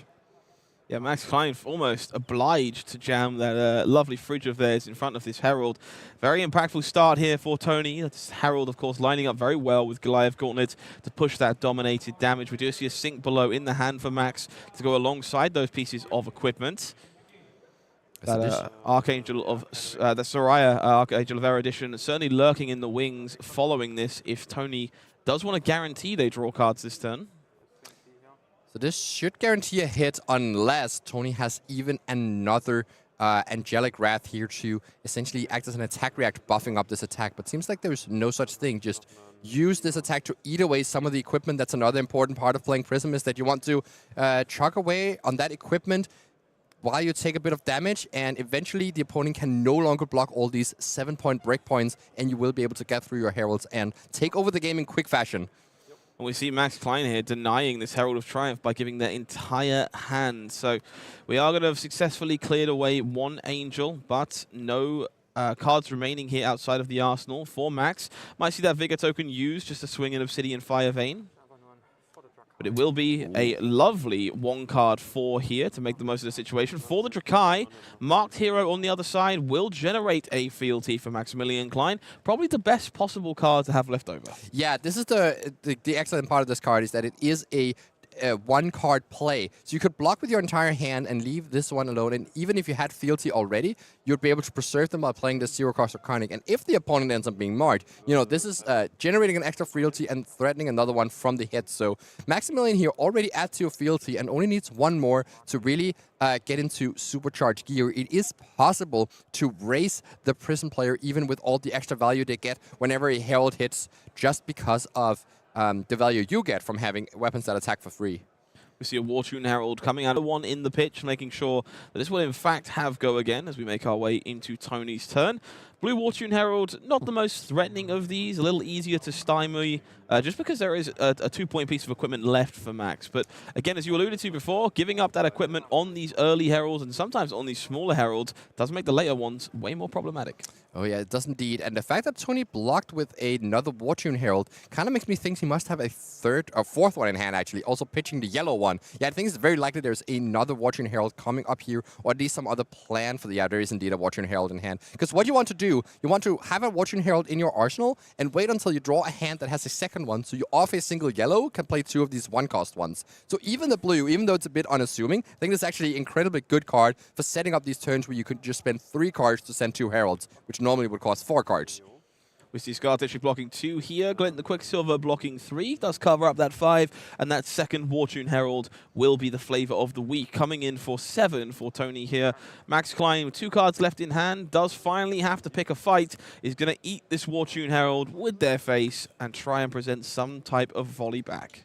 Yeah, so this is again where you can search up a Figment and flip it right away into an Angel. Not getting the attack value from that Angel, but just getting Ward 4. This is essentially, like, this was a 1-card 7, that when it hits, you create a Ward 4 on the board. Like, that's, the baseline what it does. Maybe a little bit more. This one makes a Spectral Shield, sure. I mean, you're going to get that extra value from the Figments as the game goes on. But baseline, that is extremely good. That is 1-cost 7 on hit, make 4 value. And, even the blue one, actually, that's a Zipper hit with that on hit. Even with more threatening on hits, because that one was threatening the Figment of Erudition. So, yeah, these Heralds are just way above rate, but of course balanced through that Phantasm mechanic, which means if they get blocked by attacks with 6 or more attack value, they do get destroyed, and you might end up losing your turn as a result. So, Maximilian Klein might have a few of those so-called poppers in his deck to try and defend himself from the Herald attacks, and those are going to be very clutch in this game. Starting out here with Pledge Fealty. Yeah, okay, Maximilian Klein entering Emperor time as we find ourselves on 3 fealty nice and early. Going to send Obsidian Fire Vein directly into the Archangel of Protection and guarantee that it does not survive for another turn. Oh yeah, so the Archangel just dead already, and nothing that Toni can do to prevent it here. Just swing it with 2 Fire Veins and removing the counter from that Valiant Dynamo, ready to block another breakpoint down the line here. So yeah, this is just what Max wants to try and do. Just block efficiently on the first Herald and then send a barrage of attacks with the rest. Here's a Herald of Erudition, and we really see the reason why Max did not get greedy and block with his equipment on the last one, instead throwing a whole Scar Tissue to block. This means that he can now block with the equipment. But there it is. Battlefront Bastion. That is a popper. 7 points of power, and will make sure that this Herald of Erudition gets destroyed. So now Toni has to pay for the privilege to retain the action point. Yeah, Phantasmal Footsteps doing a great job of making sure Toni's turn does not get shut down immediately by the Battlefront Bastion. It did lock out this dominated Herald of Erudition. The follow-up here is simply going to be a Pierce Reality, establishing the powerful blue aura and parking a different card in the arsenal for later on. Yeah, exactly. I think there might have been an Angelic Wrath parked in Arsenal. Not fully sure, but I've of course spent a lot of time with these Prism artworks at this point. Pierce Reality is the sort of card where you have to spend an attack attacking it, and once you do, that attack will essentially lose go again and your turn will end. This is how Spectre works. So Maximilian Klein is going to have to send an attack at some point at that thing. Otherwise, Toni will get so much value from the +2 every turn. Fortunately for Fang, it's not actually that difficult to send an attack into the Pierce reality. You can simply send your second dagger there without having to expend any attack reacts. Not sure if he wants to do that yet or send that to the face and take advantage of these draconic chain links. Yeah, we see Maximilian and Klein leveraging what Fang does best here, just utilizing all the cards to the best of their power now that we no longer have to pitch cards away to pay for a event on that first Obsidian Fire Vein. A little bit of extra juice. The hand, of course, Relentless Pursuit is going to be played out here. This blue card normally primarily for pitching, but great for marking in a pinch here as well to generate some extra fealty. And we'll see that other Fire Vein going directly into the Aura. Blade Flurry parked in Arsenal for later. Yeah, a bit of an awkward hand there with that Relentless Pursuit. Spending an entire card just to mark the opponent when you have 3 fealty already is not what you'd want. But, you know, it's really hard to actually spend blue cards if you don't get to block with them once you are online. And so that is what happened here. Max deciding to arsenal that Blade Flurry and paid a bit more patiently, setting up for future turns where he might be able to use that Blade Flurry on both the daggers rather than when he had to clear a Spectra. Herald of Triumph coming in here, 4/7. Cannot be popped by things with 6 attack, but that is not super relevant because Maximilian Klein's deck does not naturally play any attack action, so the only ones he has will be the 7 power ones that he has put in his sideboard specifically for this matchup. We see a Sink Below in the hand here for Max, and a variety of different ways to utilize their turn. More Blade Flurries, Twist and Turn, a copy of Save a Bloodshed. So definitely going to be interested in blunting this Herald, but maybe less so if they're unwilling to blunt the second one. Yeah, I wonder if you just block with Twist and Turn and Sink Below right here and set up for a Save a Bloodshed into double Blade Flurry. This is a extremely potent hand that, since Toni is marked here, is actually going to give back that card that the Relentless Pursuit cost earlier, just to draw a card here and send quite a big flurry at the opponent. The issue, of course, is that Max will have to spend a fealty token on one of those Blade Flurries to enable that second attack to make one of those Blade Flurries chronic and giving go again to the Obsidian Fire Vein. Yeah, don't worry too much. If the first Fire Vein hits, of course, that Mark token will disappear and that third fealty will return. So Max going to really hope to find a hit with that first attack. Instead, we see one of those copies of Blade Flurry dedicated on defense and immediately punished for doing so and rewarded for holding the Sink Below. Yeah, I like this a lot here from Max. Playing around those Organic Wraths, Toni has already shown that there are 4 or that there are 2 red ones at least in deck, which also means, the yellow and the blue ones are the better copies of Angelic Wrath. They're more flexible since you can pitch them whenever they don't quite line up. And that means, that means you probably just runs the full 9 copies of them. So keeping your defense reactions to respond to these can matter a lot. If that Herald of Triumph had been allowed to hit, that would have been a Figment of Erudition flip, extra cards drawn, and so much advantage gained for Toni. Now just an attack for 6 here with Herald of Ravages, dealing 1 point of Arcane when it hits, and then also searching up the Figment, of course. Again, 4 point of ward value. Definitely a little bit of tension here for Max, of course. Does need to retain some number of cards. Has to play something draconic in order to keep their fealty to the Emperor alive. Does limit exactly how much blocking they can do in a spot like this. They will take the heat from Herald of Ravages. Extra point of Arcane will find the Figment of Rebirth here to probably put one of those Heralds of Erudition back on top of the deck, perhaps.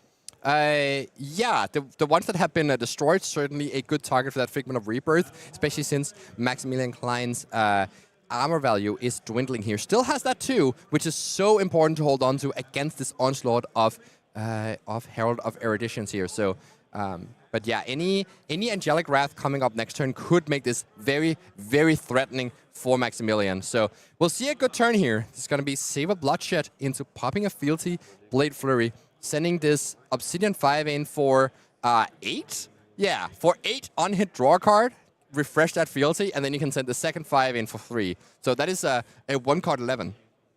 It's pretty good. Yeah, that's actually better value than what Prism has going on. And this is what I mean when I say that that Fang that is online can actually outrace a Prism. And so this is where Toni was probably hoping to be a bit further ahead when Max hit the 3 fealties. Yeah, we see that Archangel of Rebirth transformed and ready to suck up damage in the form of Avalon here.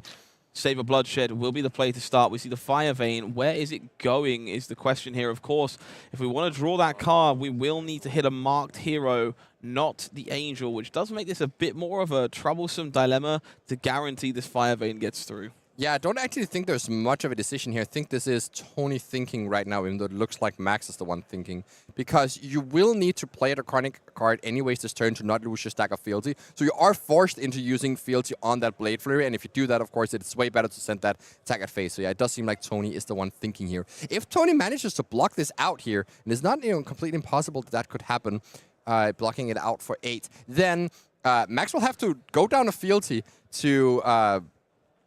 Go down a fealty here to enable this and go down to 2. And if there's no hit in the entire turn, Max will stay at 2 going into next turn and not actually be able to have the free attack, so losing some value on that exchange. But here it is, coming up to 8. And 8 is unfortunately a bit more than what Toni can stomach here. We'll take exactly 1 point of damage off this hit here. And that'll be enough for the Save of Bloodshed to trigger, for the fealty to be refreshed, and for Max to draw a card. Big win there for Maximilian Klein. Does find another card to work with, of course. Fealty refreshed. Does not need to worry about losing their allegiance this turn. That second Fire Vein going to make its way onto the combat chain here, presenting just 1 point of damage for now. 2 points, of course, gained by that previous Blade Flurry, and 1 unknown card left in the hand for Max that could potentially add a little more juice if they wanted to. Yeah, so kind of coming back from that, that was a 2-card 11 that Toni sent with that Herald of Ravagers, and here Maximilian doing a 1-card 11, so certainly going up on value here. Maybe following that up with the loyalty.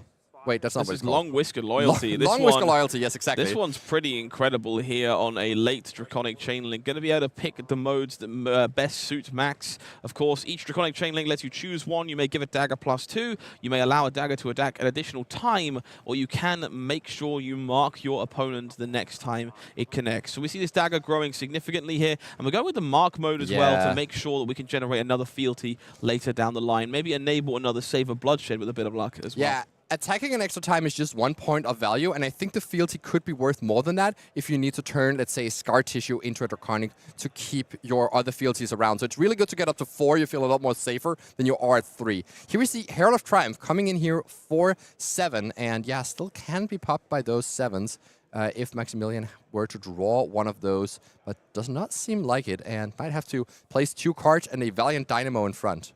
Yeah, looks like another Save of Bloodshed was found here by Maximilian Klein. Yellow Sink below, also available in the hand. That Fordrakai and a Blistering Blade. So no clean, obvious block here, but might well use that Valiant Dynamo again to make the best use of that Yellow Sink below. Yeah, and so here we actually see Max being totally fine with using the Sink below to cover up this block rather than saving it for an Angelic Wrath. The reason is that Toni only has 1 card in hand, so if he were to have an Angelic Wrath, he would go down to 0 cards and not have enough to pitch into this into this Figment of Erudition attack. So this is the reason where you have to figure out whenever the Prism is representing something scary or not. It's all depending around getting to attack with that Soraya, the backside of Figment of Erudition. Maximilian Klein massively rewarded for choosing to mark Toni here. That Save of Bloodshed does come down, presents 5 damage already, threatens to draw yet another card if one of these daggers is able to connect this turn. And we will see that Blistering Blade joining the fight, juicing this to 8 points of damage with Go Again and securing another card for Max Klein to work with. Toni here falling all the way down to 10. Of course, life total is the biggest illusion for an illusionist, but worth keeping track of how close you are anyway. Yeah, exactly. Prism is certainly a deck that can come back from being woefully behind, but not if Max keeps blocking out efficiently and then also setting small hand to do a lot of damage. Once again, this is a 1-card 9, or maybe a 2-card, let's see what the last card is, see if it's something going into Arsenal or not. But that is just so impressive. Save of Bloodshed just being an absolutely brutal card. Just off itself, even with no other help, it's just a 1-card 5. But even better if you have ways to Go Again. Yeah, very efficient effect for both Arakni and Fang. One of the more powerful Majestics you can find inside your box of the Hunted. Going to see Toni here, I believe, declaring no blocks. Max thinking about what to do with that card in their hand. Chooses to say no reactions, move straight to damage, just take the extra point. Thus fall down to 9. Those Dynamos will reset, doing their fair share of heavy lifting against these Heralds. And we'll make our way back over to Toni Schwarze, who does have a Figment in hand, a Herald of Protection to work with. We see another Herald of Triumph and a Herald of Secum available there. It is time to cash in that Halo of Illumination. Herald of Secum in a matchup like this is quite interesting to me. This is the sort of card you can use to guarantee getting a Figment out of out of your deck and guarantee some card in soul, but it's a quite tempo negative way to do this. Remember, the Herald of Second doesn't threaten to go into soul itself when you attack with it. But now here can just get the Figment of Triumph preemptively, and I think this might combine with a Herald of Triumph, making sure that it cannot be popped, giving 2 instances of -1 to the attack action that is blocking would mean, well, it goes down to 5, it is no longer a popper. So that is why this one is searched out right here. And the most important part here, though, is that you get a Herald into your soul, you get to transform your Figment of Erudition for no cost, and this is the turn where Toni is trying to swing around the game, getting a massive amount of advantage here. Got to keep 5 cards and is now drawing extra cards here. If he can line this up into an Arc-like Sentinel, that will be a huge swing for him. Getting to essentially deny Maximilian's entire next turn, and maybe even kill the amount of fealties depending on exactly what happens. And get to keep that Soraya around. Do you see a Wartune Herald drawn there? Looks like a pile of Heralds in the hand for Toni from that Soraya, Archangel Erudition. We do see the Balance of Justice immediately cashed in here from Max Klein. Of course, cards being drawn from Prism does mean they can bolster their defenses before deciding how they'd like to block. Going to take a moment to see how many of those painful Angelic Wraths and other potential follow-ups have already been expended by Toni this game. Yeah, so I actually think it's not completely impossible that the card in Arsenal here is the Arclight Sentinel, given the way that Toni just blocked last turn. I was happy to just send 1 Herald attack rather than 2. So I think Toni might have been setting up for this turn, and drawing another blue on this Erudition should make it not too hard to land that Arclight Sentinel and then also send a Wartune Herald on top of that, still arsenaling a card. This would be a huge swing turn. And Maximilian drawing the extra card of Balance of Justice matters a lot less if there is an Arclight Sentinel just eating the entire turn anyway. Doesn't matter how many cards you have in hand, you have to spend your entire turn just attacking the Arclight Sentinel. Maximilian Klein is in the blender here. You see moments of deliberation, considering the follow-up after this Soraya.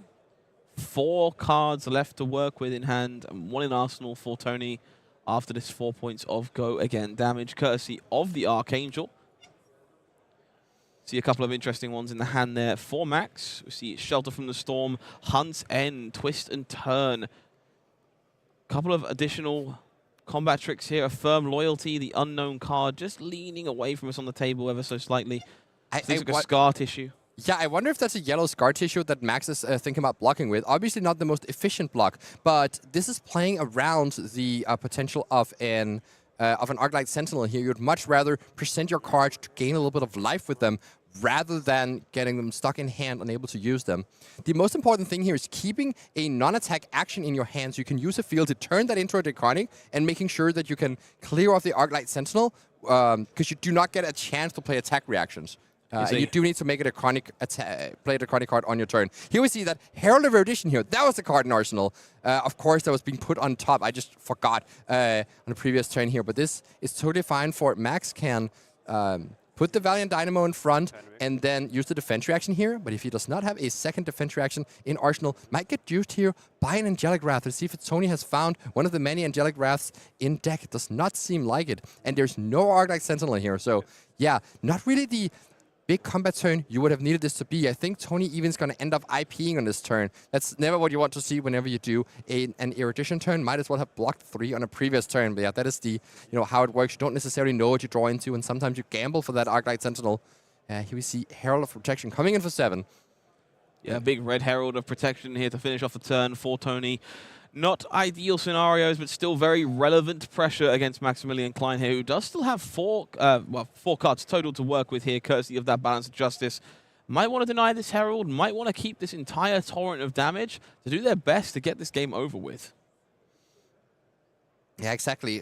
Max does not need to keep that many cards to threaten a lot of damage, and now knows that the Arclight Sentinel is no longer at play and doesn't need to preserve this twist and turn to keep the stack of fealty around. So should be totally fine to maybe even take this damage, but you do refresh Toni's soul here. But Toni cannot use Prism's ability once again to flip a Figment here and create another Ward 4. That just doesn't work because it's only a once per turn ability. So just gets the Spectral Shield here, gets the soul, gets the Figment. Well, yeah, not necessarily as scary here. 1 point of damage coming in with this Figment of Ravages.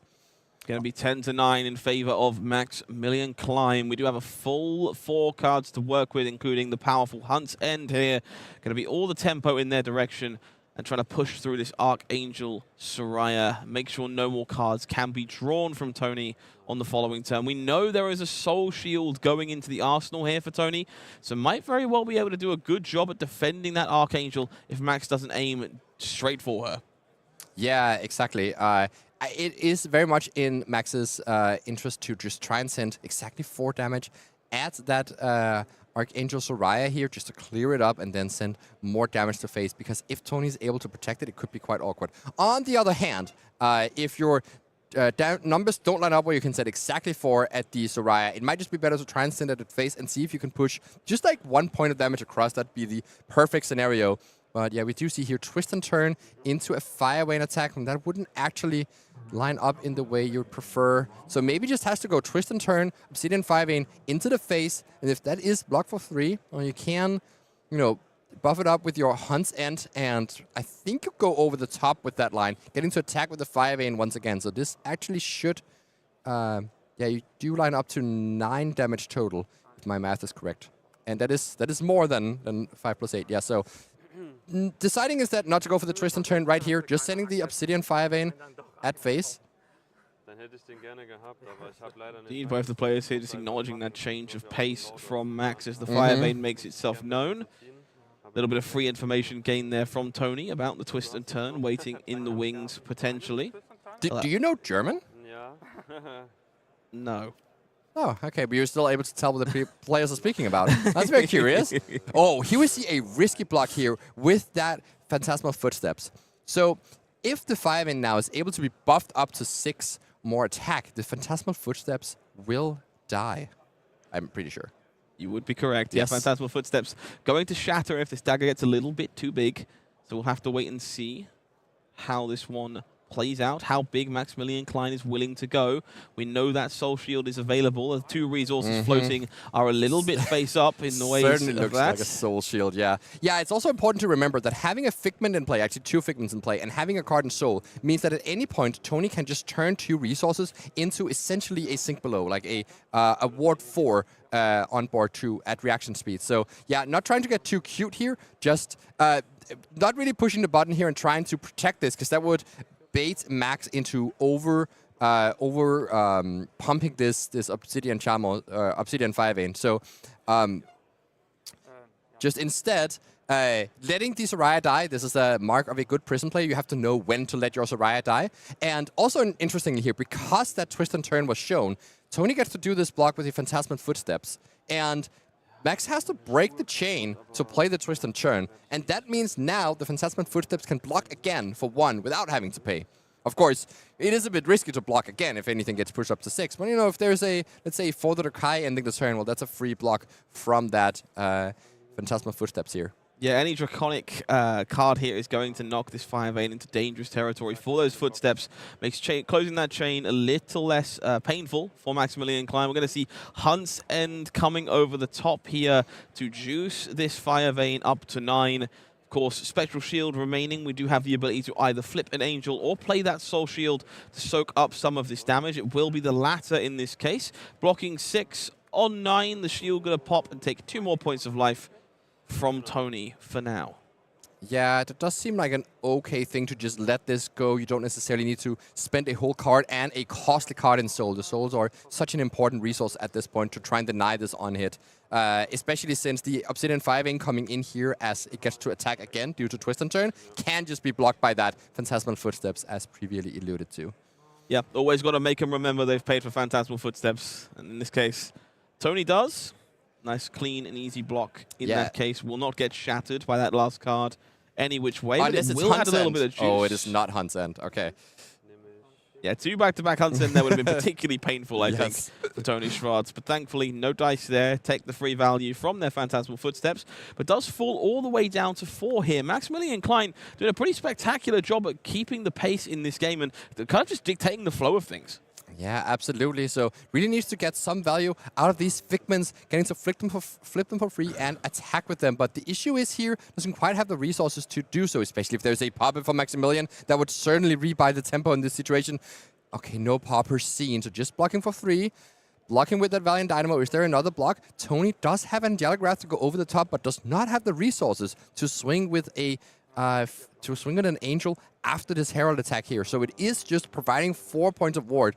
Not, the most threatening here, but still walking Maximilian's life total down while protecting Toni Schwarze's life total.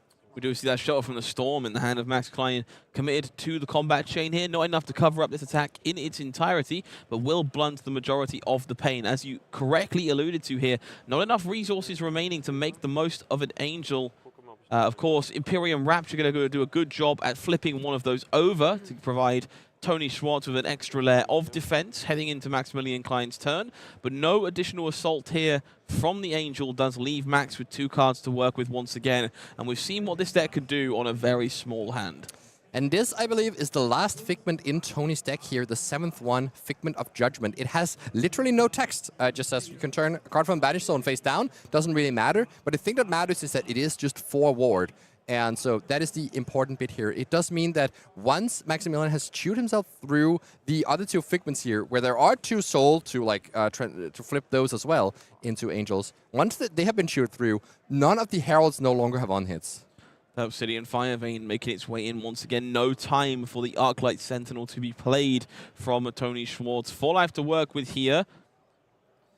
Gonna look at that Phantasmal Footsteps once again to try and soak up the value. Gonna see another Tooth of the Dragon coming out of Max Klein here. Sidestepping the Footsteps, saving that impactful buff for the second dagger swing. Yeah, I think actually, so right now, this Obsidian 5 is at 2. I think you might be supposed to activate your Imperial Rapture, which says gain ward 1, and you can then protect full value here. But Toni declines that line here, instead just leaving the 2 floating to prevent the damage dealt by the second Fire Vein. But it's coming in for a lot here. 4 already, and then, of course, another buff could make it even bigger. So Toni's just trying to flip one of these Figments, and just with a second Tooth of the Claw in hand for Max, can't actually push this Fire Vein up very much. It's just going to try to arsenal it and pass and try and do a similar thing next turn, leaving Toni with 3 cards in hand to go full offense. Let's see if it is enough to kind of close this dwindling life state. I'm incredibly impressed that Max Klein still has access to 4 points of armor. This Valiant Dynamo constantly refreshing over the course of the game. We see a yellow War Tune Herald as the play here to start things off for Toni. 2 yellow War Tune Heralds mean that he can send 2 attacks for 6 off this, but it is a popper! It is a popper that will end Toni's turn here. He has to pay for 1 to be able to finish the turn, as, when the attack is destroyed, you also lose the benefits of Go Again, and you will not have the resources to send that second War Tune Herald. That Battlefront Bastion was game-deciding here, otherwise sending 12 at Maximilian's face could have probably closed this game out for Toni. But no, the poppers, the sideboard cards that Maximilian came with to be prepared for this matchup, came in so clutch here, and now it is a full 4-card hand. It is so hard for Toni to defend here, even with that 4 extra ward that he can turn on at any time. What a timely draw from Maximilian Klein here, likely to decide how the rest of this game plays out. Toni here, working with limited options. We see a Herald of Protection at the front there. Now the Herald of Triumph, this hand made up of powerful illusionist attacks, but no additional ways to defend themselves from the assault of our Fang. We see Glint the Quicksilver, a firm loyalty and Imperial Intent, all primed and ready to make the most of 3 cards available for Maximilian Klein. Those Footsteps hopping onto the combat chain once again. Toni doing the best to get the value out of those, continuing to represent those Angel transformations to soak up problematic combat tricks. Yeah, so gotta pay for that, puts another card in front. That's the danger against Fang, is that when they have a ton of cards in hand, they could just buff up that first chain link to be lethal when you're at a low life total. But here we see the biggest punish here. Glint with Quicksilver, giving it Go Again, and you don't need to do anything else. You just draw a card, and of course also running out this Tooth of the Dragon to buff up the second Fire Vein. So now there was, 4 points of defense committed to that Fire Vein, but it only attacked for 2, and this is the benefit of Fang. When you get the opponent low, it just becomes impossible to block correctly. Is a single block for 3 enough? With that Figment that can transform into Ward 4, can Maximilian push this through? Needs to push this up to 11. Is that even possible here?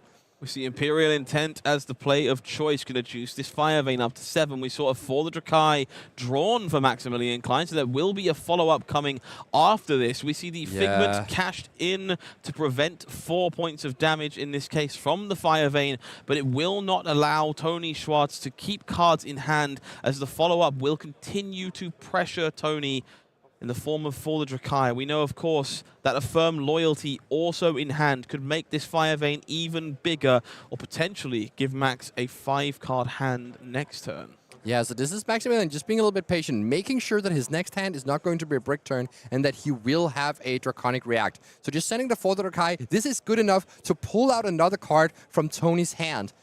Because he is at 4 and he has to respect this For the Drakai, so there's not much to do. And the last card is a no block in Art Knight Sentinel, so just has to give Ward 1 to go down to 1 life, and now it just becomes impossible to block out this Fang with, you know, no Figments to transform, basically no equipment left, and no way to pressure Maximilian to take cards out of his hand. This is a disaster state for Toni, and let's see if Max can finish this out here, of course, saving that card in Arsenal, guaranteeing that the turn is not going to be dead, and dead it surely isn't here. Can do the trick again here. Tooth of the Dragon into Glint the Quicksilver, that's the one.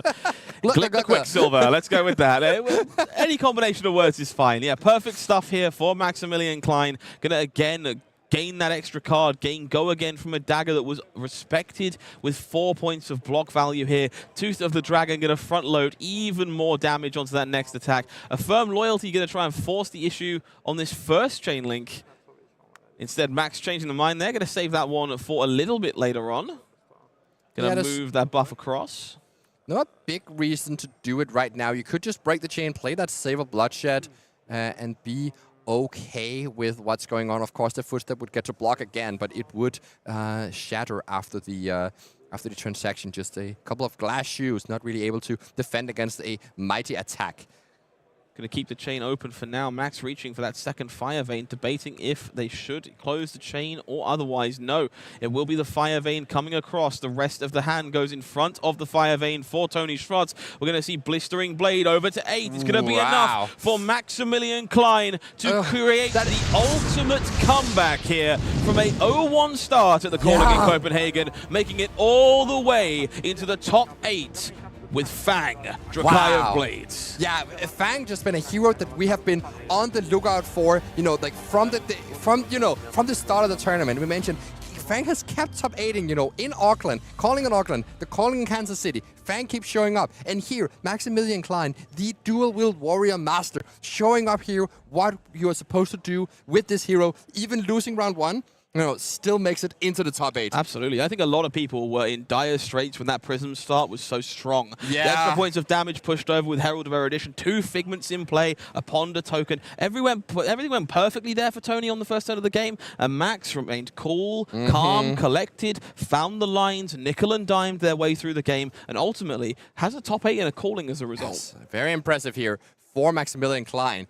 Can we see the rest of what the top 8 is certainly looking like? can. Let's see who joins Max Klein in the top 8 of this event. It's more than just one curveball choice, ladies and gentlemen. Jason Rolfe on Jarl Vitradi is joining us as the 8th seed. Yeah, up against Tommaso Viscido here. So this is our winner of calling Bologna at the last European calling. Making it in here, first seed. Tommaso is showing no signs of stopping, just knowing how to play these assassin decks so well. Has been tuning this Arakni, slipped through the cracks for the last Pro Tour where he got 9th place and is now, you know, hungry for blood, making sure to cement himself at the top of the European leaderboard. We also see Francesco Giorgio, saw him earlier, also piloting Slippy, another well-renowned assassin player, up against Stefano Barian, also of the United States. 3 United Brits States in this top 8 here. States. Oh, no, wow, no, there's no We're Danes not in the having hometown that. tournament. No Danes in the top 8. 3 UK players. Triumphant as always. I've been on the right side of every prediction this weekend, and it's felt frankly phenomenal. Yeah, Martin Jolik, of course, on Acilio. Max Klein going to be their opponent on Fang, and that bottom bracket will be Bartosz Ziemba and Juan Chacon. I believe 2 undefeated players on day 1 meeting each other in that gravy match in the quarterfinals. Now, I'm exceptionally excited to tell you that we're going to be following Maximilian Klein's journey in their quarterfinal. I want to see if Fang can break the curse. Is Acilio going to be the menace that we need to slay the Drakai? Or will we see Fang continuing their dominance over the course of this top 8 and Max Klein charging to a win? Yeah, this is actually the exact same matchup we saw in the quarterfinals of Kansas City just last week, where the Auxilio player did a 60 damage turn. Maybe the same thing will happen. Maybe Max will show what is going on and how you beat the Auxilios. Will it be 60 damage, or will it be Maximilian Klein? Don't go anywhere. We'll be right back.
Guys, cows and non-binary pals, this is a top 8 for the history books. We have 3 calling champions and 2 Pro Tour runner-ups in with a chance of creating history here at the calling in Copenhagen. Tommaso Viscido has the chance to be a back-to-back calling champion. I'm HowlingMines, that's Simon Nielsen. I'm excited. How are you? I am also so excited. You know, this top 8 has 3 previous calling winners. You know, Francesco Giorgio, Tommaso Viscido, as you just mentioned, and of course, we have Jason Rolfe. All the 3 players you see at the top there, previous calling winners, as well as 2 Pro Tour finalists, Maximilian Klein and Bartosz Ziemba. What a stacked top 8 we see here, and this is going to be, if Tommaso wants to, get that 2 wins in a row, it's going to slog through a murderous row of great opponents to get there. Yeah, we certainly saw that intriguing slip through the cracks Jarl trading game with Jason Rolfe on camera earlier on, so it'll be very interesting to see if Tommaso Viscido can go one better or quickly enough to steal away that win. On the other side of the bracket, of course, that Gravy Bones rematch between Juan Chacon and Bartosz Ziemba. I'm looking forward to figuring out which of them will come out on top. We're going to have Francesco Giorgio with a somewhat favourable matchup against good friend of theirs, Stefano Birian on Cindra, and then our feature match this time around, Acilio Fang, a repeat of last weekend, and maybe a repeat of the same result. Only one way to find out. Let's take a look at the prizing for these players if they manage to take it a little bit further this weekend. $20,000 in cold hard cash and a handful of gold foil legendaries and Pro Tour invitations. Yeah, exactly. You see all these players securing at least those 750 USD, but that is not the half of it. That gold foil legendary, that is what people are up for. This is your super rare gold treated shiny cards that are quite valuable, as well as the invite to a Pro Tour or World Championship of their choosing. So this is this is the prizes that these people have been clamoring for. Now they want to go a step further and get to that trophy. What's up for the winner? Yeah, the big prizes now up for grabs. These players hunting down this gold foil Stonewall Gauntlet, 16 World Tour points, and an invitation to the big dance in Philadelphia. Simon, I have to ask, you've been in this position before. You've had a calling top 8. You know what it feels like to be under the lights and under the pressure. How are these players feeling right now, and how do you handle that? It's quite a it's quite the position you be in, because you're so happy already with what you have achieved, but you also have important matches to come. So it's a bit of this.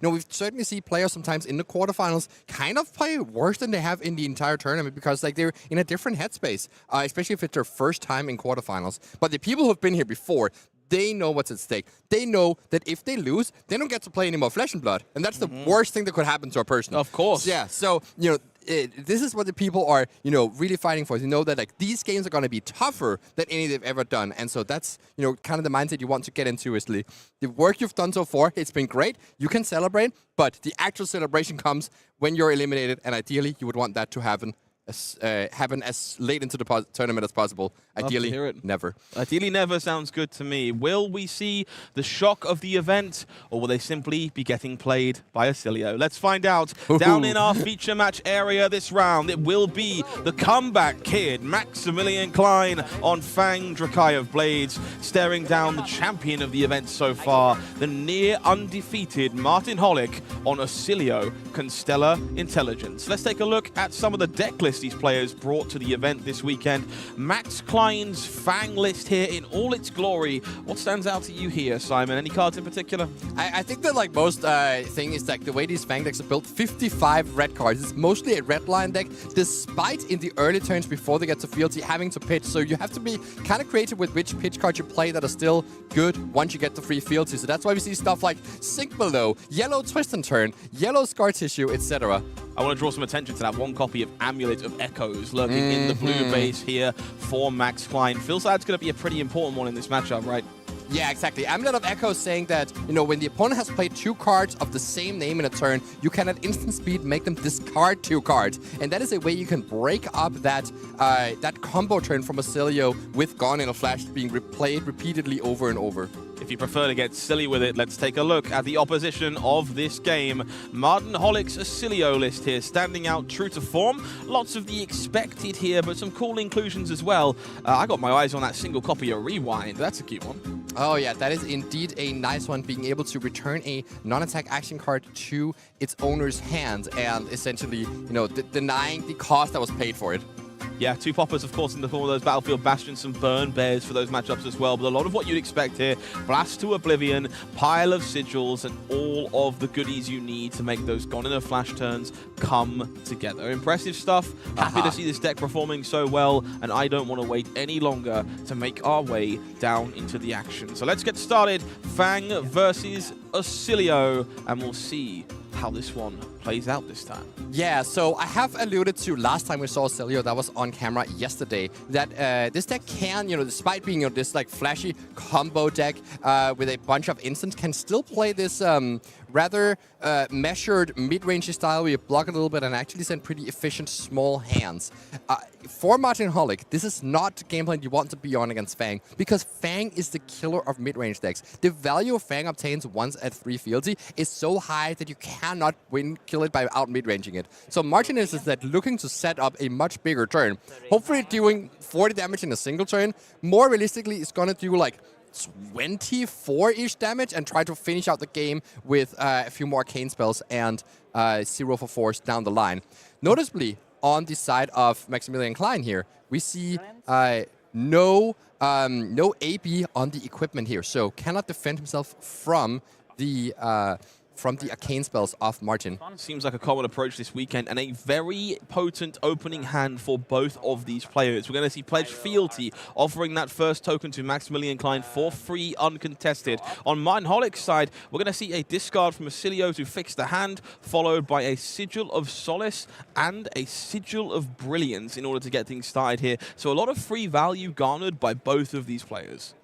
Oh yeah, indeed. The start for Martin Holic is just like incredible, right? You get, an Arsenal card, a card from Sigil of Brilliance, and the free life from Sigil of Solace. This is, just like you're up 2 cards on your going first, as well as just having an Arsenal. Just an incredible start. But of course, that fealty, nothing to scoff at, makes it much easier for Maximilian to get to that triple fealty mark and turn on the hero ability. We can see Max taking a moment to contemplate how to navigate this first turn so far. Card on the table is their bread and butter. Looks like a Save of Bloodshed being pitched away there to fire off Obsidian Fire Vein. We see Scar Tissue, Blistering Blade, and that for the Drakai as the remaining cards available. Yeah, so interestingly, you might think that you're supposed to pitch away the yellow card here, but actually deciding to pitch away the Save of Bloodshed so that you can use your Draconic React and that Scar Tissue, combining them to end up marking Martin Holic and then send that for the Drakai, which is going to create another fealty, and then if it hits, send you to 3 fealty already from turn 1. So this is a spot where Martin might actually be in a good position to try and block, and I do think we see a sink below in that arsenal. So is bringing in some of those defensive measures to try and delay Max for a little bit, because the more you can delay Max, the longer it will take for him to kill you and give you more time to set up that big combo. We see no blocks declared. It will be Blistering Blade and Scar Tissue joining on as chain links here. 6 points of damage total coming across. Will punk out that sink below. And we'll see whether or not that is enough to get marked here for Martin Holic. Thinking on reactions here, clearly has some options to maybe go alongside that sink below. Of course, Acilio at any time capable of drawing another card by discarding an instant. So always has the option to turn one of those cards in hand into a potential defense react. Of course, sink below itself, guilty of exactly the same thing. Yeah, so this is what Martin is going to do here, is going to put a card on bottom here with a sink below and then decide whether or not to use the Acilio. So we do resolve that sink below. We'll see the outcome of this situation in just a moment. Looks like Blast to Oblivion, the card gained for Martin Holic. It will be 2 damage coming over. Acilio will be marked, which lines up perfectly for this copy of for the Drakai.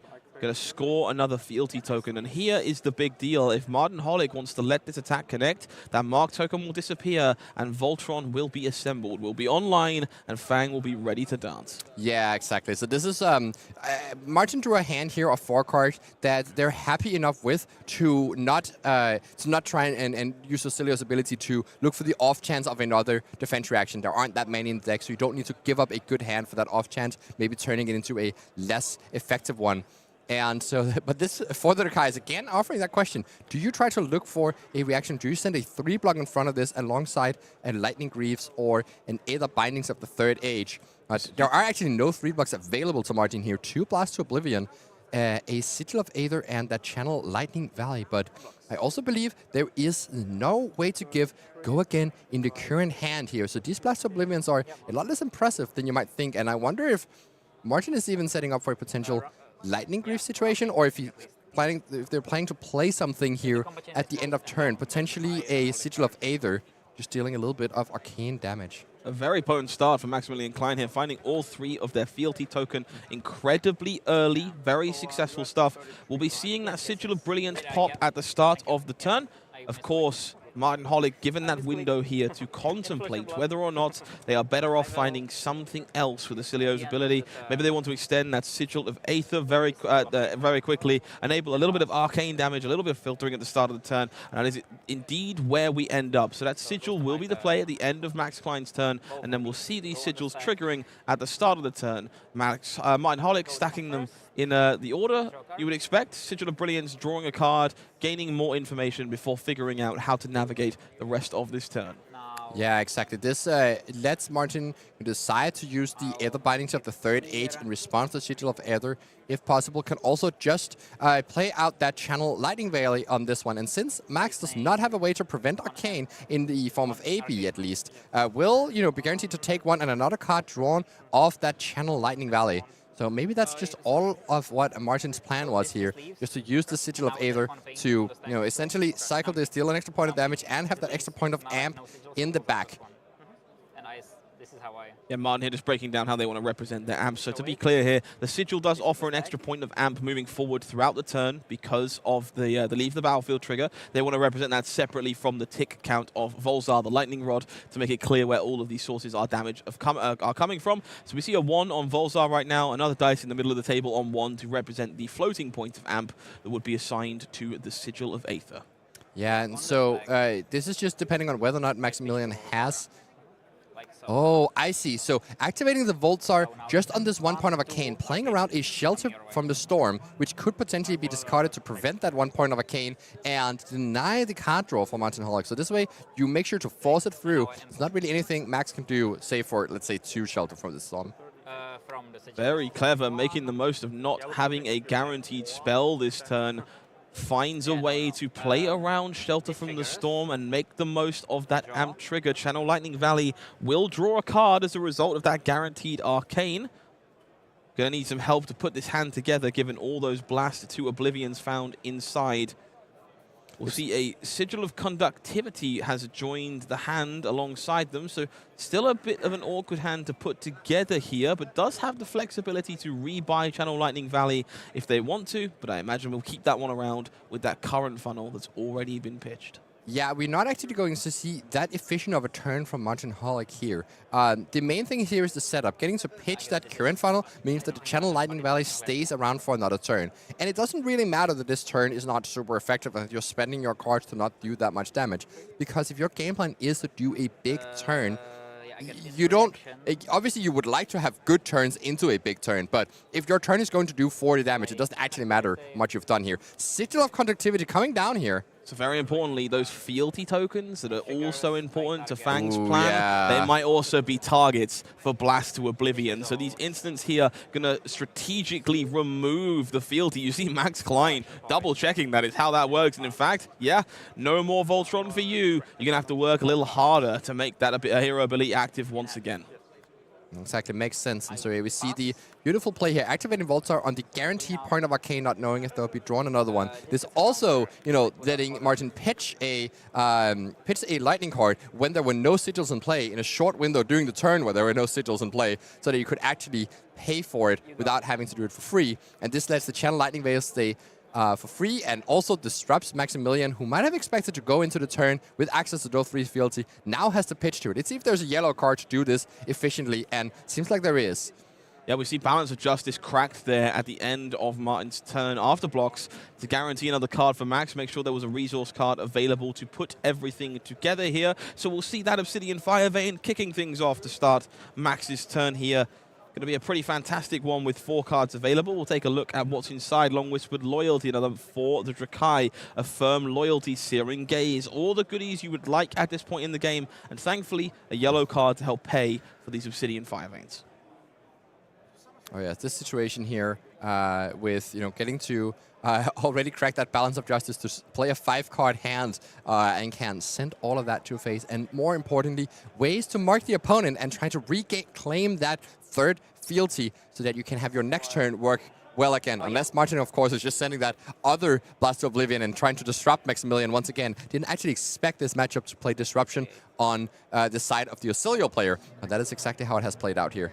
Yeah, of course, Mind Warp, a very relevant factor in the matchup, but a somewhat awkward hand here for Martin. We see Electromagnetic Somersault, 2 etchings of Arcana, and a non-attack action to go alongside them, so no way to make the most of that Somersault, and a not particularly great blocking hand either. Might leave them a bit at the mercy of Max Klein here with all of these reactions.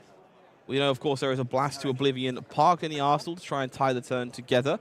Auxilio hero ability still active for now, taking 4 damage from this first Fire Vein, falling all the way down to 29. Yeah, let you do your life. Yeah. Let's do it like Yeah, and this leaves Max able to load up on that second chain link. Of course, using Searing Gaze on the first one here could indicate that there is a lot more similar cards coming onto that second chain link here to be able to mark the opponent. So the stuff at, of course, like the Long Whisker Loyalty might even go pretty wide this turn if allowed here, making this Fire Vein give mark on hit and ability to attack again. But this free block here will make it so that pushing it to 2 and giving it a mark on hit and ability to attack again is not enough, and will demand that Max spends another card on that, or just uses the Long Whisker Loyalty to give +1 and go again. But here we see a firm Loyalty, making that fealty right away, and pushing it through. You could use the Long Whisker Loyalty now to do the mark and attack once more, just to juice out a little bit more value. Now has the free fealty, so that Obsidian 5-in attack will not cost anything. Yeah, Long Whisker Loyalty going to make this a little bit bigger. 6 points will come over the top of etchings of Arcana, push some more damage onto Martin Holic. It's good. Take 3. 26. So Martin, I think, posturing a bit there to display a possible defense reaction. Does not have any. And yeah, the turn ends here with that for the Drakai, which also ends up making another fealty. This way, Martin's hopes of trying to disrupt these fealty tokens is out the window, and these Blast to Oblivions have to be used the way they were intended, trying to set up a combo. Yeah, that Blast to Oblivion would have been perfect in the Arsenal here to deny fealty a little longer, but instead, Maximilian Klein comes prepared, is now locked and loaded and loyal to the Emperor of Volkor. Pretty spectacular turn here, decent numbers pushed all around, and providing a significant amount of pressure into what is quite an awkward hand for Martin Holic. Yeah, I wonder exactly how Martin is going to sequence this. Might just be playing out some sigils and play that Etchings of Arcana, dealing some arcane damage, drawing a card of Channel Lightning Valley, and getting that Sigil of Brilliance to set up for a future turn with a lot of cards. But this is a bit of risky to set up those big hands already when you don't have a Gone in the Flash yet. So we'll see if that play works out here for Martin Holic. Could also be discarding cards to Auxilio, of course, to try and dig deeper. But the issue is, it's really hard to send the Blast to Oblivion this turn because there's no access to action points. So we'll make our way into Martin Holic's turn, taking a moment to... I see, so Martin here is confirming they wanted to play an instant at the end of Maximilian Klein's turn, wanted to play out this Sigil of Lightning before moving into their own turn. Just wants to confirm if they are able to do that. You kind of said yes, and then break the judge. Again, nice to be nice and clear here with these things. Sigil of Lightning, of course, instant speed. Sigil can be played at the end of Max's turn there to give an embodiment of lightning going into Martin's turn, which is clearly what they want to be able to make the most out of that Blast to Oblivion. And just calling a judge here to clarify, hey, have we moved too far along? Are we allowed to keep things going? So no need to worry too much. That'll be clarified very quickly by the judge. We'll get ourselves back down into the feature match area and see how things are going in the immediate wake. So that Sigil of Lightning will be played. We're going to make sure that's nice and available. And that is the way you get access to an action point this turn, so you can send out that Blast to Oblivion just as a 4-point go again and potentially do even more trickeries, maybe returning that Sigil of Conductivity to hand, making another embodiment of lightning and keeping a chain going in that way. So we see the embodiment being utilized here on this Blast to Oblivion from the Arsenal. Going to be coming in for 4 points of damage to start. Of course, Channel Lightning Valley, still a very real part of this hand, can of course be picked up and saved for later if there is nothing better to do with that Blast to Oblivion. Yes. We know that Electromagnetic Sun Assault is lurking in the hand to rebuy that blast. Reactions. Doesn't matter. Yeah, Somersault is an incredible pickup here for the turn. So gets to return the Blast of Oblivion to hand and return the Sigil of Conductivity, making another embodiment of Lightning token so that you can replay the Blast of Oblivion again with Go Again, and once again threatening that hit from Channel Lightning Valley. Of course, what Maximilian doesn't know is that he has no way to prevent the Channel Lightning Valley from drawing a card, but due to an arcane spell. I guess you might be able to figure it out because Martin did block with an Etchings of Arcana, and the only way you would do that in these situations is if you have 2 arcane spells. Yeah, so that Sigil of Conductivity making its way back into the hand should give us another embodiment for the trouble. Yeah, so that might need to be represented by Martin at some point, at least indicated that the Blast Oblivion has Go Again. 2 lightning cards played. Just double checking the number of lightning cards played this turn does in fact add up to 2 as things currently stand. Vols are representing that nice and true. And we'll see that Blast of Oblivion here again. And yeah, should get Go Again from that embodiment of Lightning. I think that is maybe being... No, there's no Go Again being implemented here. Yeah, so it looks like we have missed out on that embodiment of Lightning token, unfortunately. And we'll see the equipment blocking for Maximilian Klein, trying to blunt that card draw from Channel Lightning Valley. In reaction step. Martin here deciding how they want to react. Of course, does have the ability to trigger this Blast to Oblivion and save that Channel Lightning Valley with the Sigil, if that's something they're so inclined to do. Oh, we see here Martin realizing that the embodiment of Lightning has not been represented. Of course, playing as if it does have Go Again, but hasn't, you know, physically put the token into play. Yeah, worth saying, of course, as always, it's been an incredibly long weekend for these players. This is the top 8 of a gigantic, several hundred-person event. It has been many, many rounds of flesh and blood, and at this point, their brain might very well be soup. These mistakes happen. It's good to try and keep on top of things. There's got to be a little bit of leeway here, so always call the judges, make sure that we're above board and we know what's going on. So yeah, absolutely. as players, getting that resolved, the judges polish that off, all fine and dandy. We'll get ourselves back down into the game nice and quickly here. That embodiment should have been there, and so it is. Simple as that.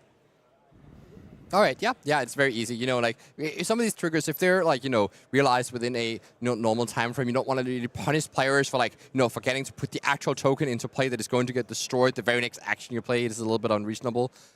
So yeah, and forgetting to put the Go Again dice is also not something we can really, you know, use to indicate that they weren't aware, because it's, you know, Martin's first time in the feature match this weekend and not really used to using the Go Again dice. So yeah, this is also blocked out, denying that Channel Lightning Valley draw, and now Martin can use the Sigil, return the Channel Lightning Valley to hand, which means that it can be parked safely in the arsenal and then played on a later turn. Of course, if it is being played on a later turn, then the card you will... Yeah, you actually not end up drawing a card from the Etching of Arcana. This actually works out kind of nicely, right?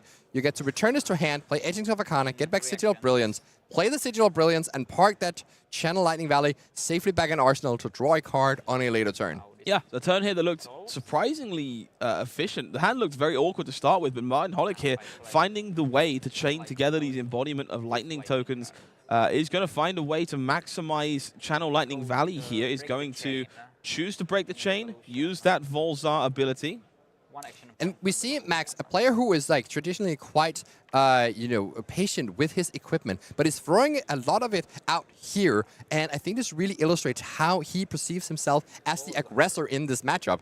Try to finish the game before Martin can get to the combo turn. And Fang, once he's online, if he wants to be fast, he can be very fast. You know, it doesn't take more than, you know, he could potentially represent lethal in 2 turns, or at least in 3 turns. It's going to put Martin in a lot of trouble. So that's the amount of time that Martin has to try and set up some sort of combo if he's not blocking a lot to try and buy even more turns here. This Etchings of Arcana, amped up for 5. This is 8 arcane damage, putting a large dent into Max's life total. Also means that the combo turn that Martin is looking for, that we're alluding to, you know, doesn't need to be this 40 damage turn. The more damage that Martin gets to send during these earlier turns, during these setup turns, can let you can let you go get away with a smaller combo. Yeah, worth knowing here, of course, that if Martin Holic wants to keep this Channel Lightning Valley around, they will always have the luxury of doing so. The Sigil they're grabbing back will always be a lightning card. So if they draw something they would rather keep instead, it can, of course, be spent on anything of choice, really, if there's any Well, abilities no, left there is over. actually no abilities. That's one problem with this Auxilio deck, is that it doesn't have an onboard way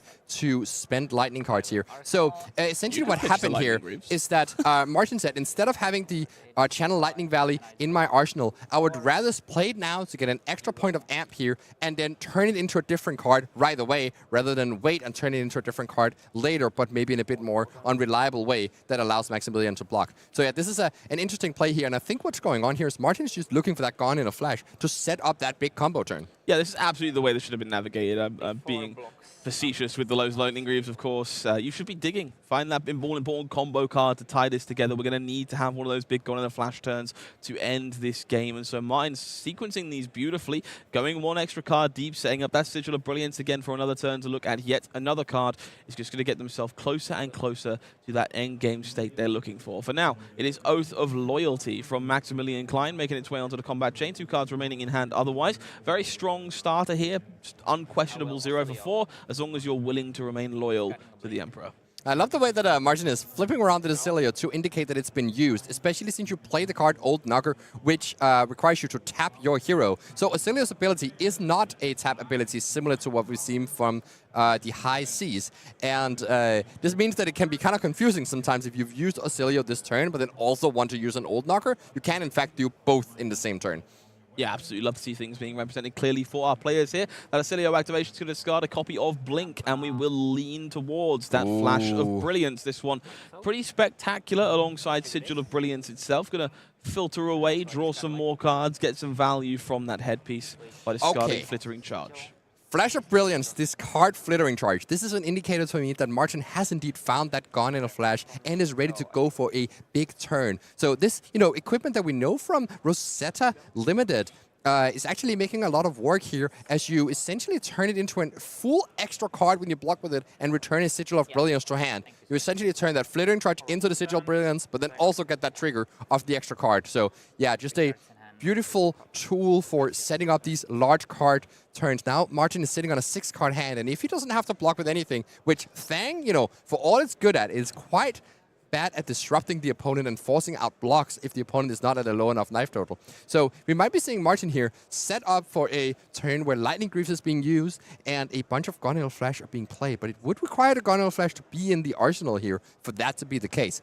Yeah, very potent hand available here for Martin now. We see Sigil of Conductivity, a Channel Lightning Valley, a Comet Storm Shock, that Sigil of Brilliance, a Blast to Oblivion in the arsenal. So no Gone in a Flash currently, but lots of ways to get there. Does make blocking this Obsidian Fire Vein a little more difficult. We're going to see the Lightning Greaves given up here. To me, that's a big indicator that Martin is expecting to use them very, very soon. Okay, so this is not a Gone in a Flash turn, because Martin has not found that particular card. But aside that this turn is doing enough damage to still go for it. The key interaction here is Blast to Oblivion with Sigil Brilliance. If you can, use it to return it to hand, you get to draw even more cards during that turn and maybe play another set of lightning cards, which could really, push the amount of damage you're finishing on an amped up shock for quite a lot of damage, depending on what Martin can pick up here.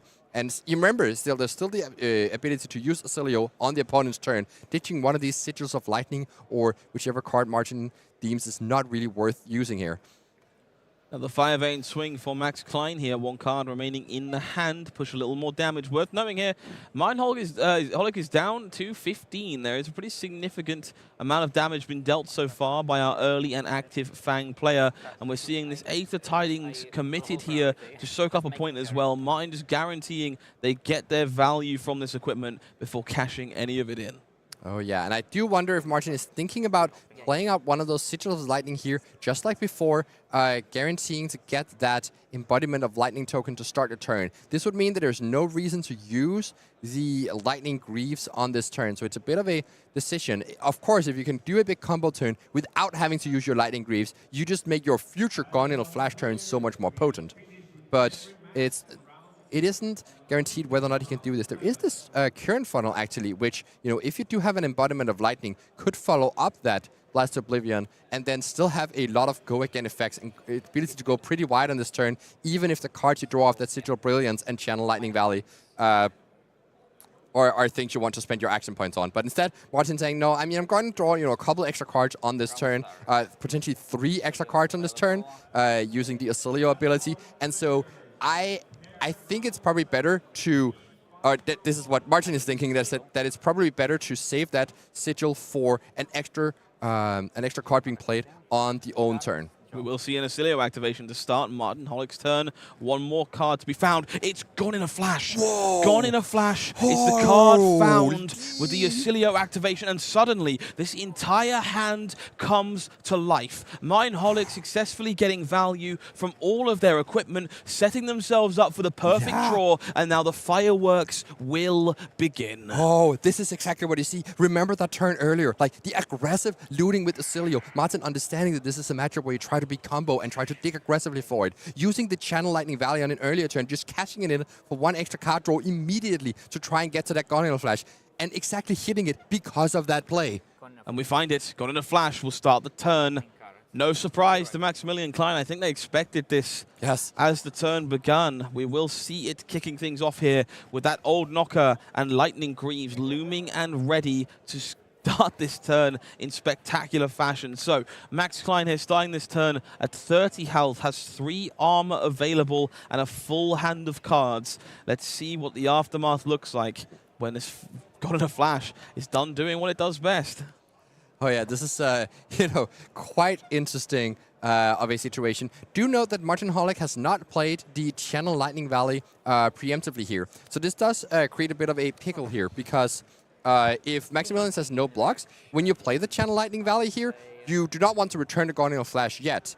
No reaction. But you also don't want the Channel Lightning Valley, like the window for Channel Lightning Valley has essentially been missed here, as damage has already been dealt. So now you're not going to draw cards off of it, which, might be totally fine. There's certainly an advantage to just holding it as just a blank instant that will allow you to play Guardian of Flash again. And I think this makes a lot of sense from Martin here to not play out the Channel Lightning Valley, because you have Guardian of Flash. You essentially just turn any instant you have into Guardian of Flash and a few extra amp on top of that. So yeah, this makes a lot of sense here. And also good on Maximilian, not blocking the Guardian of Flash to not enable a later Channel Lightning Valley to trigger that Guardian of by getting value. Yeah, really heads-up decision here from both players. We see the Sigil of Brilliance extended to rebuy Gone in a Flash. Remember, that Arsenal card is a copy of Blast to Oblivion. So if Martin can weave that into this turn, we'll be drawing even more cards with that Sigil of Brilliance. And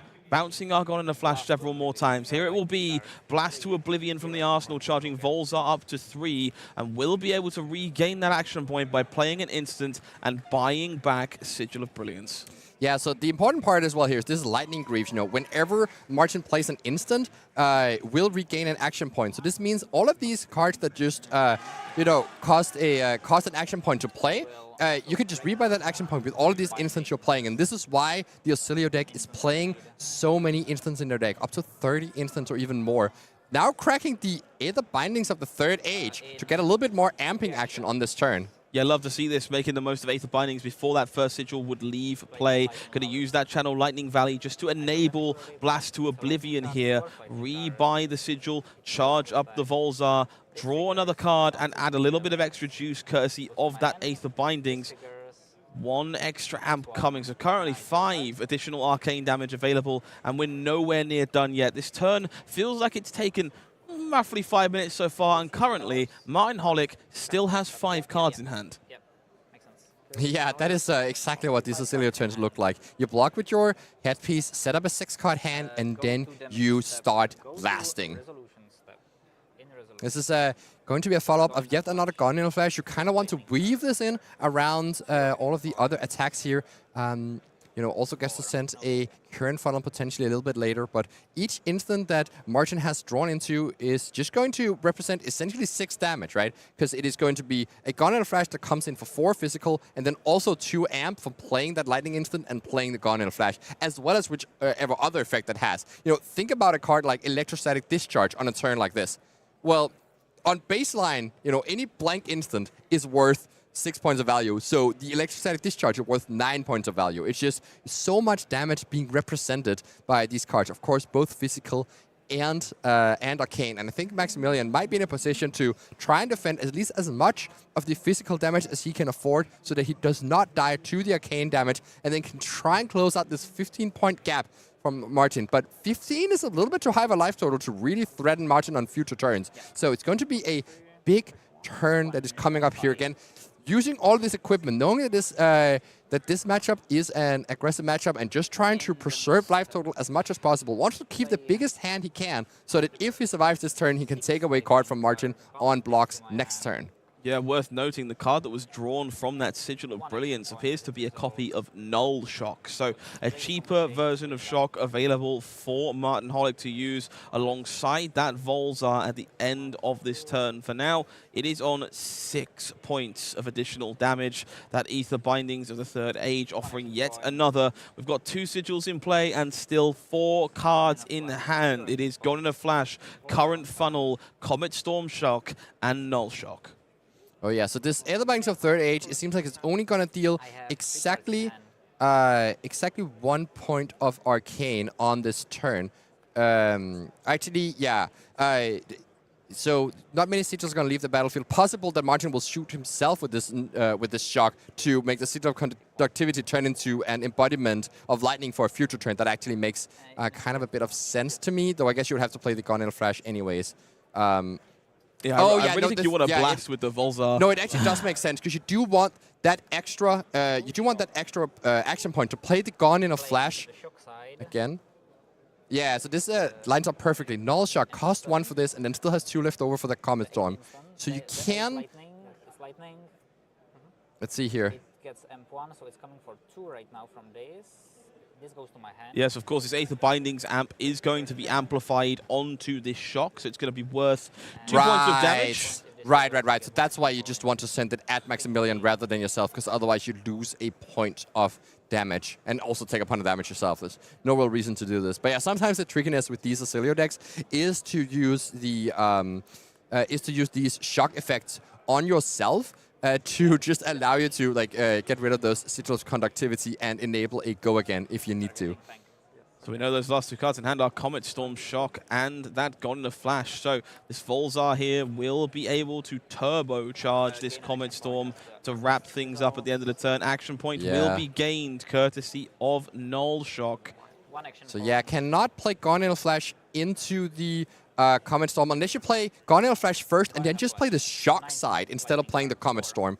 This is actually adding up to more damage because of the 2-cost 1 damage Arcane spell is also counting as lightning, and then the Gone in a Flash counts as lightning. Yet this is just more damage than sending a 2 for 5 Arcane. Yeah. It's kind of incredible. Even better, this of course is Gone in a Flash will be picked up by the Shock yet again. The Shock will reimburse the action point, and Gone in a Flash can come down 1 final time at the end of this turn. Right, if that is what Martin wants to do to push even more damage. We're going to see Max continuing to dedicate cards here to soaking up the physical damage from Gone in a Flash for the Drakai. Get a block for 3 here. 1 more point will come on through. Take them down to 21. The current count is 9 lightning cards. It's about to be 10 as the shock side of this Comet Storm Shock comes in for, well, a hearty 11. Yeah, and here we see the ability to activate Volzar in response to your own card here. So you can respond to the shock by activating Volzar. All of these are instant abilities, and this will amp up the value of the shock to 11 damage, putting Maximilian down to 10. Remember, no way to prevent arcane damage in that deck. So going down to 10 here, and then, can follow up with a Gone in a Flash, but honestly, that card is probably better spent in Arsenal because it makes all of your instants so much more potent if you can find some action points. Yeah, that action point rebought there from the shock is represented on Acilio.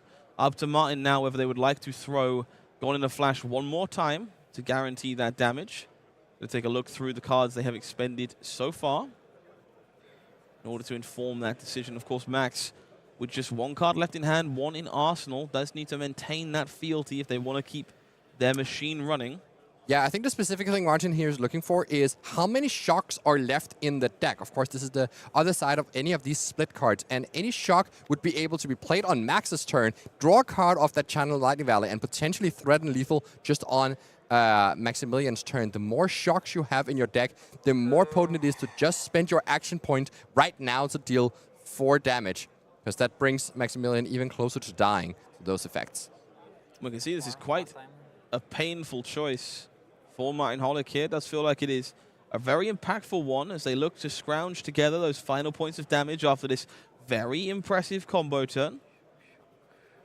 Yeah, this is very impressive, but honestly, you know, Maximilian is still alive. By blocking with as many cards as he could afford to, having a lot of 3-box in hand and expending all of this equipment, still sitting at 10. So Martin still has a little bit to chalk through here, and it won't have the time to set up another big combo turn, despite having, well, kind of a 7-card hand next turn. We will see that goal in a flash. Parked in the Arsenal, Channel Lightning Valley sticking around courtesy of that current funnel, and a Sigil of Brilliance locked and loaded to bring an even bigger hand to Martin on the following cycle. Max Klein taking Obsidian Fire Vein as the first action of the turn here. Going to put that on the chain. Thread to make it a little bit bigger with one of their various draconic attack reactions. Right, so there was a shock effect drawn for Martin here, so can potentially finish the turn playing, I think it's a Sigil of Lightning and Sigil of Conductivity, okay, and one of these shock effects. So doesn't actually have immediate access to action points unless, again, the shock is used on Martin Holic themselves. Yeah, Mind Warp, Sigil of Solace, Sigil of Conductivity, and another Comet Storm Shock look to be the cards in the hand there for Martin. So a little action point light. For now, they will decide how they want to use those cards to navigate the pressure from Max Klein, of course. These Hunt's Ends are now online. Could be some very serious damage coming along from just one Obsidian Fire Vein if they're not careful. Going to see a fealty cashed in here to enable a Draconic Scar Tissue. Will make the Obsidian Fire Vein a little bigger, but more importantly, going to keep the rest of those fealty around.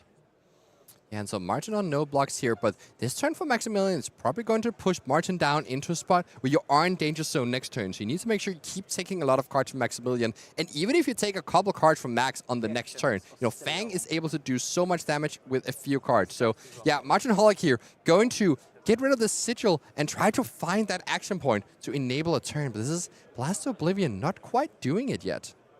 Yeah, Blast to Oblivion, a very powerful card, but not necessarily a way to facilitate extra action points in a pinch. Of course, you alluded to it earlier, that shock we see in hand could be used to pop that Sigil of Conductivity, create an embodiment of lightning. It is a very expensive one, though, because you'd have to, it's 2-cost shock, right? So you have to spend 2 cards to essentially gain an action point. It is not pretty.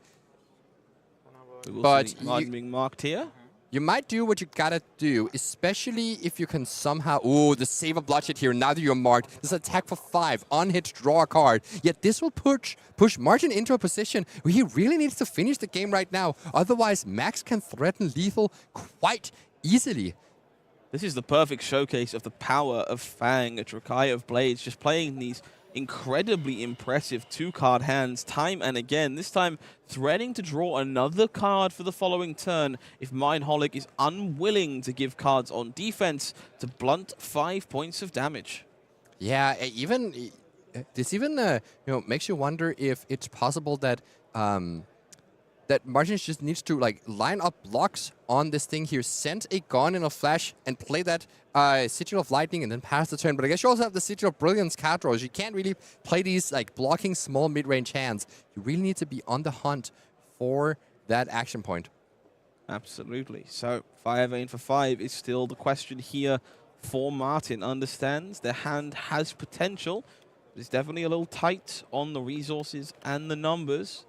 How will they respond? Keep the machine running. Yeah. That is Acilio, Constellar Intelligence.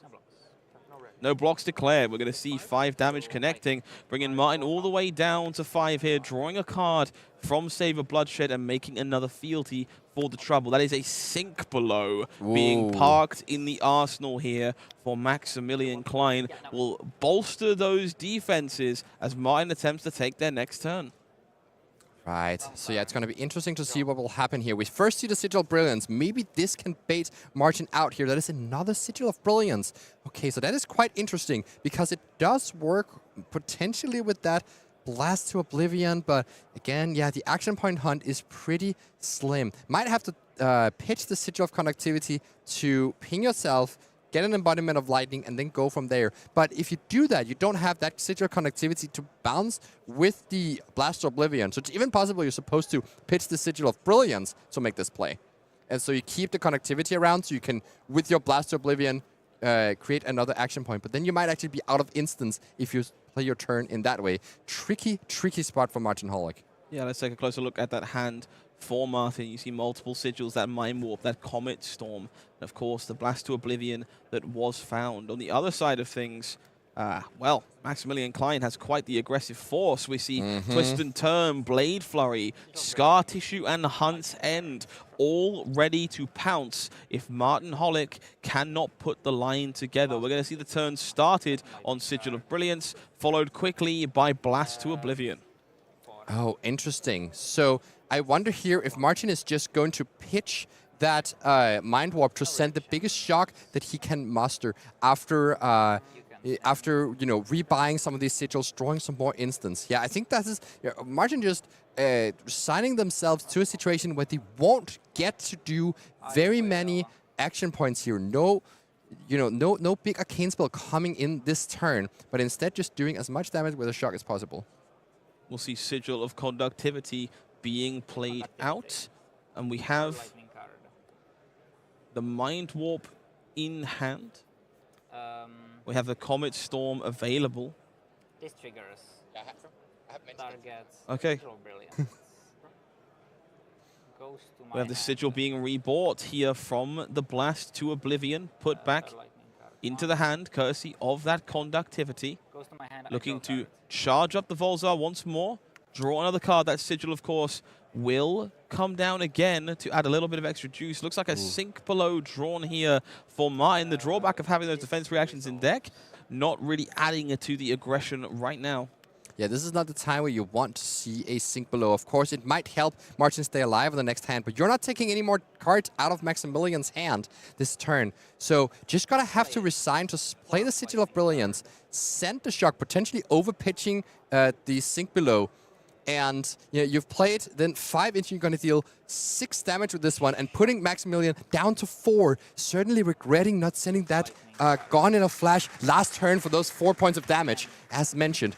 This is going to be a razor-tight game as 6 arcane damage comes across. Of course, a card available from Channel Lightning Valley here as well has not been triggered so far this turn. We'll see what the draw is off the top with a little bit of luck. Martin needs to find another shock to win the game on Maximilian's turn, but also needs to have enough effects to, enough instance speed effects to do this. And this is a lightning price, so that's very interesting. That is a lightning instant card that can help buff up that shock, but it has a very specific requirement. You need to buff up action cards. So yeah, what is going to happen here is that Martin is just playing it right now on that Blast to Oblivion. This is still happening before damage has happened. So this Blast to Oblivion is going to deal 3 damage to Maximilian Klein, pushing him down to 1. Now all Martin needs to do is find any way to deal arcane damage on Maximilian's turn.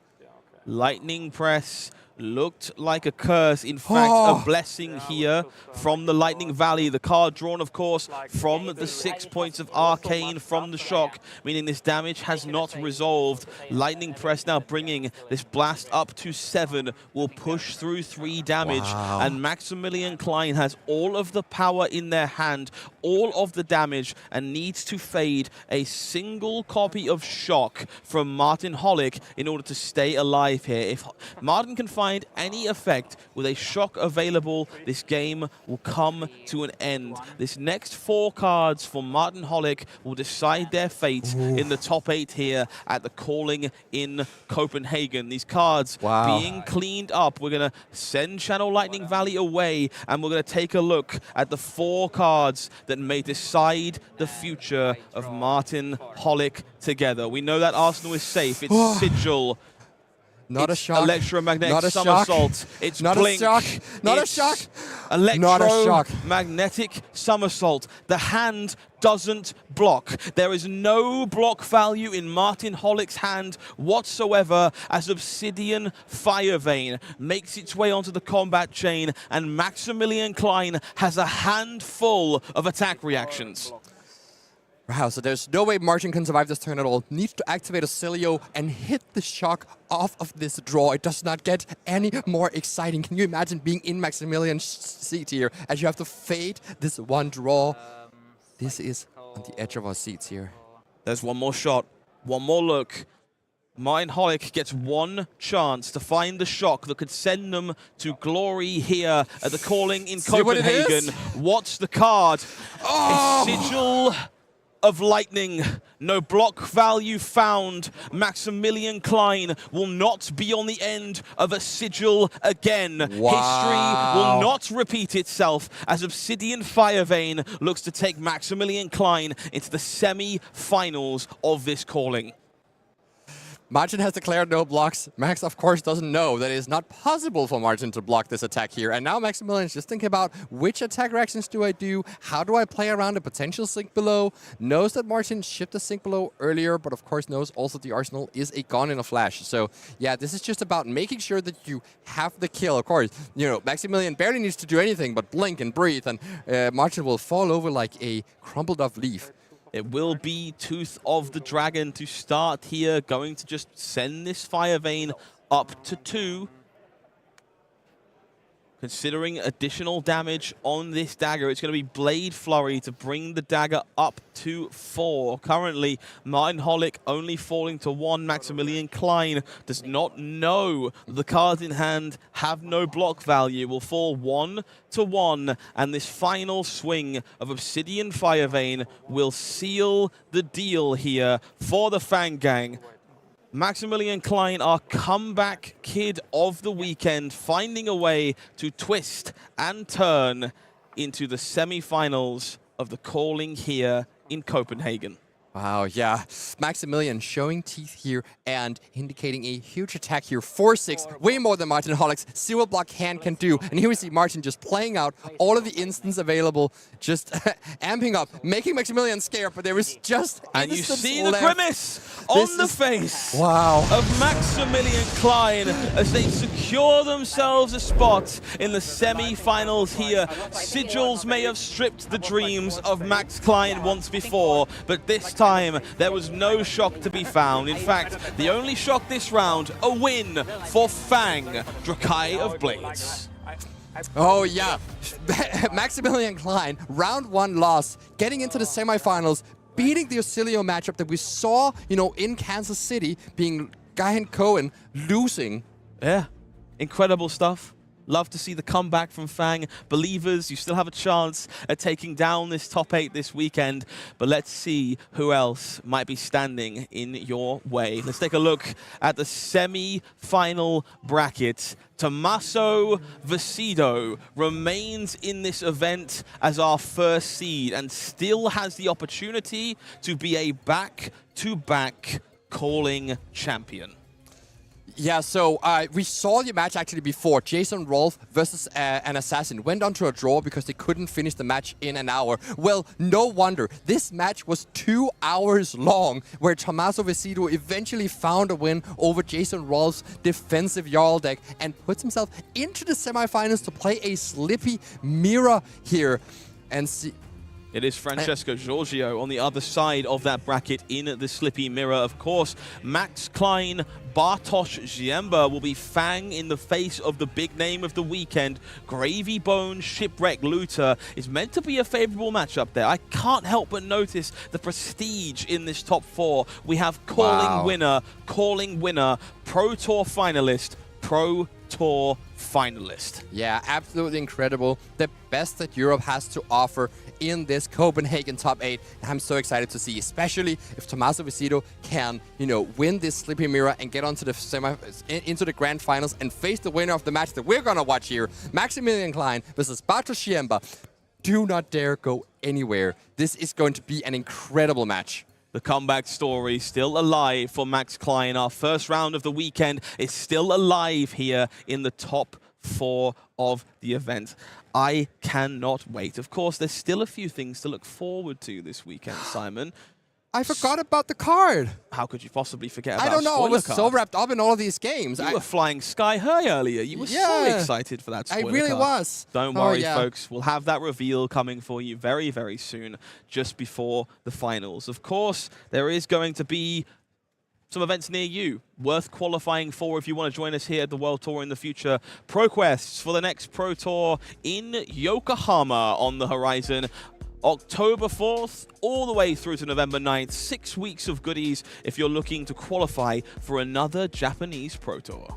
Oh, yes. Yokohama in the spring. It's going to be an incredible time to be there, an incredible time to play a Pro Tour this October and start of November. You're going to be able to go to your local game stores all over your area and compete for not only the ProQuest invite, but also this legendary gold foil, you know, these nice swing bigs for the top 8, you know, celebrating the release of Super Slam, as well as some of these very, very nice playmats. Of course, I'm looking to get my Tough Nut playmat to hang above my bed frame.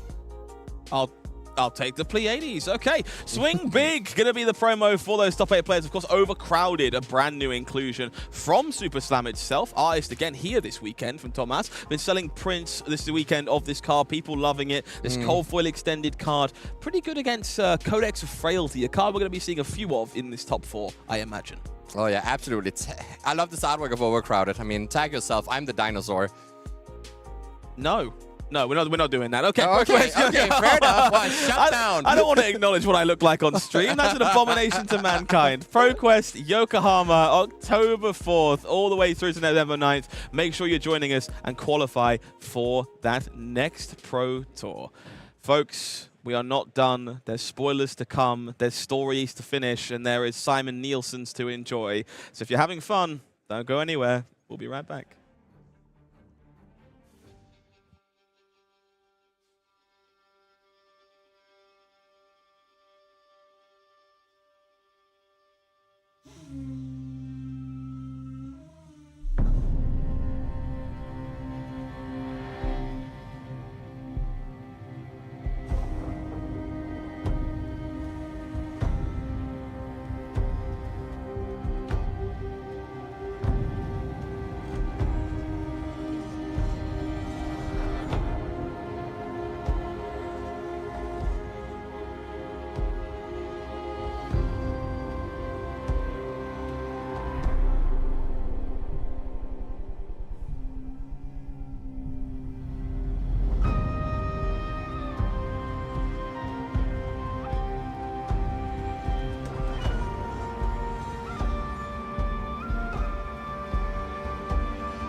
It is almost time to see if Fang, Drakai of Blades, can beat the big bad in the form of Gravy Bones, Shipwrecked Looter, HowlingMines, Simon Nielsen. That's me. Which side of the fight are you back in this time? I gotta stick with Max Klein now. You know. So first of all, not only is Bartosz a teammate of mine, but he's playing the deck that I created, the deck that I summoned in my basement over the time, summoning, demons. I have this whole ritual. I thought I was gonna make Leviathan stronger. Instead, I created Gravy Bones. Oops, that's what happened. Well, I hate to burst your bubble, but the Battle Hardened is also taking place right now. Oh yeah. 0 copies of Gravy. You do not have a watch on that arm. I do not. You're Yeah, right, but do not trick the audience that way. You didn't have to call me out like that. Oh, That's okay, well, I completely do. That's what unreasonable. I'm But fine, here I'll for. bring it up on my phone. We'll be one of those Okay, human beings. fair 0 enough. copies of Gravy in the top 8 of the Battle Hardened today. Oh. We have 2 copies of Arakni Marionettes, 2 copies of Dash.io, a Prism, Awakener of Soul, a Cindra, Drakai of Retribution, 1 copy of Arakni Slip Through the Cracks, and a Vincent. Iron Maiden is our top 8 in the Battle Hardened today. So, I don't know, that demon you created doesn't seem that good to me. No, yeah, a bit of a whimper, but I'm sure Bartosz can make it look quite good on camera. Oh, of course, there is only one way for us to find out. Top 4 is going to be coming up very shortly. We've got that bracket one more time for you to take a look at before we make our way down to the feature match area. I cannot believe the level of prestige that is still in this event. Yeah, it is incredible. Look at this player. Tommaso Viscido, winner of the last calling in Europe in Bologna. Also 9th place at the very last Pro Tour in Singapore. Just an incredible run and incredible with these assassin decks. Up against Francesco Giorgio, another assassin mainstay in this mirror match. Francesco, no slouch. Top 16 at Pro Tours and a calling winner as well. As well as many battle hardened and just in general a phenomenal British player. Maximilian Klein is a PT finalist from Pro Tour Los Angeles and a renowned dual-wielding warrior expert here, bringing Fang to this tournament up against Bartosz Jemba, who has not 1 but 2 Pro Tour finals to his name and is bringing Gravy Bones here, has been playing it, for the last Pro Tour as well. We kind of talked him into doing the thing and joining the entire team of playing all Gravy Bones, and now Bartosz has refined his craft with this deck so much that he finds himself in this top 4 of the Copenhagen calling. Yeah, very excited to see which of these forever finalists get the chance to be a bridesmaid yet again. True. But we'll have to wait and see which Arakni will meet them on the other side. Will it be Tommaso Viscido or Francesco Giorgio? Well, I am very excited for this one. We got a new shiny spoiler card coming up at the end of this game. Look forward to talking about that too. Sounds good. I'll keep it in the spyglass. All right, let's head on down to the feature match area and get ourselves ready for some more Fang Gang. We've got Bartosz Jemba on Gravy Bone, Shipwrecked Looter. They'll be going first this time around against the comeback kid, Maximilian Klein on Fang, Drakai of Blades. So Bartosz going first here. How important does that feel to you in this matchup, Simon? So going first for Gravy is you do get sometimes quite a bit of an advantage. It's usually still better to go second with this deck as we take a look here at Bartosz's deck. This is very close to what we played at the last Pro Tour, but noteworthy is that there is a Saltwater Swell missing here, and instead a little bit more focus on some of these new Fearless Confrontations you get from Mastery Pack Guardian that can help protect your allies. Yeah, Fearless Confrontation, a very dangerous one. Fang pretty good at circumventing that, but of course if you can line it up with the smaller buffs, the more situational ones, as they're trying to remove a chum, lights out for you should things go ever so slightly wrong. Let's take a look once more at Maximilian Klein's incredible deck list that has got them this far in the event. Some very potent 2-ofs we've seen over the weekend. Battlefront Bastion, pivotal in that win against Prism. Blade Flurry, Blaze Headlong, and of course that Amulet of Echoes we expected to see and wasn't required. Simple as that. Not required, yeah. Yeah, it doesn't seem like there's any specific hate cards against the Gravy list, but just the efficiency of Fang and clearing allies while you're sending damage is the way that this game can play out. And that is the plan here for Maximilian Klein, trying to clear out allies and send damage to face at a more efficient rate than what Gravy can do. Gravy already being one of the most efficient decks in the format, so that is an incredible task to take up. Let's see if Maximilian can make it happen. It's 55 reds against the ocean of blues. We're going to be taking a look with that compass of sunken depths to get things started here for Bartosz. Deep in the tank over what they found. Yeah, so it's always quite tricky with what to do exactly turn one. How do you get the most value? Are you going to expend some of the cards that you would actually rather need on your first turn instead? If you can create some gold, that's great. If you can get some ally in graveyard, that's great. But instead here, port side is changed. Just discarding a blue card, getting a little bit deeper to get to that tip the barkeep, make a gold kiss run, and that is it for the turn for Bartosz Siemba here. Gets to Arsenal a Blood Run Steep. And I think sorry, blood in the water. Blood in the water, yeah. I think we might have bigger problems if there's a Blood Runs Deep coming out of Gravy Bones. It will be Savor Bloodshed as the start here for Maximilian Klein. This card has impressed time and time again for this hero this weekend. He's no doubt very happy with it, but no mark here does mean this is just going to be a pretty vanilla 4 damage. This tenacity is quite interesting as well from Maximilian Klein as another one of those 3-block yellow pitch cards that can help get you started on the first few turns before you get your 3 fields here in line. And then when you do, you can, on a turn with the opponent is deciding to block a lot, just send this as a 0 for 4 or even more damage. Alrighty, so let's take a look at what Bartosz is working with here. That Fearless Confrontation alongside a red golden tipple, Chart the High Seas, and Saltwater Swell. No allies to be found so far for Bartosz. Yeah, this is quite important for Bartosz here to not have found an ally here, and has already used the compass to try and see if there is indeed an ally in the wait for that Chart the High Seas. And since that was considered being blocked with, I don't think the top card of Bartosz's deck is an ally either. Also meaning that this Blood Wrench Deep cannot be used here. But this is a block for 6, and you can send that Blood in the Water on here as a defense reaction. Not destroying the top card of your deck.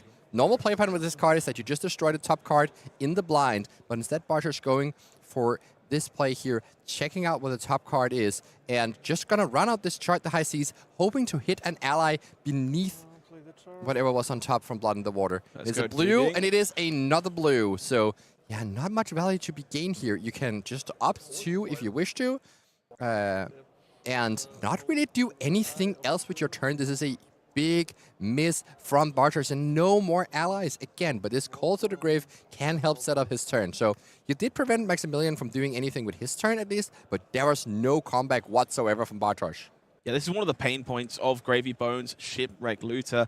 Gonna have to find those allies to put your army together. Call to the Grave doing a good makeshift impression. We see 2 copies in the hand now for Bartosz, but they're doing a good job at hiding all by themselves. It'll be cut from the same cloth. Is going to show us the hand here mutually. Maximilian Klein now having all this information as they gain +4 on their first attack of this turn. Yeah, so the value from here, obviously you're not expecting to reveal any reactions from the Gravy Bones deck, but just giving a front pump of +4, and the information as well can be quite valuable, knowing exactly what you need to block. If they are going to hook an attack, do you spend a block there, or do they have a Conqueror coming up, for instance? All of that knowledge can be quite valuable for our Fang player here. Gonna tap that compass here, take a peek at the top card before informing those blocks for Bartosz. Every player aware of the cards available. Call to the Grave likely to finally set us up with some allies as we make our way into deeper waters for now.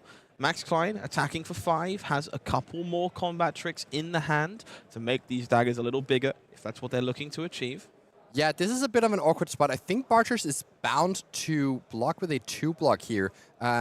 on the next turn, probably going to just send a call to the grave for a chum, pay a blue, as well as that death threat to summon that chum. So that is a 2-card 10 value. Really good rate on that. But the issue is what to do with the rest of the cards. So you might have to end up blocking with the 2 blocks, since Bartrish's hand is containing 3 2-blocks. No real way around it if you want to block with 2 cards this turn. Maximilian and Klein affirming their loyalty. Will jump this dagger all the way to 8. Give it go again, of course, for the second Fire Vein to come swinging in with the resource. Of course, choosing to skip on both Brave Forge Bracers and Grains of Blood Spill. Very relevant ways to use spare resources. In this case, that final card being kept, no doubt, to be attached to this Fire Vein. Ooh, this is an interesting line here from Bartosz. Of course, knowing the top card of the deck, can use this to fix the hand a little bit, drawing into whatever the top card is, and maybe helping set up a much more offensive turn than what it is looking like currently. Because, you know, when you start this far behind, you kind of need that little bit of help to come back into the game. Crown of Providence, not necessarily the stock headpiece for Gravy players over the last few weeks, but looking very impressive here as Bartosz the Ember looks to fix an otherwise slightly awkward hand, considering adding that Saltwater Swell into the mechs for a little bit of extra defensive value. Yeah, this would be interesting to do. Of course, you can reasonably expect that Maximilian has another way to create a fealty token this turn. Otherwise, why would you use the Affirmed Loyalty on this chain link? But of course, the thing that Maximilian can do here is just forego playing an attack react entirely, because now it is overblocked anyways. It is a second Affirmed Loyalty here, so that will definitely be played, as that will grant the first fealty for Maximilian Klein. Third of the way there to the goal of getting 3 of them and making those daggers cost 0. We're going to see an end game here of 4 Drutrakai, lining up very well with this 2-dagger turn, pushing 4 more damage through, bringing Bartosz the Ember down to 28. First fealty made, but first ally about to join us in the arena. Right, this Whaler, something that Bartosz decided to do is run 2 copies of this card as this Golden Tipple comes out, okay, that makes a lot more sense. Oyston being discarded to this Golden Tipple here. The only 0-cost ally in Bartosz's deck, but it just adds a nice little touch of efficiency on certain small hand turns to just be able to set up that Oyston. And yeah, here's 3 damage coming. The gold train has started to roll, and this is very, very important for the way Bartosz is playing this game. Loot the hold in hand, as well as that Call to the Grave, which might go ahead and find a Sawbones now to be able to summon that. 3 go again from Golden Tipple, one of the most talked about cards in Flesh and Blood right now. Max Klein deciding how to handle this. Of course, that gold-baited hook activation not tied to this Tipple, but a gold has been generated, so blocks may well be saved for an ally attack later down the line. Can't try and deny that gold where possible. Yeah, so that's always quite tricky whenever you play against Gravy. The thing is that Maximilian, well, does have a lot of the knowledge here that there are Call to the Grave coming, so he's actually expecting an attack from Sawbones with the hook. That means it's a clean 6-block with 2 cards, and so if you want to get value out of this Valiant Dynamo, you should just block now. So this is incredibly heads up for Maximilian, using the information from that cut from the same cloth, and essentially instead of being a 0 for 4, it was kind of a 0 for 5, because Maximilian got to block the point he needed to with that equipment. Yeah, very clever stuff. Happy to see Max Klein leveraging that knowledge to the best of their ability. We will see that Call to the Grave utilized here as Bartosz goes grave digging to find their favorite form of Undead Servant. Might actually forgo the Arsenal to get a Swappy out instead here. It's a little bit risky. Might just be totally fine to keep the Loot the Hold in Arsenal to help pressure Maximilian's hand. Loot the Hold, not at its best in this matchup though, so yeah, totally fine to just give up that Arsenal for a little bit more value this turn, and means that knowing that this Valiant Dynamo has blocked now, it is not nearly as clean for Max to block with 2 cards, and you kind of sidestep the plan that was set up. What an incredibly cool sequence of plays. Both players recognizing that the knowledge was public, and this is the level of player we're talking about at this point in the event. They understand that the expectation is Sawbones. You should get the value from your Valiant Dynamos. Well, if the expectation is Sawbones, what if it isn't? What if we do something else? It's just one of the things that makes Flesh and Blood such a fantastic trading card game. Oh yeah, there's also, even if you might, lose a bit of value on this specific turn without getting to use the death threats, for instance, you actually, the amount of allies in your deck is a finite resource, so if you use all of the best ones early, well, then you only have the worst ones later. Oh, this actually sets up a double ally turn on the back of that Mage Master boot, so you do actually get to use this death threats as you crack the Mage Master boost. Summoning the Oyster on top of this, it's not the most impressive double ally turn, but it is still putting two things in play. And if Maximilian is just clearing the Swabby, whenever Bartosz draws an effect that gives go again, such as a Vasti, for instance, from now on, well, that go again will be funneled right into that Oyster for a bonus 3 points of damage. Yeah, no need to crack the Mage Master boots here. Gold Kiss Rum doing its job, giving go again at 2 Swabby for 7 points of damage. This one tied to the gold bait hook, of course. And we'll see Oyster emerging in short order to join the undead army. For now, Maximilian Klein will need to decide how best to blunt the assault of this 7 power attacker. A little bit awkward to cover without those Valiant Dynamo available. Yeah, but it's single 3-block plus 2 equipments could block this out if Maximilian is so inclined. You might also decide to save your equipment for a future Conqueror, and that's exactly what Maximilian says. If I can't block this efficiently, I'd rather not block at all, and takes the full 7 and donates a gold to Bartosz. Here we see Death Threats being activated. Such a powerful equipment here. Giving a resource almost every turn as long as the Gravy Deck is doing its thing. Summoning an Oyster here with Go Again, so it also gets to attack here for 3 points of value. And now these zombies are going to sit in play here and demand that Maximilian devote some attention to stave them off. Yeah, very interesting to see that Dead Threads activated for those Mage Master boots here. That 3 damage from Oyster deemed to be particularly valuable in this spot. And as you say, zombie army now fully here in force, a little harder to keep in check unless Max wants to dedicate their entire turn with both of these Fire Veins to taking care of their newfound infestation. Do you think these, these allies can burn? Like, they are dead flesh, but they're also like kind of underwater, and they might be a bit, too moisty for that to happen. And so the whole game plan of these flaming daggers might not even find any purchase against them. I'm not sure how this works. Yeah, canonically, this seems like a bit of a miss. Someone should probably tell Maximilian Klein. Oh well, 5 points of damage coming across with that Saber Bloodshed. I think Max already knows, right? Because he's sending this Obsidian 5 at face alongside this Saber Bloodshed. So he's, totally got it all on lock. I actually wonder if Max's game plan here is not to just clear off these allies willy-nilly, especially now there are 2 that both require an action point. You might be better off ignoring both of them and just counting on your deck being able to produce better numbers than a 1-card 7 from that Swabby. We're going to see Tooth of the Dragon making this a 6-power attack in the process, adding a little bit of extra juice to that second Fire Vein. That one will aim itself directly at Swabby. So Oyster, just not a concern. We'll utilize some value from that Tooth.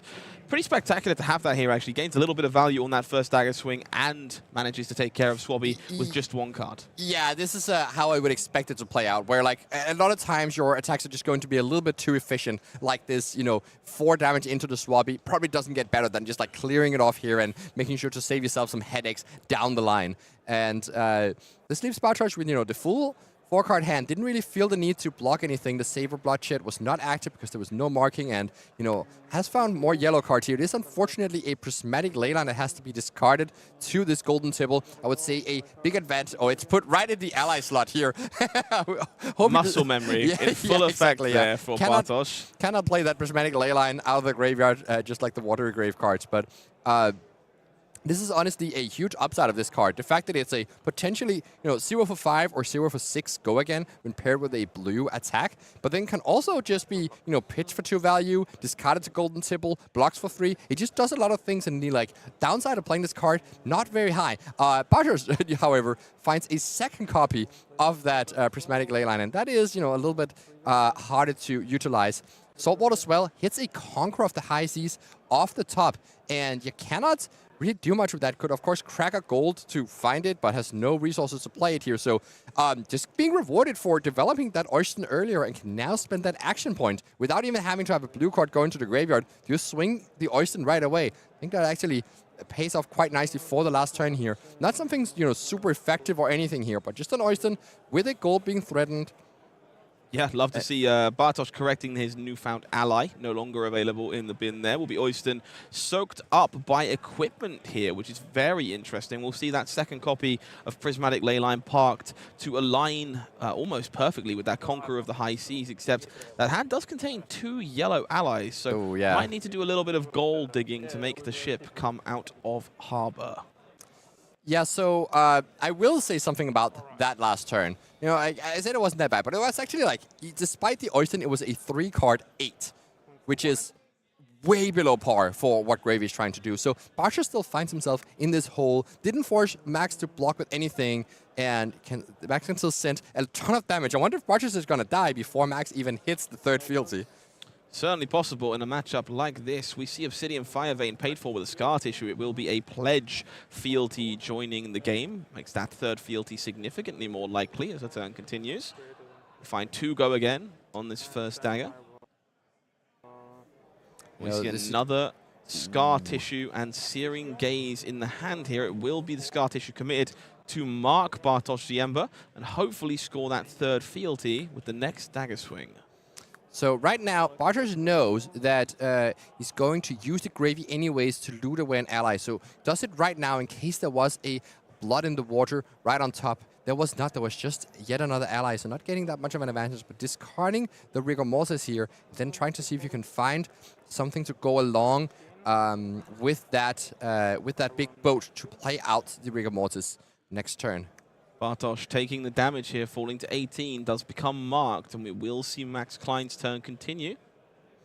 The mark here is significant. This means that Maximilian is all but guaranteed that third fealty as long whenever he hits a marked opponent. Of course, the mark disappears, but then you do get your fealty right back. And this is a hunt to the ends of Rathe, which has been sitting patiently in the arsenal, waiting for Bartosz to be marked at some point. And this is the point where that happens. So right now, Bartosz is going to give up this ship, knowing that there's just not enough blue cards available to make it work, unless you have to gamble and draw a blue card off that gold. And you know, you've already seen what's on top with that compass, so yeah, just not happening. Have to give up the Conqueror of the High Seas, such a powerful card here on blocking duty, just to deny this Obsidian Firevein from costing 0 to attack here. Essentially denying something like a Vigor token or Brave Force Bracers activation. Of course, this last Firevein attack following up after earning that Conqueror 1 point coming across. Oyston looks to be being left alone once more. Conqueror of the High Seas, definitely a big and painful loss here for Bartosz. One of the more important cards to start stringing together those turns. The Gravy Bones, Shipwrecked Looter is so infamous for. Instead, a hand stocked full of allies and very little to do with them. Yeah, this is the you know, the way that Gravy can do. We talk about like how, you know, powerful the upsides of this deck is, but sometimes when you draw these brick type of hands, there's a lot of different configurations of them. But one of them is that you don't find an ally in the top, you know, 10 or so cards, and so your golden tipples is left just discarding other yellow cards, trying to dig for those allies. And then once you find those allies, you usually draw them a lot in the same hand because, well, your deck is more denser with allies, and then you no longer have the golden tipples to discard them efficiently. So this is a bit of a tricky spot, and certainly like hard to navigate from the Gravy seat. I wonder when I watch games like these how much value you're actually supposed to give up to prevent those things, such as IPing yourself, keeping golden tipples around to be ready to discard allies, etc. But yeah, this was huge. Death Threads was blocked with to prevent that third fealty from being created. And instead, the Searing Gaze came over the top and managed to strip through Dead Threads and create a third fealty token. So Bartosz Ziemba punished for making that choice and assigning that extra block value to that last dagger attack. For now, we're going to be seeing a go again, Oyston, courtesy of Avasti, alongside Prismatic Leyline for 5 points of damage from this ally. Quickly blocked for 5 by Max Klein here. This is horrible. Like, this was, you know, a Prismatic Leyline just used for 2 points of value go again. That Avasti being used to be able to play that Rigor Mortis, and Bartosz might have to chuck an ally into the arsenal and has already lost his Death Threads, only using it once this game for such a powerful equipment. This is a disaster game for Bartosz. And now facing down Max with a full 4-card hand and all of these fealty ready to go. This is an insurmountable position to try and come back from. I'm not even sure what would need to happen. Of course, you know, the Gravy deck can, you know, string together these crazy turns, cracking a ton of gold, but it needs to be something like this, sending multiple Conqueror of the High Seas in the same turn type of deal, or really leveraging that you have these allies sticking on the battlefield to deal some damage and not die to the output that Maximilian can put forward. But again here, a double ally hand, not offering too much flexibility. And now drawing the blue attack that you would have loved to pair with that Prismatic Leyline. Yeah, really awkward sequence of draws here for Bartosz Siema, doing the best they can with their limited ally availability. We're going to see another fealty made here from Pledge Fealty to turbocharge this Obsidian Fire Vein. 15 to 18 in favor of Max Klein. The numbers will continue to tumble. Bartosz down to 13. Another fealty will be available as a result. This is actually quite noticeable. This was 2 damage go again. It could have very easily been sent into a Rigor Mortis for an efficient clear. But instead, Maximilian says, no, now it is time to ignore your allies and go face. You know, if I clear this Rigor Mortis, sure, your go again effects will just go right into that Oysten, and so I'm only clearing 3 damage a turn. And so that's not even, you know, worth that much, especially since Bartosz might be looking to establish some of the stronger allies, such as Chum or Sawbones, of which he has so far failed to get any of them in graveyard here. But Sawbones and Chum in hand, looting into yet another ally here, sitting with 2 in hand. The hand blocks for 6 in total, and this Blaze Headlong is just threatening even more damage. There is not that much that Bartosz can do here. Oh, I actually wonder if Max is just going to send the Obsidian Fire Vein for 1 into the Rigor Mortis arsenal card and just send up for a big 5-card pushover next turn. If Bartosz takes all of this damage, certainly is in the range of just getting exploded by the Fang. Yeah, this is exactly what happened. Check. Clear off that Rigor Mortis right now. Much more efficiently to do it on the attack for 1 than the attack for 2. And pass on over back. Bartosz is not going to be able to strip any cards from Max. So if Max draws a good hand here, he might just be ready to go, sending the full force at Bartosz here. We'll see this portside exchange, exchanging this Chum for gold and a new card. It is a Loot the Hold. Yeah, pretty disastrous random draws here for Bartosz, making the best of what they found. Portside exchange enabling Chum.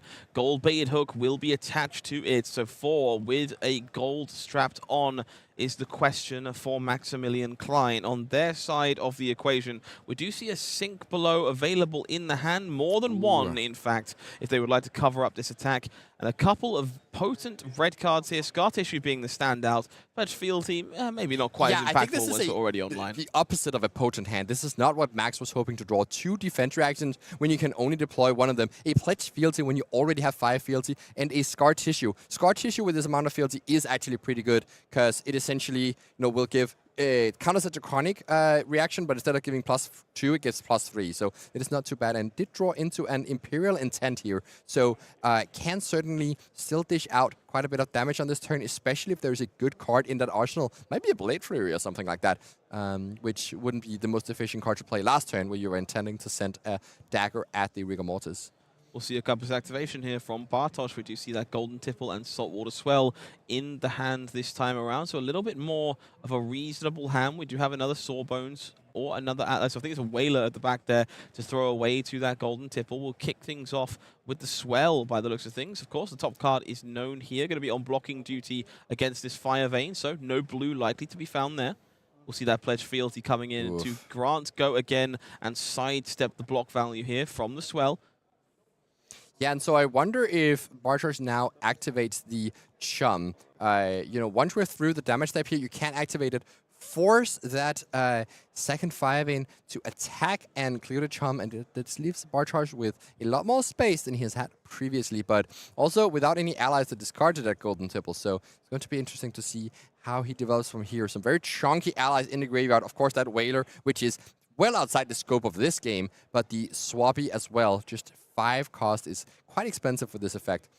So might actually have to rely on cracking some gold and seeing what you draw into. With only 2 gold, though, to start the turn, needs things to line up in the exact perfect way to make this happen. Maybe a Sawbones on top to discard to the Golden Tipple into another blue. Something like this is what needs to happen for Bartosz here. Maximilian, though, did save both of these reacts and can use them to clear out this Chum just fine. Still saving that card in Arsenal. And the less than impressive turn, you know, gets to convert. Totally okay, taking 1 card away from Bartosz and clearing that Chum. But yeah, it does buy Bartosz that little bit of space that he might need. Yeah, having to burn those attack reactions there to solidify Imperial Intent as an option into Chum. And we find another Rather disappointing hand for Maximilian Klein here on the side. Multiple sink belows found once again, as they are the one that is trying to be the aggressor. It will be Golden Tipple for 2 points here. A copy of that, all you got. It's going to line up perfectly in front of this Tipple. Guarantee max another card, but yeah, very flush with defense reactions here to try and stymie the amount of damage Gravy's able to put out. That extra card will be drawn. It will be a Blistering Blade. So hand coming together ever so slightly. Blue Tipple expended to play that Sawbones from the arsenal. Does mean we're out and clear. Never ideal, but the army slowly building, and Sawbones one that you do have to respect. Yeah, that that all you got that was waiting in the arsenal here. Found a perfect block there, and Barchers even had to break the combat chain, so Max would get to draw before blocking it further. There, unfortunately for Barchers, no further attacks here. Just the Sawbones doesn't have go again when it is being played from arsenal, only from the graveyard, and yeah, this leaves Max with a full 5-card hand. I guess more of a 4-card hand because it does have that sink below. But can start off with a Blistering Blade on that Obsidian Firewing and clear out that Sawbones before any more damage is happening. And maybe now you will see Maximilian break the chain and play one, then play those front pumps and attack reaction to buff up that second dagger. We'll see some debate there as to whether or not we're going to use Grains of Blood Spill, and we will. Going to make a Vigor token here, courtesy of that yellow sink below. Make the most of those resources that might otherwise go to waste. One Obsidian Fire Vein already down, does successfully connect. Now we'll see that Brave Forge Braces activation to add an extra point of power to the second swing. Bartosz here making the most of a somewhat awkward hand again, doing their best to make those resources turn into something real. We'll see cut through the same cloth will be Sunken Treasure, Chart the High Seas, and again, two allies in hand here for Bartosz. Couldn't find any of his friends in the first couple of turns, and they've all turned up to party as the life totals get tighter. You know what, that also happens whenever I host a party. I will not judge Simon Nielsen live on air. Yeah. Obsidian Firevein going to be the play here, following twist and turn. So front pumps doing incredible damage, 10 points coming across. And Max knows that there is not a lot of blocking potential here. That Golden Tipple that is found with Gravy, well, it helps, but not by a lot. We'll see one of those allies disappear into the depths as Bartosz stares down a rather large sword. Yeah, so Bartosz has to keep the life total a little bit high here. Of course, you know, if Bartosz has no blocks, just dies immediately. But even with a 3-block here, with that Sunken Treasure, and then sending Golden Tipple, discarding Rigor Mortis, and, you know, maybe tries to do a normal Gravy turn, still leaves Bartosz at a very low life total. And the Chum is not going to be able to save him from a dagger attack next turn with some... With some attack react. The Chum would, I guess, save from a fun pump based hand from Maximilian, but yeah, this is not the best situation, and this is what Bartosz realizes here. Has to block with the Golden Tipple, and I think Bartosz might have seen, you know, at least a blue on top to go with that Charter Course. Well, actually needs more than this, right, to make this hand work. No, could Charter Course into a blue and then play out Swabby, you know, do a little bit of damage, but it's not that impressive here. Yeah, Chart the High Seas, definitely one of those cards that can get you out of a jam, find a yellow and a blue on top, and make the turn come together. Rigor Mortis, of course, the other card in hand there, likely to be used on a gold token or some other resource expenditure, depending on what is found. It is Whaler Humperdinck and blood on the water. No blue card for Bartosz. Everything is going wrong for the bridesmaid in this game. Another gold token is made, but nothing to do, and potentially another ally left stranded must be discarded to try and turn it into something else with a gold token, and we'll see a rather sheepish attack with Oyston for just 3 points. Yeah, this is you know, I bet there's some Gravy players out here at home playing a lot of their armories, and this is what happens to them every single game. Yeah, this. Certainly not what you want to do. At least, you know, the silver lining on this game is that your draws are so horrible that this balance of justice is never turned on. I guess that's an upside. Vigor token is going to pop here, fuel the rest of this turn for Maximilian Klein. We'll see that Fire Vein swinging in free of charge, courtesy of all of those fealty. Some goodies in the hand here. Tooth of the Dragon front and center there, so we'll have the ability to sidestep. We see Another loyalty in the hand as well. We'll see Rigor Mortis chucked away to Gravy's ability, trying to fix the hand for Bartosz Ziemba, who has a sunken treasure, takes a peek with the compass. We see Chart, Saltwater Swell, and another Conqueror forced to play defense yet again here for Bartosz. This is the impossible situation for Bartosz here. Like, there's the tooth of the claw here to be able to sidestep this block, but if you don't block it, there's also Hunt's End and another attack react to pump it up to lethal. So no matter what you do here, you're just facing defeat here. Decides to block 6 on this attack, which is only going to end up coming in for 2, courtesy of that tooth of the claw, pumping up not this dagger, but the next one. And then this Obsidian Firebane here is going to come in for, I believe, 11 points off of what I can just see now, and then follow up with an attack for 4. Huge total here. And 11 is, you know, 11 is not enough to kill Bartosz off of this go-around, but would be enough for that 4th of the Kai to finish the game. Let's see here if Maximilian is thinking about if there's any punishes to going for this line here. Goes for just the Hunt's End at the moment, pushing it up to 9. That's 3 damage going through. You technically don't need to extend anymore, but might as well spend your card. Pushing up to 11. More loyalty here on display. Wow. Knock that affirmed loyalty to jump things up to 11. Go again. The damage will leak through. Bartosz Ziemba will fall down to 2. We'll see that Vigor token popped to one side as the chain continues with 4 the Drakai, and the game has come to an end. The comeback story is still alive for Maximilian Klein, who joins us in the final round on Fang, Drakai of Blades. Yeah, impressive showing here from Maximilian Klein. Just like, you know, the round 1 loss that we got to witness, picking himself back up from that, and against, you know, this Gravy Bones matchup, we already alluded to this being a good matchup, but Maximilian shows that, you know, if the Gravy is not showing up to the party, well, then it's an incredible matchup. Then you just steamroll them, and that's exactly what we saw in this game. Careful play by Maximilian, still playing defensively, even as he pulled far ahead to not give Bartosz any openings, and this led to, you know, a clean victory here for Maximilian Klein, who will be in our finals. Absolutely. If I found anything reassuring from that game, it's that what happens to me when I play Gravy Bones also happens to Bartosz Ziemba. Those draws were less than impressive at the best of times. Reds turning up off of Chart the High Seas, gold tokens finding allies. It goes to show you there are holes to pick in this strategy. Yes. Absolutely. I wouldn't say there's necessarily holes to pick from like the opponent's side necessarily. It's just it's picking holes in itself. As you might, you know, imagine that, you know, vivid image. You have a Rigor Mortis picking holes in himself. Yeah, it's gonna be nice imagery for your evening meals here. Let's see if we can figure out what is going on in the other semifinals. Do you have any updates? You are an interesting person, Simon Nielsen. Let's take a look at the finals. We do have a finalist. We knew it would be Arakni slip through the cracks, but Francesco Giorgio would like to become a 2-time calling champion at the expense of Tommaso Viscido's dream of doing the same thing back-to-back.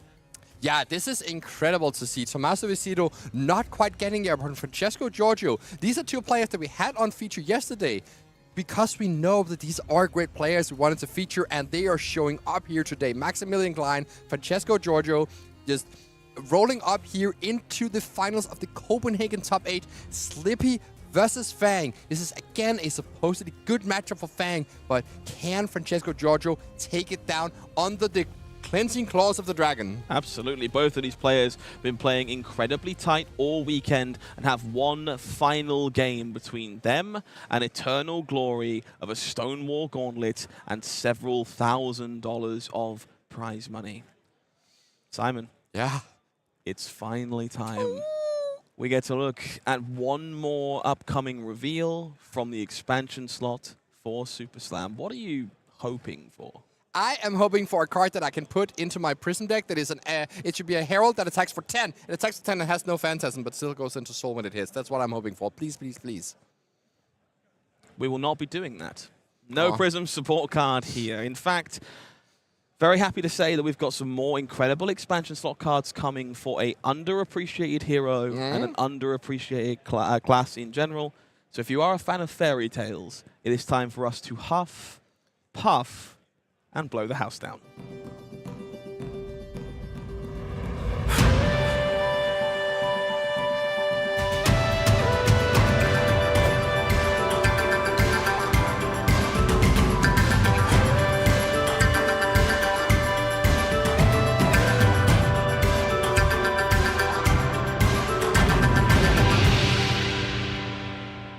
Oh, yeah. Oh. If you weren't sold on Puffin Hightail, let me introduce you to Backspin Thrust. Once per turn, if you untap a cog you control, this will gain +1 or go again. How do you feel about our reverse Sky Skimmer, Simon?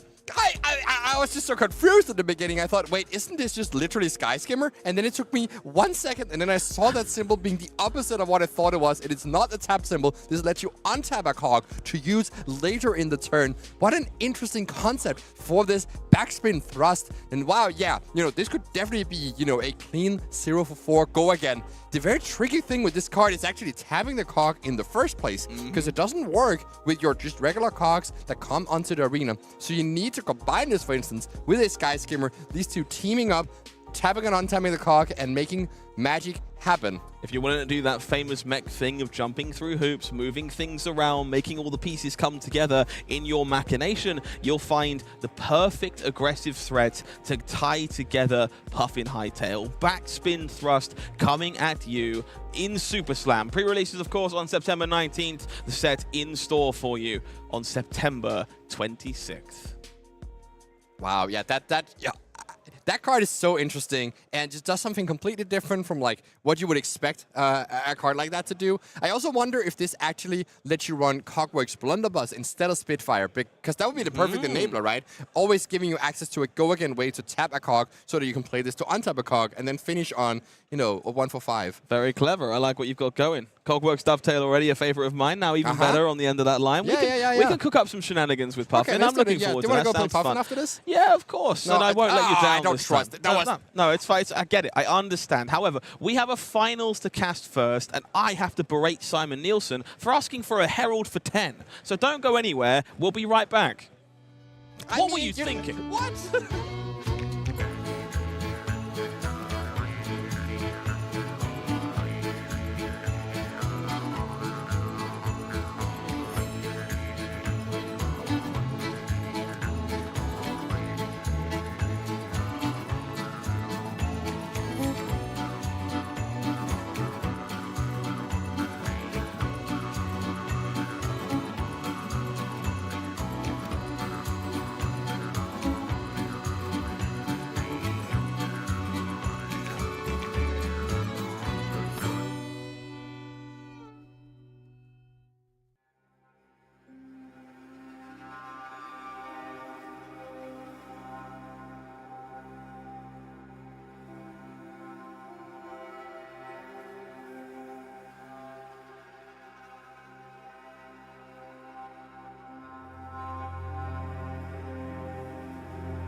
Maximilian Klein is one game away from something truly spectacular. They have the unique opportunity to have started our broadcast with a loss and closed the day with a calling victory. Scott Mines, Simon Nielsen, we've got one more match to watch. It's going to be Fang, Drakai of Blades against the calling Liverpool and battle-hardened Leeds champion Francesco Giorgio on Arakni slip through the cracks. Oh, yes. Yeah, from Francesco's perspective, certainly would like to see Maximilian start the day with a loss and then end the tournament with a loss. I guess that's still a story worth following one way or the It's a other. perfect sandwich, right? Someone's hungry. Yeah, Yep. absolutely. Oh, absolutely. Happy to see such a fantastic finals for us to watch. The Fang Gang still believing with us in chat, but checking out your comments. Thank you, of course, for following along in the process. And, of course, Francesco, home country hero for me. So I've got a couple of horses in this race. I'm going to be happy with the winner, I think, either way. As a matchup, we've seen it talked about a bit over the weekend. What are we expecting from Fang and Arakni? What are the big cards we're looking for in this game? Yeah, so the word on the street I heard is that Fang's eating good in this matchup. But, you know, I would be surprised if it is like that, if it is that uneven. I just definitely think that Slippy has a lot of gameplay to do. It is the classic thing where Fang is the type of deck that wants to block you. And so it is going to be a little bit harder for Slippy to enact that disruptive gameplay because you're not really disrupting an opponent who wants to block anyways. Fang playing incredibly well off small hands. The biggest thing you can do in sending enough damage and disruption on the same turn that you take away Fang's entire hand, forcing them to not have any Draconic card to keep the stack of fealty, and then sending them back into the Stone Ages. This is the play that I think Francesco will need to turn this game around. Okay, Bonds of Agony going to be the one to watch then, I think, as we're trying to strip away those cards, deny Draconic things. Let's take one final look at the bracket that we had to follow to get down to this final. When our top 8 started, we had quite the unique selection of heroes. Multiple Arakni slipped through the cracks and 2 copies of Gravy Bones as our only doubles, joined by a Cindra, an Acilio, a Fang, and a Jarl Tradie. Yeah, of course. You know, this is the fatigue style Jarl from Jason Rolfe playing Fiddler's Green and a bunch of defense reactions here. And this is really, the defensive fatigue guardians, that some people have quite loved, a few years back. That deck is back into the scene here and is taking the form of Jarl Tradie. This is how you want your fatigue deck to look. You have the Everbloom Life as another life gain engine. You could just keep, stacking your deck full of life gain, making sure you don't die to those flick knives, etc. So yeah, I think that deck is pretty real and pretty interesting, especially if you've got 2-hour timers on the rounds, like this quarterfinals match watch. Certainly helps. Huge shout out to Max Klein and their quarterfinals opponent on Acilio as well. Pretty spectacular game. We had the pleasure of watching on stream. Made our way through that semi-final bracket. Gravy Bones finally felled, and now one match remains to determine our champion. Let's make our way down into the feature match area for the final time this weekend. It is the finals here of the calling in Copenhagen. It's Francesco Giorgio looking to win a second calling of their career on Arakni, slip through the cracks, and Fang, our comeback kid, Maximilian Klein, taking first in this game alongside the Drakai of Blades. Oh, yes. This is a situation where, Francesco gets to have a little bit of a head start here, going second into this game, starting to deal some damage to the Fang player. And this extra bit of life total lead could be very important for setting up the sort of situation I mentioned earlier. If the Fang deck's life total is too low, that is when you can potentially strip their entire hand when you need it the most. Let's take a look at the decks that got Francesco here. Their path to the final contains a very surprising mixture of heroes. Look at Tommaso Viscido falling in the Swiss to Francesco as well before losing that semi-finals earlier on. But Puffin, Dash.io, Cindra, Acilio, the works here, Francesco's made their way through it all. Yeah, exactly. This is a very, very different way of seeing and actually beat the Maximilian Klein on Fang here in round 10. Yeah, looks like we have a rematch on our hands for this final. Last time it was played, it did go the way of Francesco. We'll have to see if it's changed this time around. Let's take a look at the deck list of this list. Arakni Slip Through the Cracks, definitely been polished up over time. A couple of very cute inclusions here that I love. Love Undercover Acquisition. I hear that's been doing incredible work for Francesco. I saw them steal a Potion of Deja Vu against Kano earlier and then rebuy their Bonds of Agony after paying for Arcane Barrier. So all kinds of goodies to be found. Tell me what stands out to you in this matchup, Simon. Yeah, so there's something interesting about this list is that there's actually an extra set of blue cards that you don't normally see. These concealed blades, kind of racking up that blue count up to 12. So Francesco looking to pitch a little bit more and send a few more daggers. And I wonder how that game plan is exactly going to play out in this matchup. Let's look at the other side of this fight. Of course, Maximilian Klein on Fang Drakaev Blades took a route to get here. We've been talking about it all weekend. Yorick Schulte was the first opponent on camera, fell at the hands of Katsu, and then decided that losing was not a choice. This first page here, 4 copies of Arakni slipped through the cracks that fell to Max on the way to the final. Yeah, before, and even, you know, on day 2 here, you know, seeing the matchup, you know, before against Francesco Giorgio here. So that was must have been the 5th matchup against Slippy, where fortunately fell to Slippy right at the end there before beating 2 Prisms to finish out that tournament. So yeah, you know, we look at just from the Francesco sides, it looked like Maximilian Klein has not been doing well against Slippies, but had actually beaten 4 Slippies before falling to Francesco. Yeah, really impressive stuff to think that Francesco is the one who has cracked the nut so far. Maybe has a solution those other Slippies has not found. Let's take one more look at Max Klein's deck list. We've seen it a few times over the weekend. What are the most important cards for us to watch against Arakni here, Simon? Well, I certainly think that leveraging your defense reactions in the right way can be quite important. Even that yellow sink below can perfectly cover up something like a Razor's Edge. So some of those cards, especially that all you got as well on top of it, do seem quite potent. Will it be the Draconic Dynasty of Volkor who claim their assassin, or will chaos reign here in Copenhagen? One more match will decide our result. Let's make our way into the game between Francesco Giorgio and Maximilian Klein for all the marbles and a stone wall gauntlet. Let's take a look at the first plays of this game. Of course, these players going to mull over those first couple of hands. We see a Hunt to the Ends of Rathe lurking in the opener here for Maximilian Klein. Very impactful card in the face of Arakni.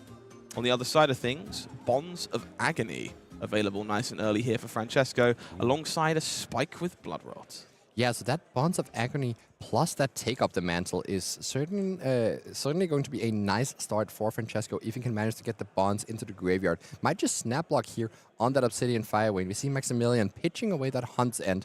Hunt's End is certainly not a card you're super happy with drawing early here. And yeah, Francesco getting duped here by that Glint the Quicksilver, giving go again and drawing a card from Maximilian. So can now follow up with that second Dagger Swing and potentially even dealing some damage. Maybe forcing that Take Up the Mantle out of Francesco's hand, which he's not happy to part with in this situation. And oh, this is a beautiful follow-up here. Marking Arakni already and sending 4 go again and guaranteeing a fealty here. So the Infiltrator is going to block that alongside the Blackwell Whisperer. Is really important you don't give fealty already, so that Maximilian Klein would be able to, for instance, turn this Scar Tissue into a Draconic and give an extra point of value there. So we just see the Blackwell Whisperers. Not too many on-hits in Maximilian's deck, so you're fairly happy to just send this in whenever it makes sense the first time. And now Maximilian's thinking, you know, do you just send, you know, pitch a card, send this Obsidian Firewing, and just to deal a single point of damage, or do you just not send anything else,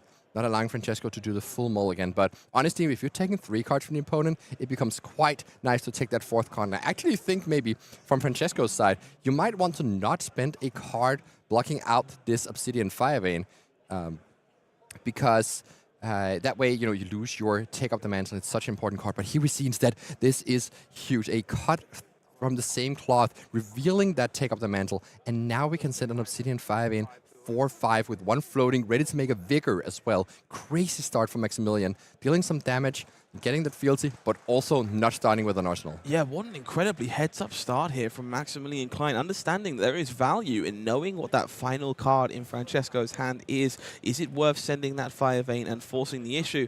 As a result, going to take away that Take Up the Mantle that's threatened to become a Bonds of Agony already, take away that Mark token, and generate that first fealty. Vigor coming as well, thanks to Grains of Blood Spill. Safe to say, very successful turn here for Maximilian Klein. Yeah, I would absolutely think so. I'm still not even sure if the card from the same class is worth more being played there compared to being in the arsenal. But of course, if you leave yourself without an arsenal and Francesco doesn't have Lead No Witnesses or Command and Conquer an arsenal, you're immune to Codex and also those other effects that target the arsenal. So that might be part of the consideration here for Maximilian, not wanting to spend too many cards blocking out those effects. As we see Francesco leading here on a pain in the backside right after putting a count on tuning, of course. Never to forget.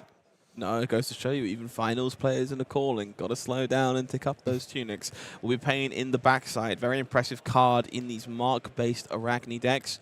It's a fantastic tool to enable those Hunter's Claves without sacrificing them to flick knives.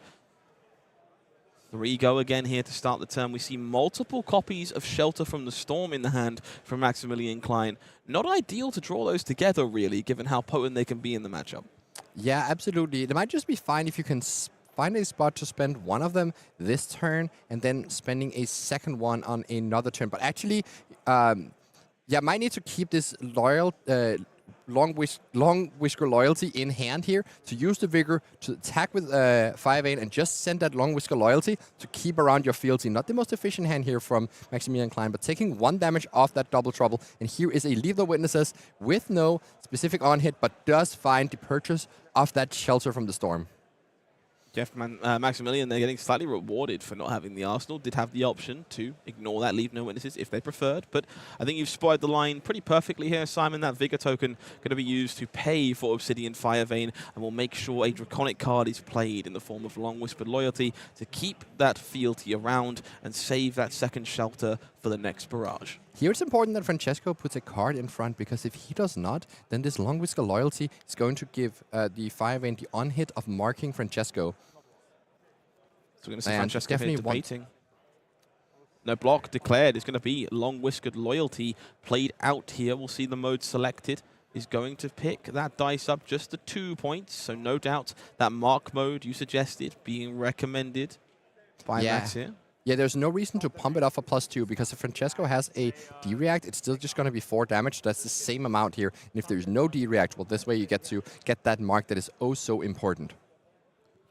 So we do see a very powerful 1-2 punch alongside that Sink Below in the hand for Francesco. Persuasive Prognosis, Spike with Blood Rot, Kiss of Death, and another Spike with Blood Rot in the arsenal. Now, for the folks at home that don't know how Spike with Blood Rot and Kiss of Death works, would you like to enlighten people? Yeah, so the interaction here is the interaction between Flick Knives and Kiss of Death. Kiss of Death being both an attack action card as well as a dagger means that you can use Flick Knives to destroy your Kiss of Death and send 1 damage to Maximilian Klein. It counts as the Kiss of Death having hit, so you do get to deal that 1 extra damage from that. But if you also have a Spike with Blood Rot onto that Kiss of Death, well, then it also has the on-hit of giving a Blood Rot to Maximilian, and that will also transfer over to the Flick Knives ability. Unfortunately, Francesco had to sink away one of those Spike with Blood Rots here, because didn't have the resources to spend both Spike with Blood Rots and then also sending a follow-up dagger attack here. So here we just see 6 damage coming into Maximilian, and only has that Shelter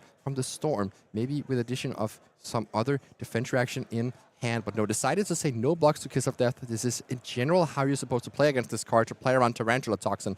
But now you're in a bit of a trouble. Do you just spend this defense reaction? Because it's very possible that Francesco will just send a Hunter's Clave and flick this Kiss of Death and not give you an opportunity to use the Shelter. And does your hand then break if you can't spend the entirety of it? Interestingly, there's a copy of Snag in the hand here for Maximilian Klein as well. Has the ability to theoretically shrink down this Kiss of Death and block it out entirely with that Shelter from the Storm. However, if they do, they'll be stuck without the resources required to make their Obsidian Fire Veins function without those fealty tokens. So a lot of very important decisions here very early in this game for Maximilian Klein.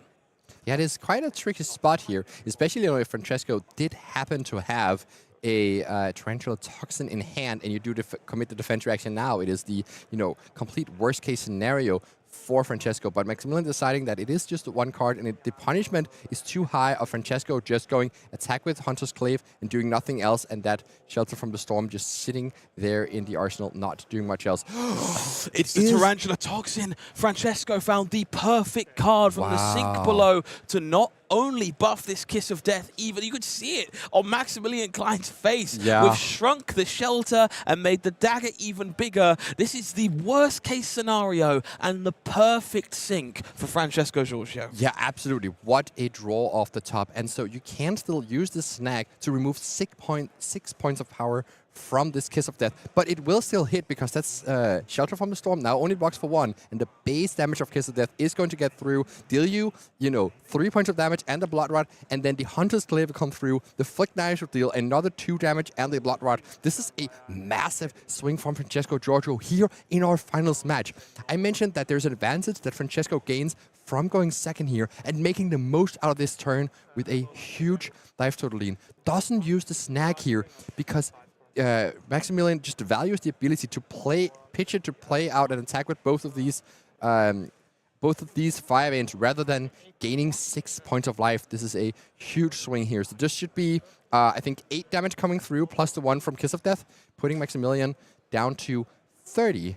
We're going to see that Blood Rocks Pox getting generated, of course. Flick Knives still available when this Hunter's Clave comes through, so we will find ourselves with another Blood Rock Pox in quick order as well. So another 4 virtual damage going to be left diseased and infused to Maximilian Klein as their turn begins, as Hunter's Clave is the follow-up to enable those Flick Knives. I believe Maximilian should be at 31, right? Didn't lose another point of life from anything this game. Yeah, so I think they're correcting that mistake right about now. Yeah, it's self-admittedly, this turn was quite explosive. Lots of moving pieces, some shrinking of blocking cards, growing of attacking cards. Math is hard, folks, so don't worry about that too much.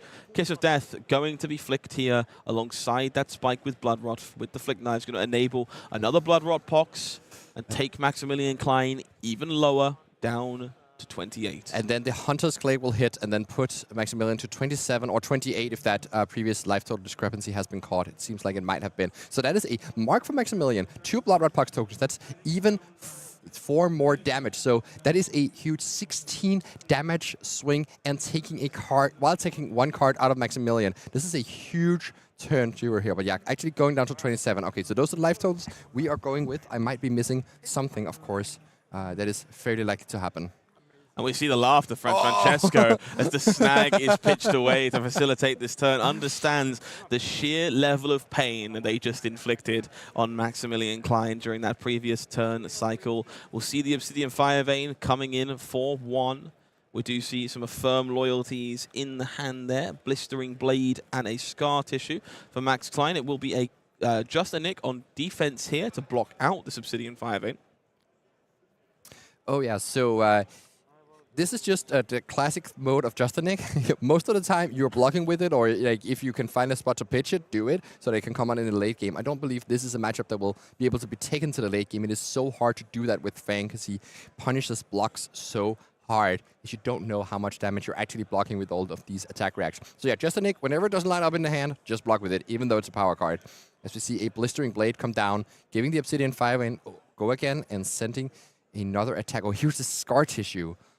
So Maximilian Klein choosing to front load this first dagger, force the damage through for now. Francesco with another copy of Just a Nick in hand, but no 1-cost attack to pair with it. We see another Kiss of Death, and of course a 3-power attack to go alongside it, so no use for that second Just a Nick. And we will see if its primary mode is used once again. For now, 4 more damage coming over the top. Thanks to that Scar Tissue, will mark Arakni slip through the cracks, bring Francesco down to 32. Grains of Blood Spill being triggered, resource being spent for a Vigor. Yeah, no defense reaction there from Francesco. They would have lined up perfectly into that 7. But I just leads Maximilian to be able to attack with this Obsidian Firemore here, paying that last resource to do so, and then setting an Affirm loyalty, clearing away that mark, getting a fealty from Fang's ability as well as a fealty from Affirm loyalty, and this is huge. Maximilian Klein is already online, so both of these players having huge first turns here. 4 damage being dealt, mark being cleared, 3 fealty for Maximilian Klein. This is an absolute banger of a game.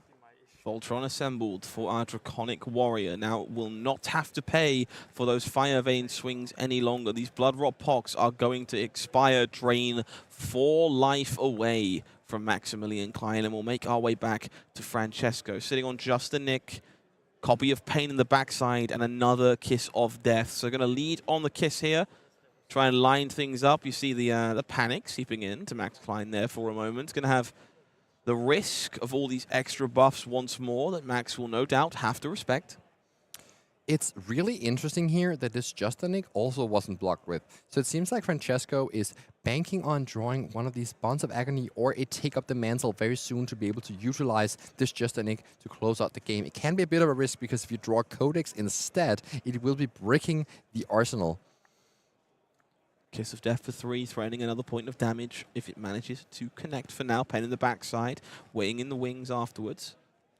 Max here filtering through a hand that is a little difficult to understand, dropping it down just as we go to take a look, unfortunately, but full of a number of attack reactions. Now that they are online in this case with those fealty tokens, very tempting to front load the damage, keep things as best they can. Let's take a look. There you go. Hunt to the ends of Rathe. Double pledge fealty, so no blocking capabilities next to that Searing Gaze. A little bit of an awkward one, truth be told. Yeah, you might just have to take all the damage, but that puts you in a dangerously low life total where you might have to defend in the future, and these pledge fealties aren't doing you that much good. It would be okay for Max if he could park one of these in the arsenal, kind of save yourself from one of those turns I mentioned earlier where Francesco strips the entire hand and threatens the arsenal, because you could just be using this to save your turn, guaranteeing a Draconic card being played regardless of what happens.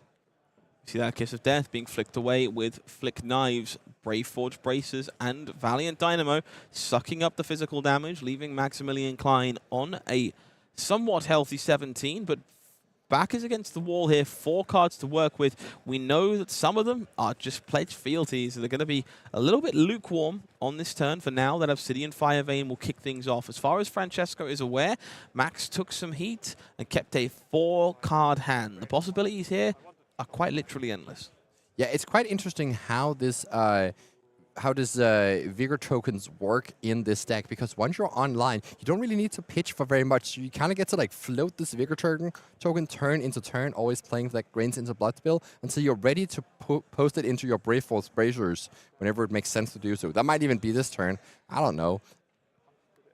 We'll be hunting to the ends of Rathe. The follow-up here going to be marking Arakni. 4 points of go again damage. Threatening to make another fealty in the process. Maximilian Klein certainly loyal, if nothing else. Yeah, loyal to the Draconic family here and the whole reign that they give, trying to hunt down this Arakni. This is such a flavorful finals as well. Absolutely. An absolute win for the Hunted Limited. And here we see the question here. You can use the Brave Forge Bracers, but you'd have to break the chains, or if there is a type of attack react that requires more Draconic Chain Links, you wouldn't be doing it. But this is one of those turns where he doesn't actually require that, and so he's just happy to turn the Vigor token into the Brave Force Bracers right now.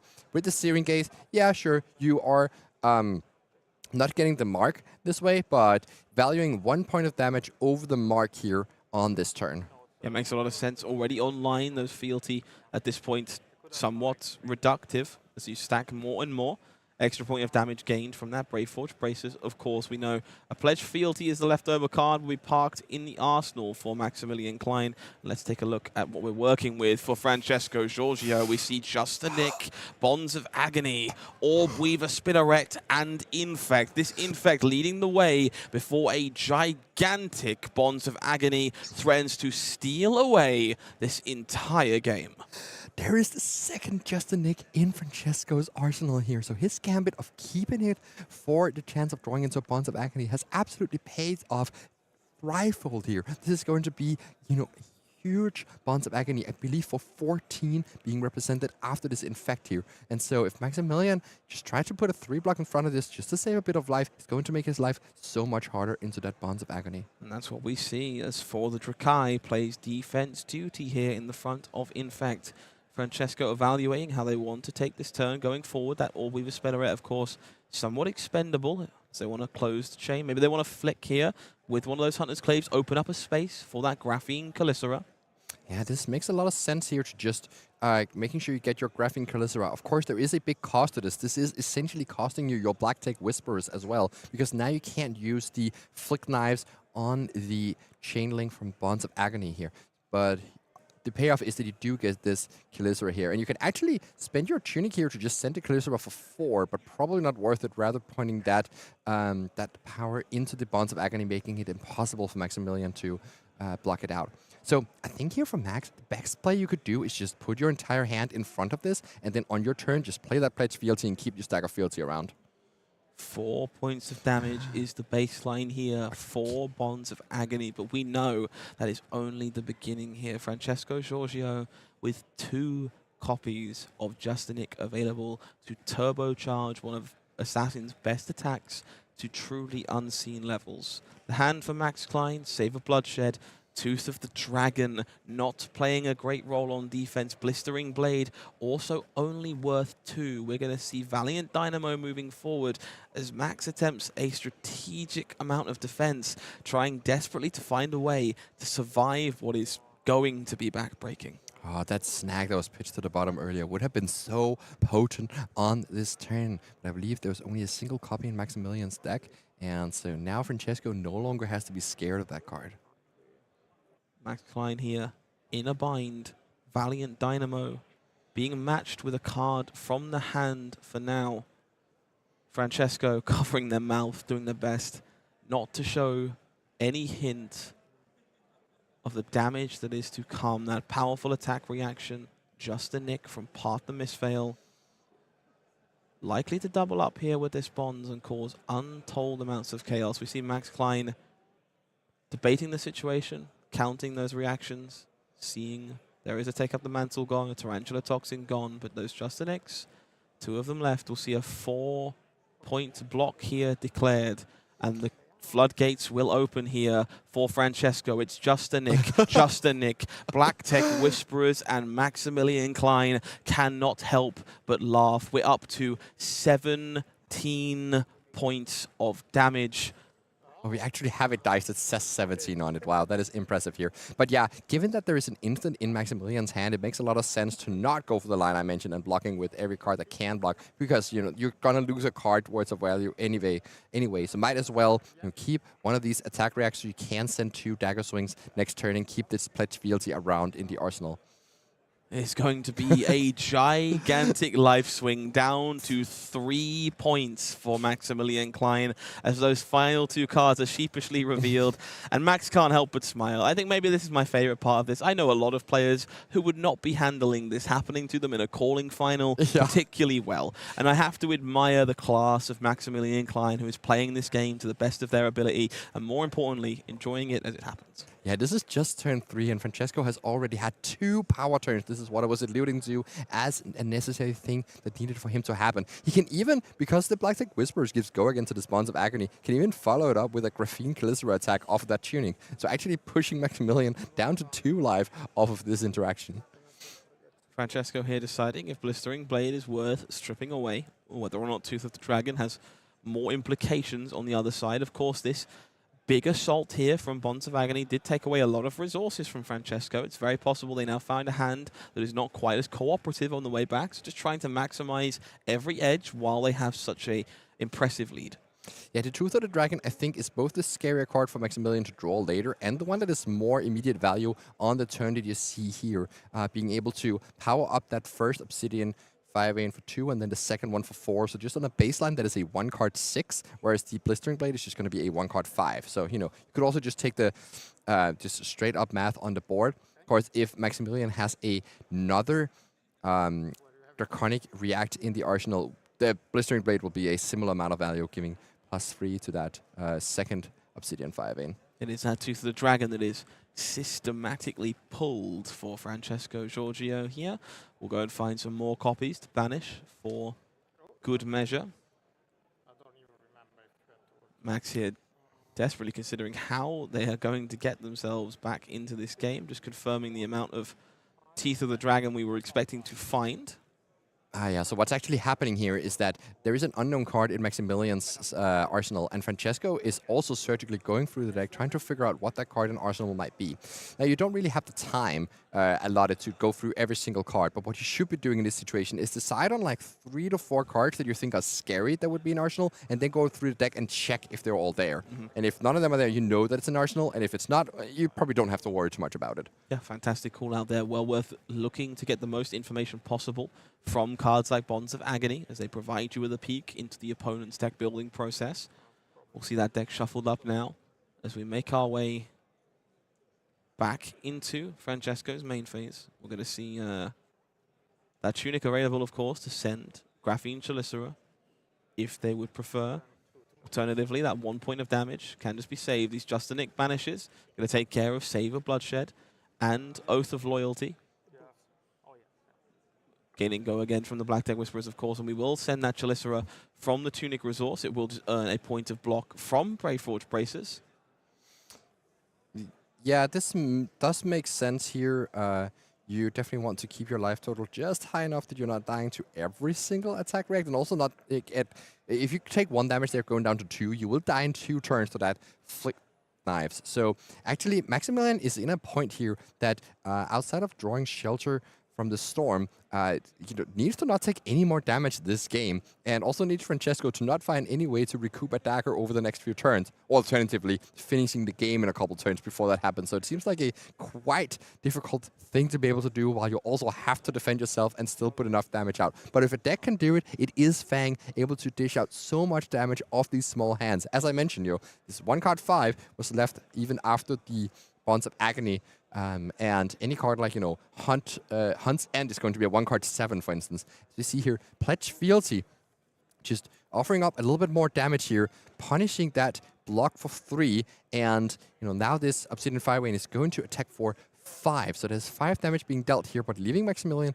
without a card in arsenal and is no longer protected from Codex, as there is a Leap No Witnesses, I believe, in Francesco's graveyard. Falling down to 12, Francesco here does have access to a Sink Below in their hand alongside a Mark of the Black Widow and a copy of Art of Desire. We're going to see that one here to start the turn, threatening to draw a card with a little bit of luck, of course, for now. Also, just presenting lethal damage does demand some respect from Maximilian Klein. Yeah, against a deck like Maximilian's that has 55 reds in the deck list in total. Of course, not 55 reds in this matchup specifically, because you also play some yellows and blues. But it's quite stacked up with very likely for Art of Desire Body to hit here. And of course, doesn't really matter too much, because if it hits, you put Maximilian down to 2, and that's when the Flick Knives matter. So all of these on-hits of these stealth attacks, not actually the important part. The important part is just the fact that they present damage. We find Mark of the Black Widow committed to the combat chain here. We'll see twist and turn on defense here. Francesco reaches for the Flick Knives. Will flick away the Graphene Chelicera and put Max Klein down to 2. I really like this. With Kiss of Death available in the graveyard, suddenly Take Up the Mantle becomes a way to win the game immediately. So very heads-up flick here from Francesco Giorgio. And Maximilian Klein will have a hand of cards to work with, starting with Oath of Loyalty. All right, so this is, kind of not too bad for Maximilian here, really getting to leverage the fact that Valiant Dynamo just keeps providing a point of block value every single turn for Fang, and a strong card here starting the turn with Oath of Loyalty, 4 points of go again into 2 dagger swings. Both of them are going to benefit from attack reactions that buff based on the Draconic Chain Links, because now you have 2 Draconic Chain Links to go with that. We see Sink Below covering up that Oath of Loyalty nicely and trying to fix Francesco's hand.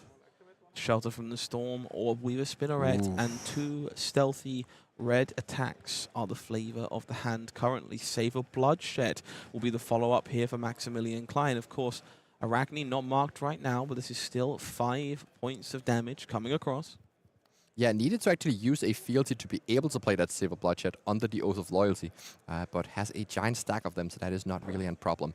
The real problem is that Orb Weaver Spinneret in Francesco's hand. This is a big reason why you would flick last turn. Means that this turn you can play the Orb Weaver Spinneret, make a Chelicera, and flick that one as well. And then next turn, you will have Maximilian down to 1, just need to send any attack and be able to flick that Hunter's Clave.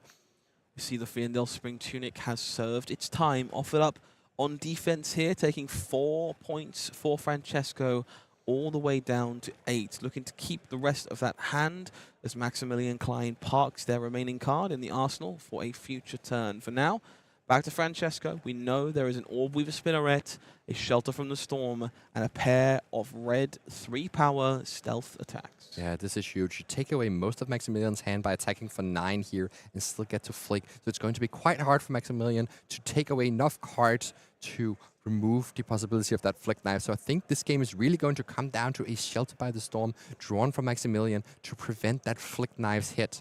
If Francesco gets too greedy and tries to go for it, giving up his last daggers for that avenue could leave Maximilian in a position where he could come back and stabilize the game with no more flick knives and no more daggers to worry about. We'll see Crown of Providence used on defense here in the face of Infiltrate. No trigger on that Crown of Providence. Very interesting choice for Max. Happy with the cards they found. We see Hunt End and Long Whispered Loyalty, a pair of Twist and Turns in the hand there. So it will be Orb Weaver Spinneret deployed here. Will be followed by an Art of Desire. This one going to be coming in for 6, and that Flick Knives still looming this turn. Max forced to respect this, likely with those Twist and Turns. Yeah, those are good at just blocking this out here. This is why Max did not want to use the Crown of Providence, because you could easily draw into a 2-block instead. And this just nicely covers up that Art of Desire body. Of course, there's still the issue that you are going to be flicked down to 1 life right here, and Francesco is still representing another card in hand. So the question is, do you play around and attack react or not? I think oftentimes the answer is you just cannot win the game if you try and overblock every attack here. So instead, Maximilian is going to just block for 3 here and then use the defense reaction on this Art of Desire body here. Going down to 1. Knives cashed in, down to 1. That's all you got from the arsenal is the line. Max here correctly identifying that they cannot beat another attack reaction. They will need all the cards left available if they want to force Francesco Giorgio off of a Flick Knives activation. The turn will start by twisting. +4 going to come on through to this first Obsidian Fire Vein, starting off at 5. And with 2 cards in hand, including a Hunt's End.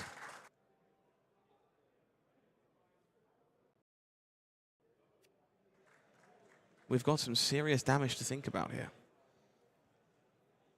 Yeah, actually, Maximilian choosing to keep that second, the yellow twist and turn here as well, just offering 3 points on offense rather than saving the that all you got in arsenal for defense. Just trying to take as many cards from Francesco as you can means that trying to put him in this position where he's just forced to send a single attack and go for that flick knives, hoping that you draw into a shelter. That is the way to win for Maximilian. So being totally comfortable there, giving up defenses and trying to push, this is what you have to do when you are low. And this Crown of Providence, though, can come in here and shore up this block. If you are Maximilian Klein and you see a Tarantula Toxin on defense, you've got to be terrified about what is waiting for you in the wings. Crown of Providence is declared officially as a block. Francesco here deciding if they would like to filter in any way. I think a no might be even more terrifying. It's going to be Hunt's End equipped to this dagger, charging it up to 10, looking to force through 5 points of damage against Francesco. Yeah, so that is 5 points going through. And Francesco, blocking out for 5 here, making sure to not die to an attack reaction here if there's a 2-point reaction, which I do believe in Maximilian's hand, putting it up to 12, which means he would survive at exactly 1. So this is the block he needed to do. But this Shelter from the Storm is going to protect even more, only dealing 1 damage to Francesco here and staying at a very comfortable 7 life here, not able to die even to a second copy of Hunt's End on that second Obsidian Fire Vein. And this means that Francesco could just take all of this damage here without risk and try to send a 3-card hand back at Maximilian, claiming as many cards as possible. No more equipment left for Maximilian to help with the block. And of course, if there is any sort of defense, any sort of attack reaction, you also ask Maximilian to have corresponding defense reactions to help with that. But it seems like Francesco's hand isn't quite enough to put a bunch of damage through, blocking with the attack reaction rather than trying to use it to push through lethal. Or Weaver Spinneret seen on the corner of the frame there. Can't quite catch the last card, I should say. Long Whiskered Loyalty, going to jump this up. 2-4, we see another attack with the Twist and Turned Fire Vein for 1 extra point of damage coming through here. We'll find ourselves taking that as the combat chain closes and those Valiant Dynamo will refresh. Let's see, yeah, Francesco actually playing around the worst case scenario of his second hunt's end there. Because if that were to happen, the second attack from that first Obsidian Fireclaw would actually force you to block for 3 anyways. So might as well block early just to play around the worst case scenario. As this Obsidian Weaver Spinneret creates another Callisto here. Did Maximilian draw a shelter from the storm? No. There is Smoke not out in this hand. And since Francesco has a spare dagger now, is totally comfortable going for this Flick Knives kill. There seems to be no out here for Maximilian Klein, is being tagged for 6, needs to put in defenses. And then see that smoke out committed to the combat chain here, marking Francesco. As a result, that's all you got. An extra line of defense. It will be Flick Knives on Graphene Chalicera, which will send 1 more point over the line and crown your calling champion here in Copenhagen. Not 1 time, 2-time calling champion, Francesco Giorgio. Love to see it. Happy to see a remarkable result, incredible performance from Francesco Giorgio this weekend on Arakni Slip Through the Cracks. And of course, Maximilian Klein, the comeback kid, one heck of a story, forced to accept a 2nd place yet again. Once again. Yeah, to be fair, you know, this run coming from that round 1 loss and at the very end a loss there. Well played by Maximilian Klein. We got to see a bunch of Fang in the feature match showing how it is supposed to be done. Beautiful games from Maximilian, and same can be said for Francesco. Yeah. It's just masterfully played Assassin. You know, someone who has, you know, been playing Assassin for quite a while, you know, top 16-day Pro Tour with Usuri, and now has an even better Assassin in his hand, taking down this calling here in Copenhagen. Yeah, really impressive stuff. I think that Bonds of Agony was a testament to what Arakni Slip Through the Cracks can do. For 17? Are you kidding me? Yeah. That is so much damage. No one should be able to attack for 17, except for Prism. Well, I don't know, 21 was pretty good yesterday. Oh, but true. also Yeah, we no saw that ducks one. there, just 21 there either. overpowered, blocked out by Pablo Pintor. All kinds of goodies over the course of the weekend. Congratulations once again to Francesco. Let's take one final look at how we got here this weekend. The top 8 of the Copenhagen calling.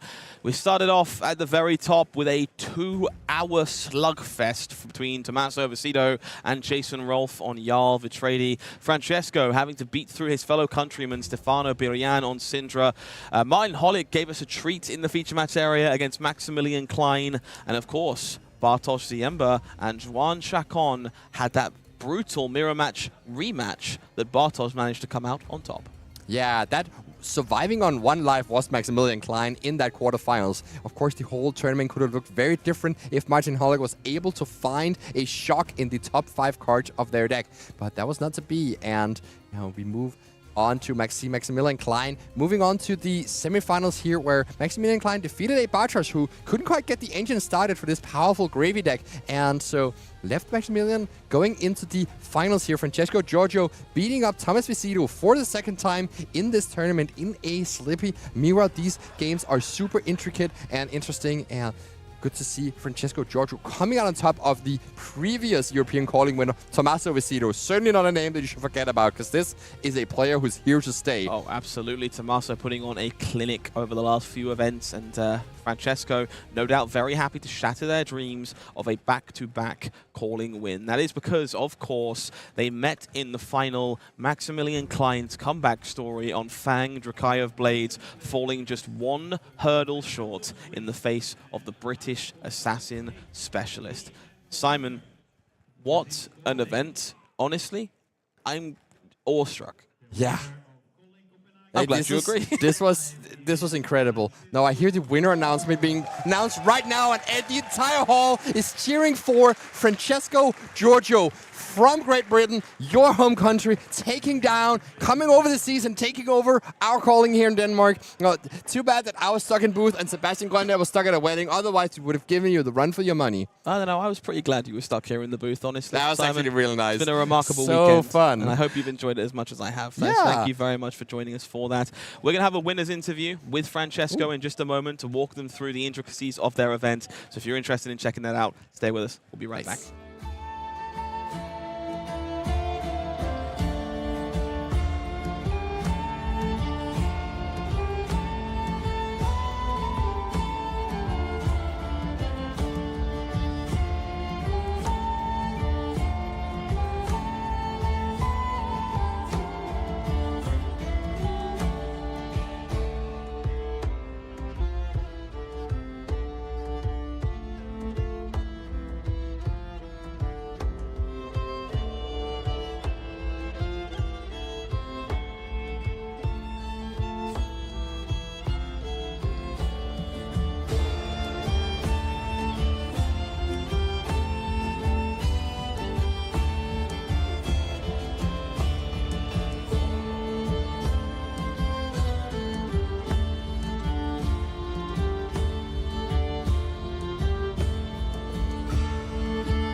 Welcome back, everyone. Thank you for joining us here one more time with not just a one-time calling champion, 2 callings in the bag for you now, Francesco. Congratulations. Good Well times, done. Thank you. Thanks How a lot. was the event for you in general? Pretty good, I have to assume, but It was a good event. Especially day 2. That was very tiring. I can imagine. Absolutely. I played some very long matches. I played 1 Jarl. That lasted 60 minutes. I played Max twice. Now just the finalist, and is incredibly good player. Of so course. that was. I mean, this game ended up being not very difficult, as it turns out with the cards I drew. But the first one was very tough, and he played very well in both games. Yeah, beautiful to hear. We saw he took down 4 other Arakni slips to the cracks this weekend. You were the only one who Yes, managed to take I games won. away from him. So I won four mirrors. Yeah. 4 mirrors as well. Lovely stuff. Okay, so Arakni slips to the cracks was the deck of choice. Talk to us about why that was what you brought to the event. Well, I played it in Singapore. The Pro Tour didn't go well, but I did well in the calling Singapore. And I thought the deck was just very good. The games I lost, I guess even in the Pro Tour, are like the sort of games where it's just a bad matchup. I lost against Victor, I lost against Riptide. I lost against Victor twice, yes. I lost to Jarl today. I mean, the deck's bad against Guardian, unsurprisingly. Reaction deck. But all the other matchups are fine. The aggro decks are your favorite matchup, I would say, and there's lots of them. Trying to beat Gravy is also fine. I went 1-1 against Gravy in this tournament. I lost to Bartosz, who played incredibly well. I was amazed at how well he played, and he beat me with. He left at the end. It's kind of like he plays half aggro, half fatigue. Sure. And at the end, he had left with 3 rousing rubble. Yes, yeah. And that was amazing. Pitch stack, and yeah, he deserved Bartosz to is an win. incredible player. Yeah. Looked great on camera all weekend. I'm also told that you want to thank Tommaso Viscido Yes, for Tommaso, their help. he played an incredible game against Jason Rolfe. They both played very well. It was a 2.5-hour long quarterfinal, and I was set to play the winner of that.